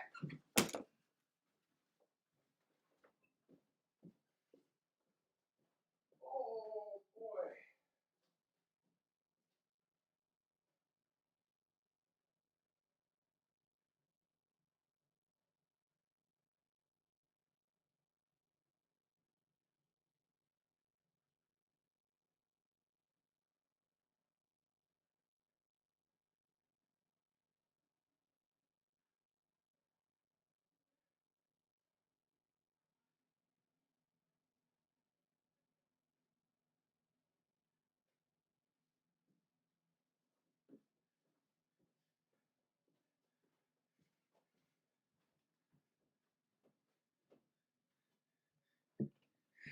Now the other scenario is I could come in first and second on both of the entries at Friday. This could be the Saturday tournament, and I'm not playing for any NHC because they're only giving away 2 seats, and you can only qualify under 2 seats. Who am I kidding? I would then play under my wife's name. So I was gonna say I could just say I'm gonna walk away with that money. And if this was a regular day, I probably would have already walked away a long time ago.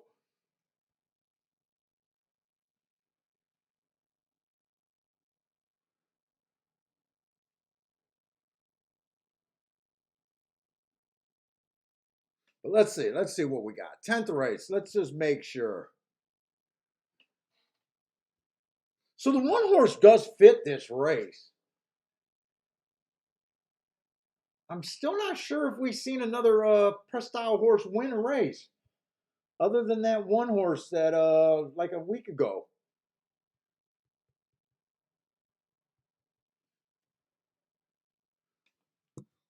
I say he's a little dangerous at a nice price with the running style that I think is suitable for the track. But let me start with the speed here. Because I'm looking at this track like this track's going to back up. I'm hoping that the 2 tries to go to the lead.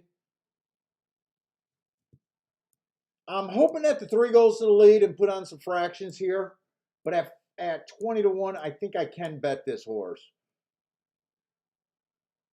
I definitely like the 4. I think the 4 fits perfectly here. And if he rates or close, I think he's the safest bet.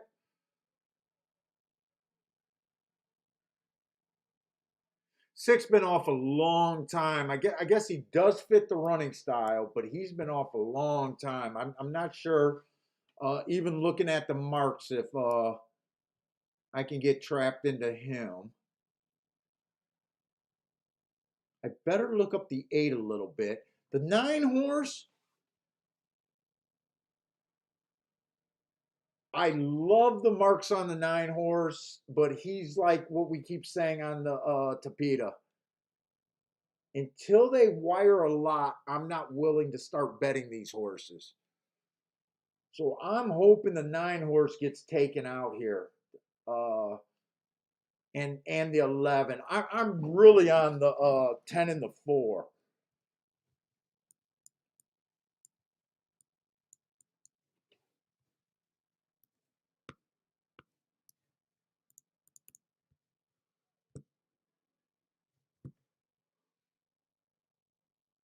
But I am going to look up a couple of these horses that I don't have that much on.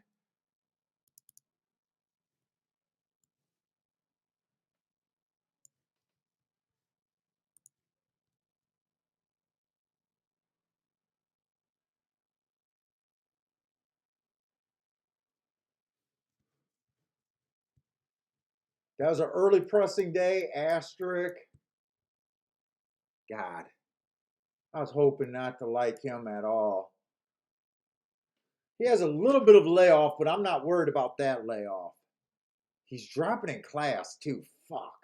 I didn't want to pick up another horse.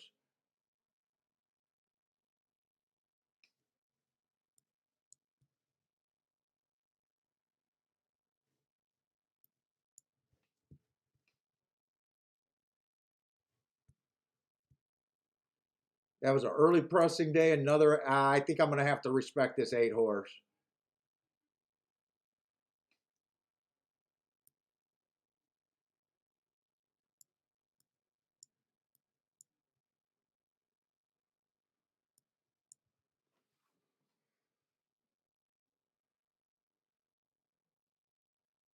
Don't let this 10 get caught up in a speed duel.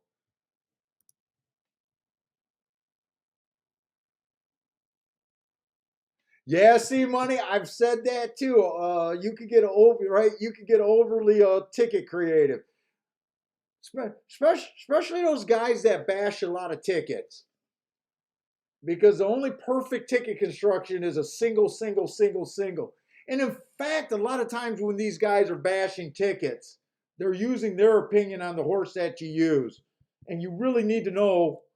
I know ITP looked at one of the players' tickets yesterday, and he did have an AAA sequence, right? But he was like, if you would have thrown out all 3 of these A's, it was a pick 4, and only used the 1A that you singled, and then just went with your regular ticket, you could have played it for $350 instead of getting $349 back. You would have got 2,000 some back. But dude, that's cherry picking, because you got to ask that person, how big of an edge did he think those A's have? Now I agree he should never have an AAA ticket. But if he was given those horses that big of an edge, to throw off 3 or 4 of your A's, and he's just saying they're A's because they're favored. He's just looking at the ticket and saying, you got the first choice, second choice, third choice, fourth choice. Well done. You know what I'm saying? But it's easy to look at someone's ticket and be like, oh, you could have did this, this, this. You would have made 10 times the amount. It's not. It's looking at something after. It's just like when I say these guys that give out 3 or 4 picks every race when they don't tell you what the fuck they do. And you don't even have a reason to believe what they do. We can all go. If you gave everyone 3 horses a race to pick, they're all going to have, unless they were just terrible that day, you would be able to find some pick 3s, maybe some pick 4s, maybe some pick 5s in that group, some exactas, some trifectas, and it's all just saying, yeah, you coulda, but did you? We don't know. John, that you? So John, you know exactly what I'm talking about, and that's cherry picking. That's taking low hanging fruit and being like, oh yeah, I would have done that before the race, and I would have won 10 times the amount for the exact same investment. Yeah, maybe, but could you have thrown 3 out of 4 A's off your ticket? Now, I will agree that 4 A's is 4 favorites on a pick 4 is a terrible ticket. Probably.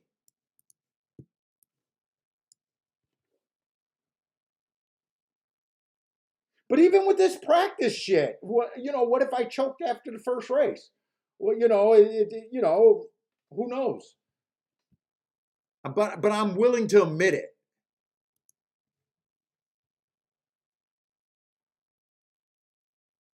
Yeah, I mean that's what touts do,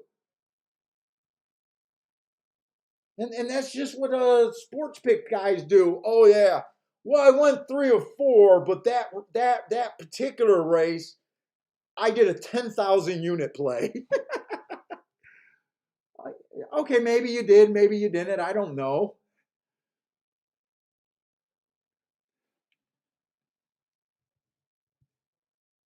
Dude, they suck his balls, and I would just love to see him handicap live and see. I mean, he makes good points without a doubt. He makes good points without a doubt.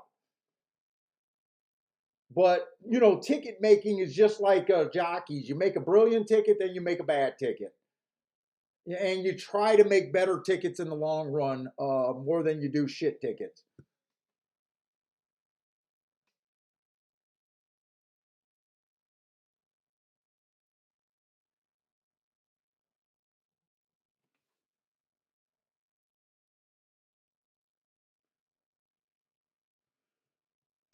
Let's see. I'm running out of time for this decision, and I would have liked to, but let's see. So I definitely want to use the 10 and the 4.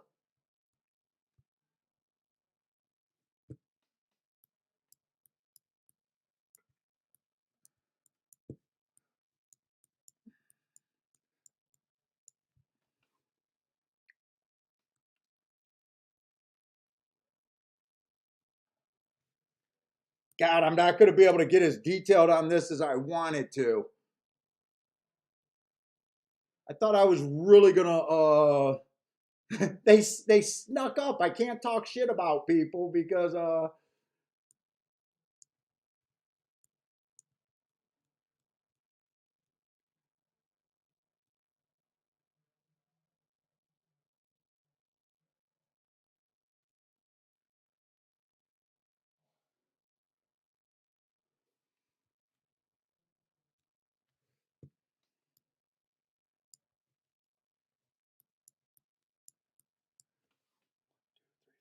$400.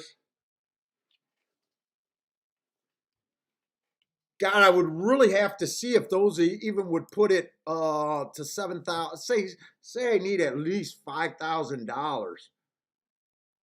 I don't even know. Four to the three, 4 to the 3 is paying 64. 4 to the 6 is paying 33. Not quite enough. 4 to the 8 is only paying 11.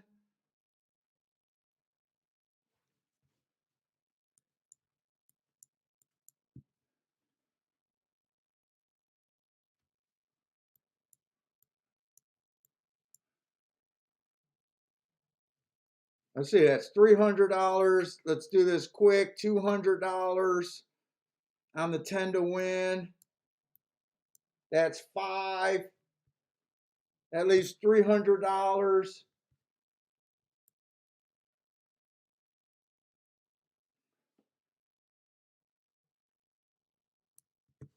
I don't know. Who knows if I would have the balls to fire it?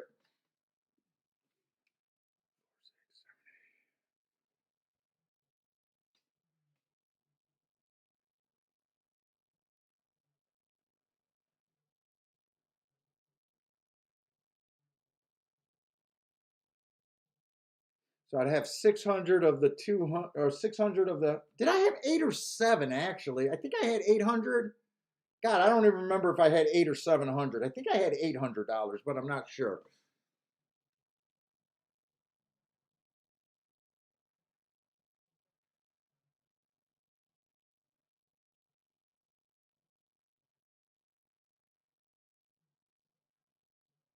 Jevin, it's ITP inside the pylons on Twitter, and he was on a stream. He was on a stream with Justin Beam, and basically he says he's a 10 figure guy or 8 figure guy handle every year. He says he used to work and pour over the form. Now all of a sudden he needs 30 seconds to look at the form, and he just knows every good bet and bad bet, and he just stammers. I can't tell you how to bet. I can't tell you how to bet. I can just tell you what a good bet. I don't know. There's some guys that vouch for him. I don't know. But he has nothing to say about handicapping. I can't tell you how to handicap. I can just look. I can just look and know what's a great bet and what's a bad bet. He Justin Beam ITP. Listen to it yourself and just I don't know. But he's right about the tickets. And the other thing, he gets a little bit just tiresome because he just points out everything bad with racing.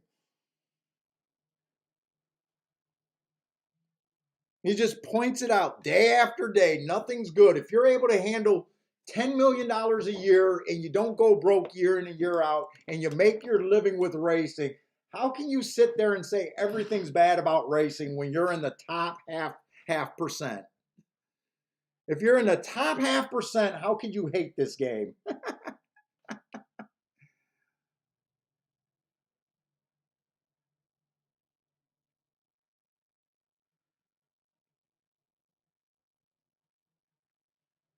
No, he doesn't post tickets.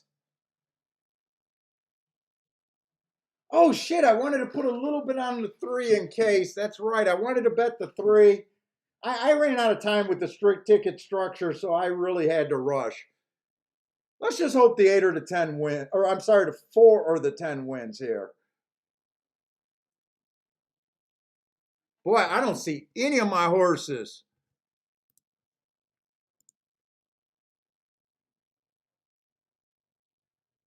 Oh, did 11 go wire to wire?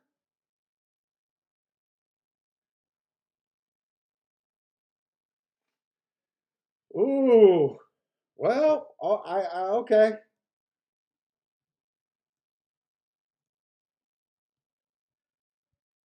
I think the 11 went wire to wire.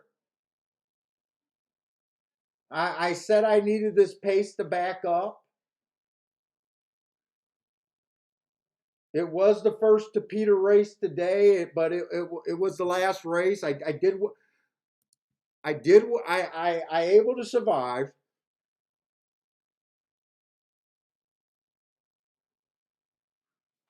Yeah, and the other thing is he all he does is beat up on TVG. Say they're killing the customers, like, and then he says dumb things like, "I just want everyone to win." It's the par mutual betting system. Everyone can't win. The people that are willing to learn should do better than the people that are gonna follow TVG and touts. It doesn't even make sense to think that gamblers, and I'm using gamblers as a derogatory way because most gamblers, the people that I'm talking about are the people that just want to show up and bet every race. In a way, they don't deserve to win. The people that do more work should get better results. No one's stopping. Now, horse racing should do a better job at trying to turn people into handicappers. I agree with that.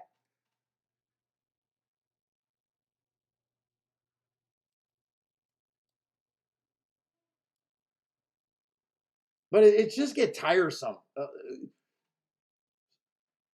Terrible bet, terrible bet, terrible bet. He's one of the guys that are hard on Jonathan Kitchen. I mean, come on. Although Jonathan Kitchen has been known to go say he's going to hammer a 3-5 and a 3-5 and a double.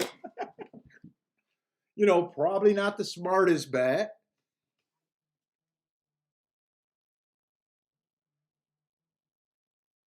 Oh, thanks, C Money. Dude, and I'm nowhere near to his supposed handle. I am nowhere near his handle, and I can't be more positive about the game. I think horse racing can do some things better. I think that was a really bad look. What happens in the Breeders' Cup? Do I feel like it's the end of the world? Like, dude, if you're doing good at this game, why are you crying about the drugs? I don't get it. And what by the way, what world do you believe that they're ever going to get in front of the drugs when your high school team athletes are loaded to the gills with steroids? Look at high school kids on the football team and the wrestling team. They don't even look like high school kids from 10, 20 years ago. Kids don't even look like they do anymore. And fuck, I played 30 years ago and every team had a guy or two that was juiced.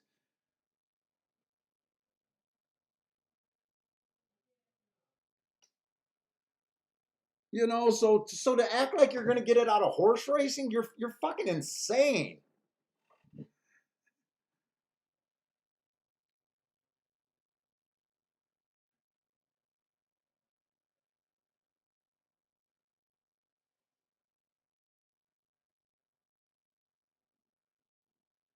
I just want to see if this 11 horse went wire to wire, but I'm done. But I think I do think I enjoy trying to do this. Trying to be a little bit better about my bets. After the show, I was gonna play around and see if I could have did that last bet better. But since the horse that won was the running style, I think he wired, so I'm pretty sure. You know, I was taking a stand against this horse, so this was just a race that. Too bad this was the last race of the day, in my opinion. Just like the race before that, too bad that race was the last race or second to last race of the day. But I kind of think I should be taking this in consideration a lot more with even my real play, not just for a tournament coming up. Let's see, Larry got the Churchill box, or Churchill bet. I'll be able to watch that too. Larry likes 3/2 6 and 3/5 7. And he's playing them a little bit different. So he likes 3 on top of the 5 7, I guess, for a little bit bigger than 3/2 6. Good luck, Larry.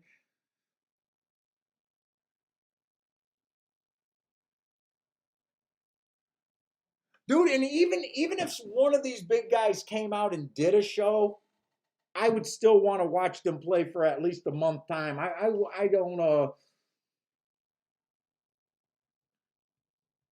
I would like to see how other people operate. What races they're sitting out, what kind of angles they're playing, what kind of horses they're playing. Where are their big mind selections? I really think YouTube gives people a chance to really show. Uh, especially on live racing. I wish some of the other shows like Razor. Now Scotty just has his platform, so Scotty's handicapping I would never understand because that's his platform. But the shows that like on the wrong lead, I would like to see them mark up the form more, and but they do show the form and they do talk about their plays and their decisions. I think that's actually good for racing. I wish racing would kind of support that and come to the thing about they need to figure out how to turn people into handicappers. That's the only way you're going to save racing. If you turn people into handicappers where they're able to pick themselves a bit, people tend to stay in this game when they can play. It's that learning curve that you got to get by. The learning curve on horse racing is tough.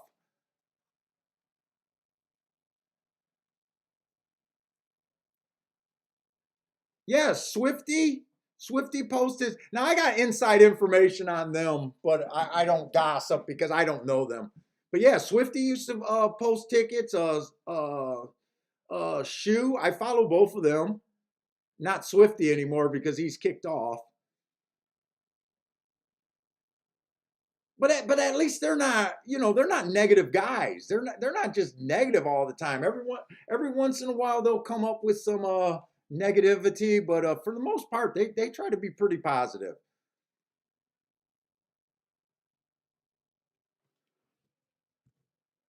Let's see, an 11 didn't go wire to wire, but he was fairly close to it. Fairly close to it. So the pace definitely didn't melt down like I wanted it to. The 4 and the 10, they were too far back. And 10 did not have any. At least the 4 tried. The 10 just went flat. But those were the 2 horses I was trying to get alive to. 10 actually made a little move. What happened to him? He looked like he was going good.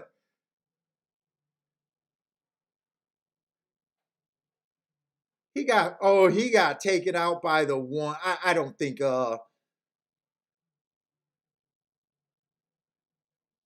he kind of got hung up on the 1. He might have been able to run a little bit better, but he wasn't going to be a threat for the top, that's for sure. Let's see. I'm just going to watch Larry's Churchill race and root Larry home here. Good luck, Larry.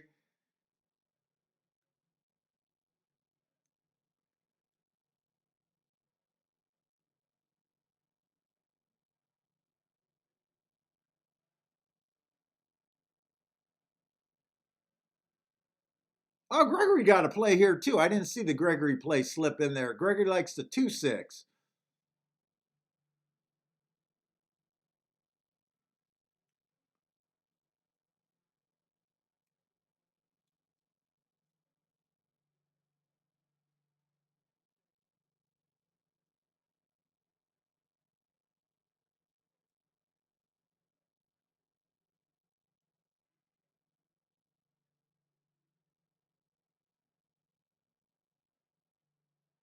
Who are we rooting for? Is that still the 6 in the lead? 6 is trying. He's done now. Larry, come on home. Get Larry home then. Larry, get home, Larry. I knew we had to stay on for Larry. Larry got to 3-2, right?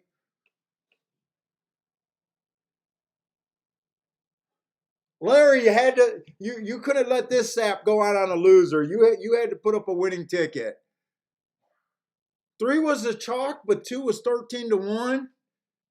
But I guess that's the way you wanted it because you keyed the 3 on both. Oh no, you did a key box. Oh, I'm sorry.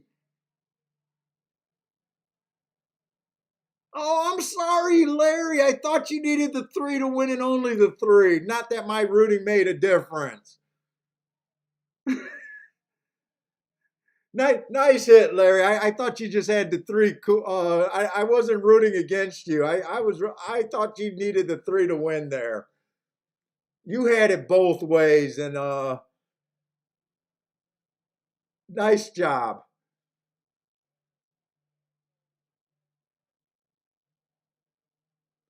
All right, guys, that's it for me, man. I'm done. But thanks a lot for hanging out with me. I hope you guys enjoyed the show today.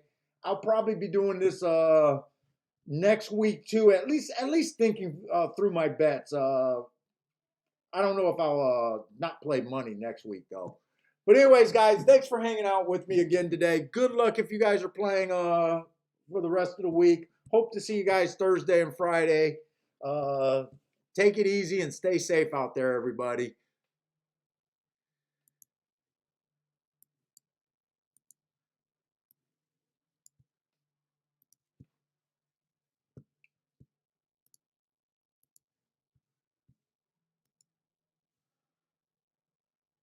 Let's see, we're going to end that.